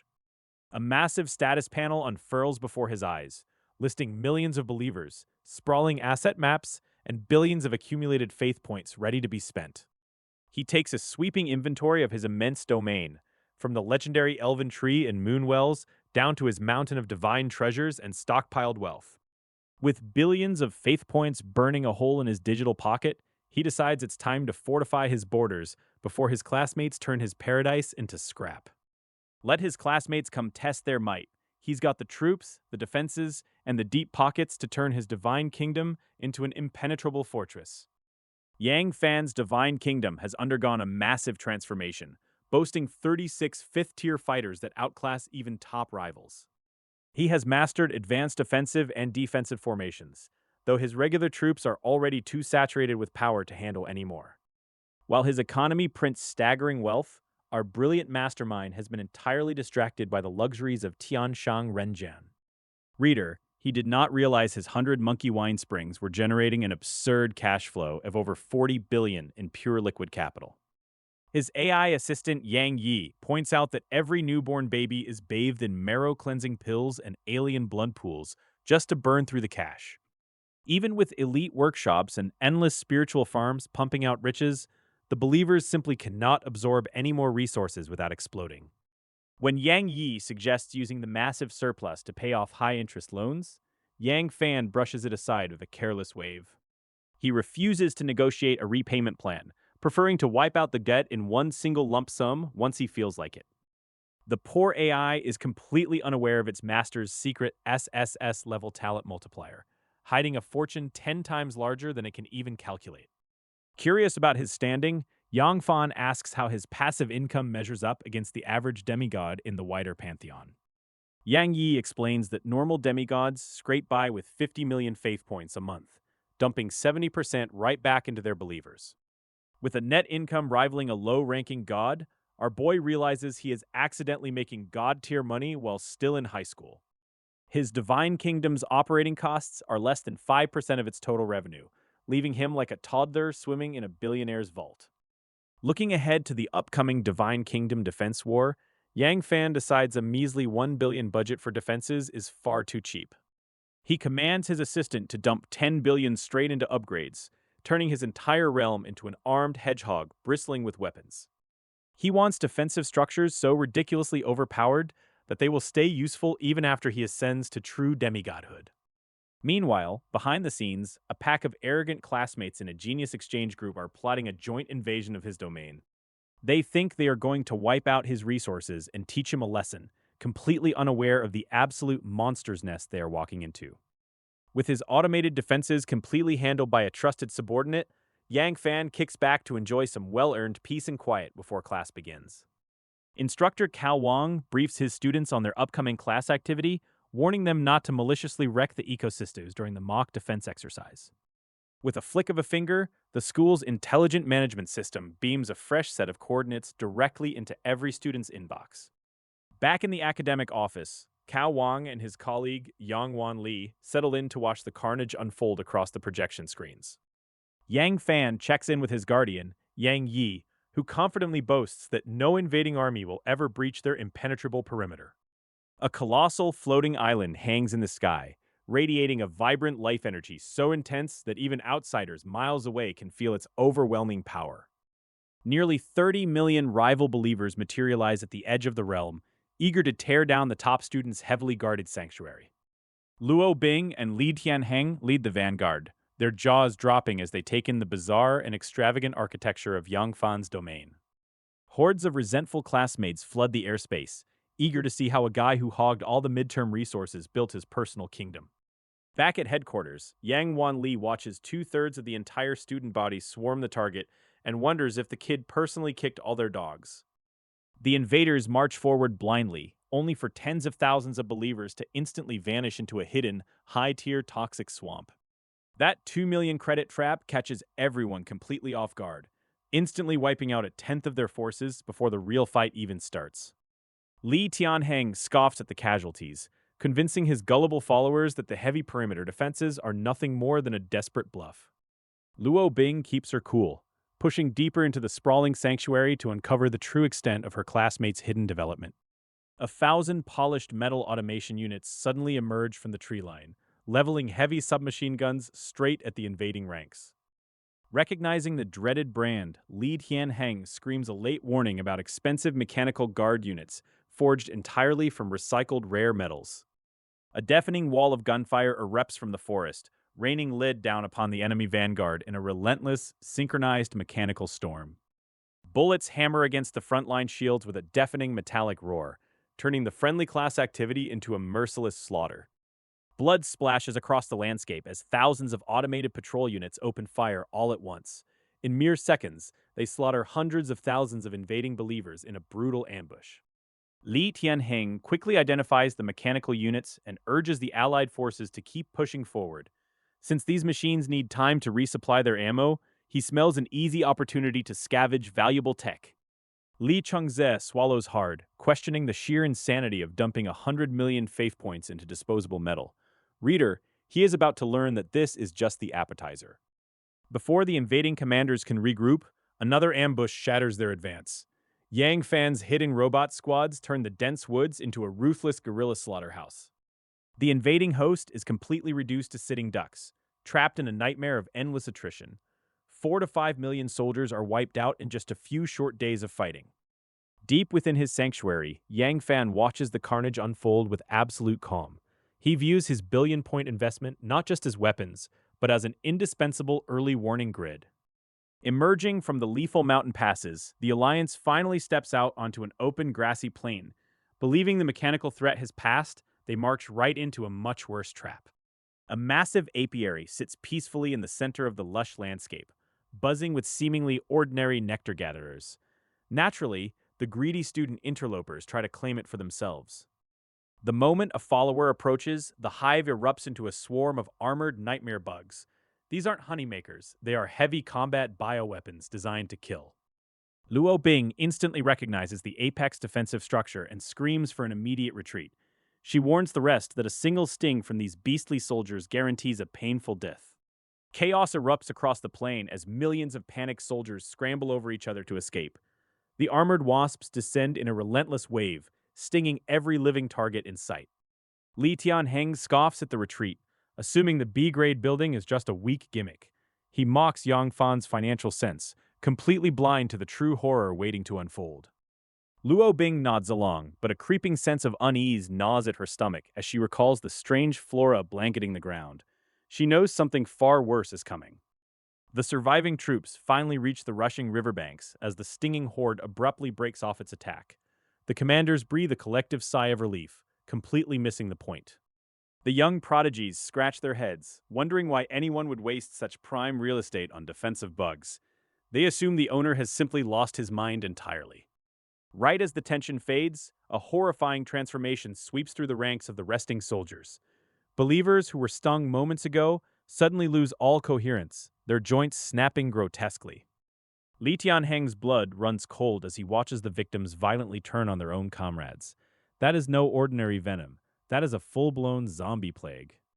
The virus rips through the army like wildfire, turning allies into ravenous monsters in seconds. Yang Fan didn't just build a defense, he built a biological meat grinder, and his rivals are learning the hard way that he is entirely, brilliantly unhinged. Absolute bedlam breaks out across the divine territory as millions of followers succumb to sudden, horrific violence, tearing into each other like rabid beasts. Li Chengze recoils in utter disgust from his own infected followers, terrified that the plague will cross over and wipe out his entire divine kingdom. Realizing the sheer madness of Yang Fan's defenses, these elite students abandon their armies on the spot and sprint for the border, utterly done playing. Even the rivers run toxic, melting the flesh off any unfortunate soul foolish enough to dive in, and sending the remaining survivors scrambling up the mountains. Back at the school office, Yang Wanli and Cao Wang stare in absolute disbelief as they watch corpse flowers blooming right next to the queen bee. Standing at the heart of his territory, Yang Fan watches 10 million people turn into walking corpses in hours, and feels a very justified chill run down his spine. He immediately demands guarantees from Yang Yi that his own people won't end up dissolving into green sludge, earning a prompt reassurance from the system AI. With the cannon fodder thankfully reduced to a manageable 4 million, the hardened core pushes deeper into the treacherous forest. Reader, he did not think this through. Patrol robots pop out of the woodwork to welcome them with a fresh barrage of lead. Luo Bing ignores the mechanical grunts entirely, sensing a massive wave of raw vitality pulsing from the very heart of the wilderness. They break through the tree line only to find a jaw-dropping forest of densely packed moonwells and sun springs, worth a small fortune. Li Chengze's eyes light up with dollar signs as he moves to claim the high-tier resources for himself before anyone else can grab them.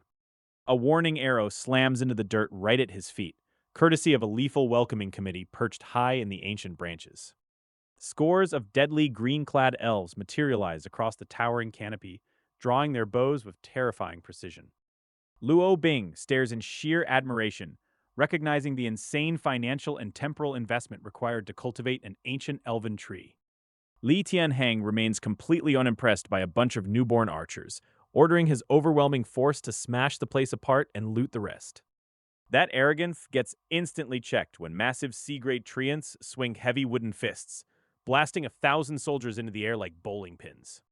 The canopy erupts in a coordinated volley of pinpoint sniper fire, leaving the intruders no choice but to fight for their lives as the forest itself turns into a meat grinder. Elven marksmen take the field with terrifying efficiency, sending rifle volleys straight into the enemy's most vulnerable spots without wasting a single shot. Before the invading forces can even approach the sacred well, the ground splits open and writhing roots drag screaming soldiers straight into the mire. An ancient, mountain-sized tree demon awakens from the heart of the woods, moving with earth-shattering force to crush the intruders. Recognizing a high-tier defensive beast, Li Tianheng pops his berserk skill and yells at his troops to run for their lives immediately. The towering monstrosity speaks with a booming voice before unleashing a barrage of thick vines that smash armor and break bones into dust. When the dust finally settles from the brutal clash, fewer than 1 million of the invading believers are left standing among the wreckage. The local elves offer deep bows of gratitude to the ancient guardian for stepping in to purge the unwanted outsiders from their home. Outside the tree line, Li Chengze stares at his decimated troops and asks his peer just how much a monstrous defense like that costs. Luo Bing refuses to let the roadblock stop her, suggesting they simply take the long way around the colossal wooden beast. The rest of the invading elites readily sacrifice their remaining low-tier pawns just to satisfy their curiosity about the rival's realm. High above the clouds, Yang Fan checks out his massive asset and wonders if the towering Tree King can march out to fight beside him. The system explains that the heavy hitter is a neutral environmental boss that even attacks its owner's followers if they stray too close. Satisfied with his defenses, Yang Fan turns his attention to his final trump card mounted proudly along the metallic perimeter walls. After a long month of circumventing hazards, the scouting party finally catches sight of the sprawling, otherworldly tech city. Staring at the towering skyscrapers and floating wonderland, the student geniuses are left completely speechless by the sheer scale. Luo Bing recognizes the staggering wealth needed to build such an advanced metropolis, wondering how her rival managed to pull it off. Back at the school academy office, the faculty members sip tea and sigh over how easily the top contenders bypass the defenses. Director Yang just laughs it off, eager to see what other ridiculous surprises the wealthy student has hidden up his sleeve. High above his divine realm, Yang Fan watches the hostile forces gather outside his borders. Instead of panicking, he calmly steps up to his newest toy and primes the ignition sequence.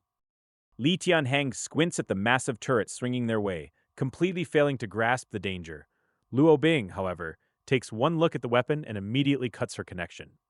A blinding beam of pure destruction rips through the sky, carrying enough energy to slag an entire mountain range. It zeroes in on the gathered believers before anyone can even draw breath. Millions of hostile believers vanish in the blink of an eye, completely vaporized by the extreme heat. In their place is a smoking crater with molten edges and total, bone-chilling silence. Li Tianheng stares at the smoking wasteland with his jaw practically unhinged.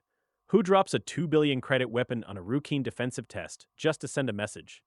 Back in reality, Principal Yang Wanli reviews the combat footage and adjusts his opinion of the kid real fast. Turns out being terrifyingly rich has its privileges. Lounging in his luxury suite after the exam, Yang Fan gets a pop-up invite from the very same people who kicked him out of their clique a week ago. Oh, how the turnables. The moment he accepts, the chat room floods with sudden sycophants eager to call him Brother Yang. Funny how nobody mentions the zombie virus when you can blow up their whole army. When the college entrance exam rankings finally drop, Yang Fan secures the top spot by a mile. 85 billion points leaves the competition eating dust. With the funding secured and his debts paid off, Yang Fan dives back into his divine kingdom to check the inventory. His believers have evolved, and the sheer scale of his domain is staggering. Tens of thousands of sun and moon wells pump pure life force into the soil, speeding up the growth of the ancient elf tree. Even the lifespan limits of his mortal followers are starting to shift. The ancient elf tree thrives in the rich environment, its growth accelerated by centuries in a single breath. Give it time, and this forest will dwarf entire nations. With the first phase of development done, Yang Fan sets his sights on a much bigger prize. He needs to crack the top 10,000 in the municipal simulation battles to get into a top-tier university. The elite universities of the Federation don't just take anyone. You need serious credentials to get through the door. Special recruitment is the golden ticket, and he's going for it. Why settle for a mediocre school when you can swim with the sharks at the very top? He packs his virtual bags, ready to dominate the upcoming simulation matches. Determined to break into the top tier of the Divine Kingdom simulation, Yang Fan seeks out the best tactical gear his fortune can buy. He tracks down Luo Tietie, a massive merchant whose family holds a monopoly on high-tier gear and elite military supplies. After nearly suffocating in a bone-crushing bear hug from the overly enthusiastic dealer, Yang Fan finally gets down to business. The massive trader nearly spits out his tea when Yang Fan casually orders 10,000 sets of B-grade weaponry in a single breath. Reminding him that these are restricted war consumables, the merchant questions if a mere high schooler understands the sheer financial ruin of such a buy. Unfazed, Yang Fan transfers 19 billion faith points without blinking an eye, treating a national fortune like spare pocket change. He secures the massive cache of B-grade equipment, realizing that true military might requires heavy external investments when followers are still weak. Checking the family simulation leaderboard, he finds his rank slipping into the 70s as rival prodigies grind day and night. Back inside his divine realm, he assigns the newly acquired armaments to his 4 dozen 5th-tier elites and thousands of 4th-tier fighters. With his newly armed army locked and loaded, he hits the Q button to plunge headfirst into the chaotic simulation arena. The simulation drops his forces straight into a volatile volcanic crater, swarming with unprepared enemy combatants. With overwhelming combat power and top-tier gear, his elite forces butcher the opposition in mere seconds flat. Somewhere out in the wider network, another unlucky competitor watches his winning streak get violently ended by Yang Fan's unstoppable juggernaut. Match after match, win after win, his victory streak snowballs into hundreds of consecutive triumphs as his score climbs past the thousands. The simulation grinds relentlessly forward, rewarding every absolute slaughter with a steady stream of valuable ranking points. Refusing to stop, Yang Fan immediately greenlights the next deployment while watching his overall win rate soar toward perfection. The next arena generates a wide-open claim, but this time, the enemy force waiting across the field looks entirely different. For the first time, he stares across the digital battlefield at an adversary equally decked out in top-tier military hardware. After countless grueling clashes, I've finally cracked the hidden logic behind this brutal simulation war. When you ride a relentless winning streak, the matchmaker throws heavy hitters your way to test your mettle. I set up the heaven-locking formation and braced my forces for impact. My opponent was clearly another gifted high schooler with great gear, but his grasp of ancient formations was downright amateurish. Battle over. Points plus 201. Current points 7,746. Win rate 98.9%. Continue matchmaking? While I was busy grinding matches, the Luo family council back home was losing its collective mind over my sudden leap into their top 10 rankings. Grandpa Cheng Feng couldn't wipe the grin off his face. Even my pregnant wife, Luo Ro, was left completely dazed by my meteoric rise. She used to think I was just a cheeky freeloader, but now I was leaving the family's finest heirs in the dust. Grandpa Cheng Feng laughed like a madman, gloating that if I kept this pace up, I'd blow past all their arrogant prodigies. He warned us that breaking into the county's top 10,000 was a different beast altogether, though. First place, Yang Fan, a second-class genius, with 9,341 points and a 99% win rate. That arrogant Ice Queen Luo Bing finally lost her composure, biting her lip in sheer frustration. She had poured her entire life into mastering her B-grade talent, only to watch me steal her thunder. My points skyrocketed past 8,000, then 8,500, rocketing straight toward the top. The higher I climbed, the more vicious the competition became. Battle over. Score plus 307. Current score 9,832. Win rate 99.1%. Continue matchmaking? That last fight nearly wiped me out, costing me 60% of my troops. If I hadn't splurged on those B-grade weapons at the last second, my legendary winning streak would have ended right then and there. I mashed the continue button, and the simulation warped me straight into a rugged mountain range. Reader, I should have known the game wasn't done messing with me. My enemy deployed 10,000 third-tier troops wearing head-to-toe silver armor with thrusters strapped to their backs. They weren't holding normal blades either, but crackling energy swords. Unsure of what fresh hell I was facing, I ordered my men to lock down into a defensive shell. When you don't know the enemy's gimmick, turtle up and let them make the first move. The enemy soldier drew a strange metal barrel from its pocket, and I honestly thought the guy brought a prop to a knife fight. Turns out, I was the idiot. A torrential downpour of high-velocity bullets erupted from that tiny metal tube with deafening fury. Holy crap, the man was running a full mechanical build. Mechanical gods were practically mythical in our sector, and this was my very first time facing one. My Vajra shield bearers caught the brunt of the storm, but those endless bullets punched straight through their defenses. This was getting completely ridiculous. I ditched the defensive stance, ordered the shield bearers to hold the line, and sent every last remaining soldier charging straight into the meat grinder. Deploying our absolute best formations felt smart until the enemy completely ignored our tactics and turned my divine followers into mincemeat. Reader, he was not prepared to find out his elite troops were getting slaughtered by automated battle drones worth more than a small kingdom. My personal assistant casually drops the worst news imaginable.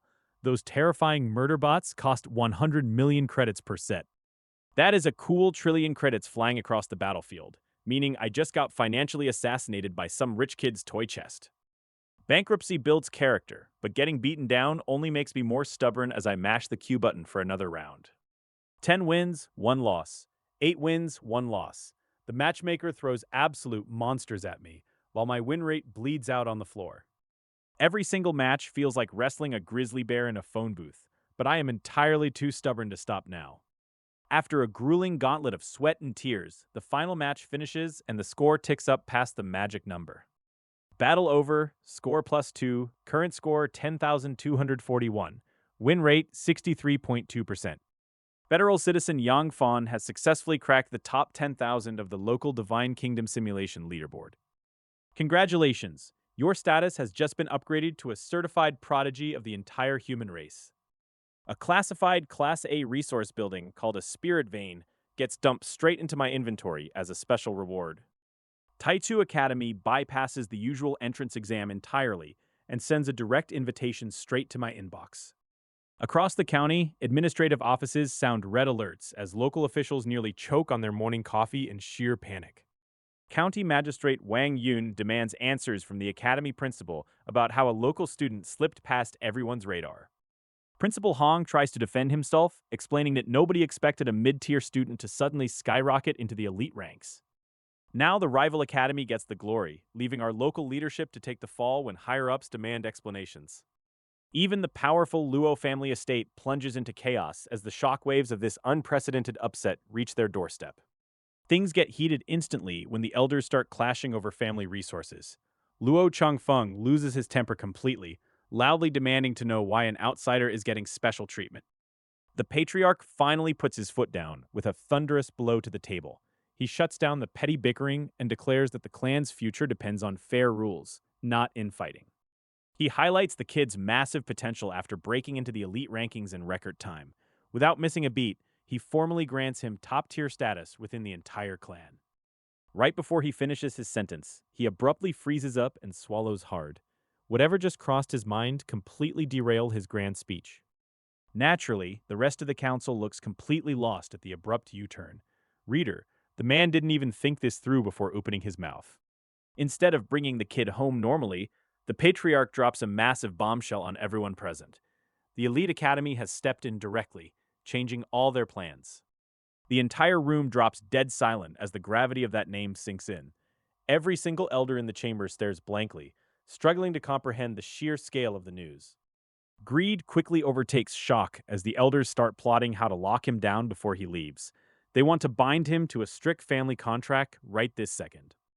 The patriarch shuts down their shady schemes immediately, reminding them that federal laws protect prodigies heavily. Trying to trap him now would be complete suicide. Without wasting another second, the patriarch orders an elder to sprint over and secure those crucial family ties. The man vanishes into thin air to fetch him before someone else snaps him up.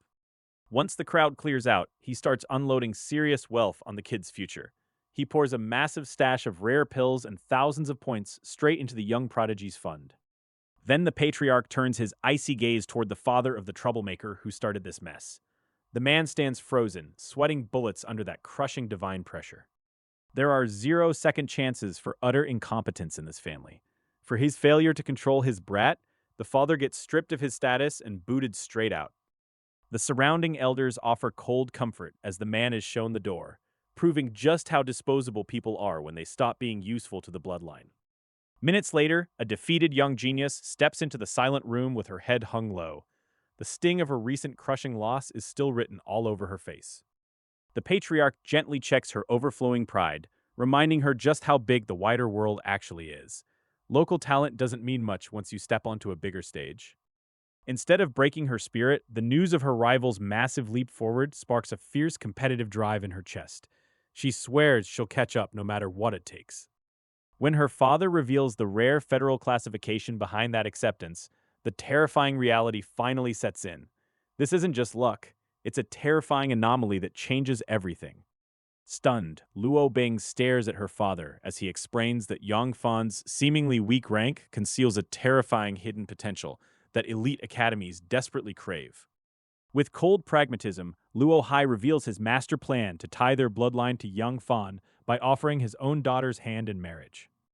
Horrified by the sudden decree, Luo Bing tries to refuse, only to be cut off by a suffocating wave of divine fury that floods the room.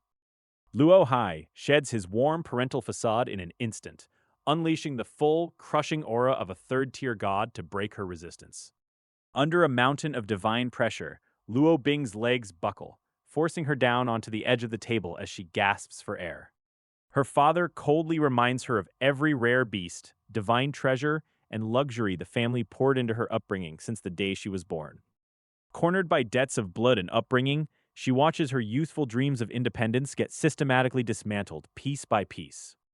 With her spirit thoroughly crushed, she finally yields to the patriarch's command and agrees to hunt Yang Fan down tonight. Meanwhile, Yang Fan barely steps out of the virtual realm before Grandpa Luo snatches him and Luo Ro into a getaway car in a blind panic. Luo Ro anxiously checks her belly while demanding to know if their ancestral domain is under enemy attack, given their bizarre haste. Grandpa Luo rolls his eyes at her dramatics, stepping on the gas as they barrel straight into the inner sanctum of the Luo family estate. Stepping into the inner reception hall, Yang Fan meets Patriarch Luo Hai, whose gentle, grandfatherly demeanor completely disarms him. The clan head pours a rare, body-strengthening vintage reserved for gods, treating Yang Fan less like an outsider and more like favored royalty. Knowing a third-tier god could snap him like a twig, Yang Fan shrugs and chugs the entire glass of divine wine without a second thought. Luo Hai casually slides a B-grade strategic pill tower building card across the table as if handing over a coupon for fast food. Yang Fan stares at the priceless architecture blueprint in stunned silence, wondering if the patriarch accidentally lost his mind. Before he can recover, the patriarch drops 10,000 divine points into his account like pocket change for his trip to Taichu City. Even Luo Ro stands paralyzed in shock beside him, watching her family bankrupt themselves to shower her man in incomprehensible riches. Luo Hai pours out drinks with a suspiciously friendly smile, but after just 2 cups, my head is spinning and sweat is pouring down my face. Before I can even figure out what is hitting me, a guy in a trench coat scoops me up and hauls me right out of the room.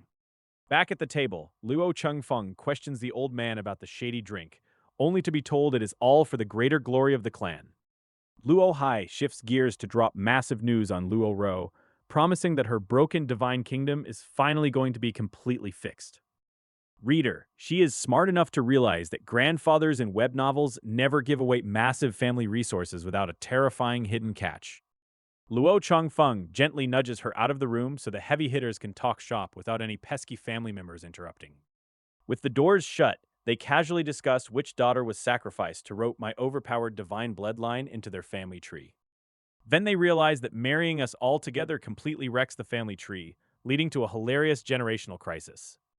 Meanwhile, back on the bus, my body temperature spikes through the roof and every single cell in my brain screams for ice water. I somehow stumble back to a bed, crashing straight into a cool, refreshing figure who catches me before I pass out entirely. I wake up feeling like $1,000,000, roll over, and plant a sloppy morning kiss right on the lips of the person beside me. That brilliant romantic moment is instantly cut short by a brutal kick straight to my lower abdomen that nearly makes me hurl my lungs. I look up through tear-filled eyes to find Luo Bing, the fiercest class leader in school, glaring down at me like I am garbage. Panic sets in as the brutal reality of what the patriarch orchestrated crashes over my thoroughly bewildered brain. She calmly wraps herself up, treats the whole disaster like a minor inconvenience, and casually strolls off to take a shower.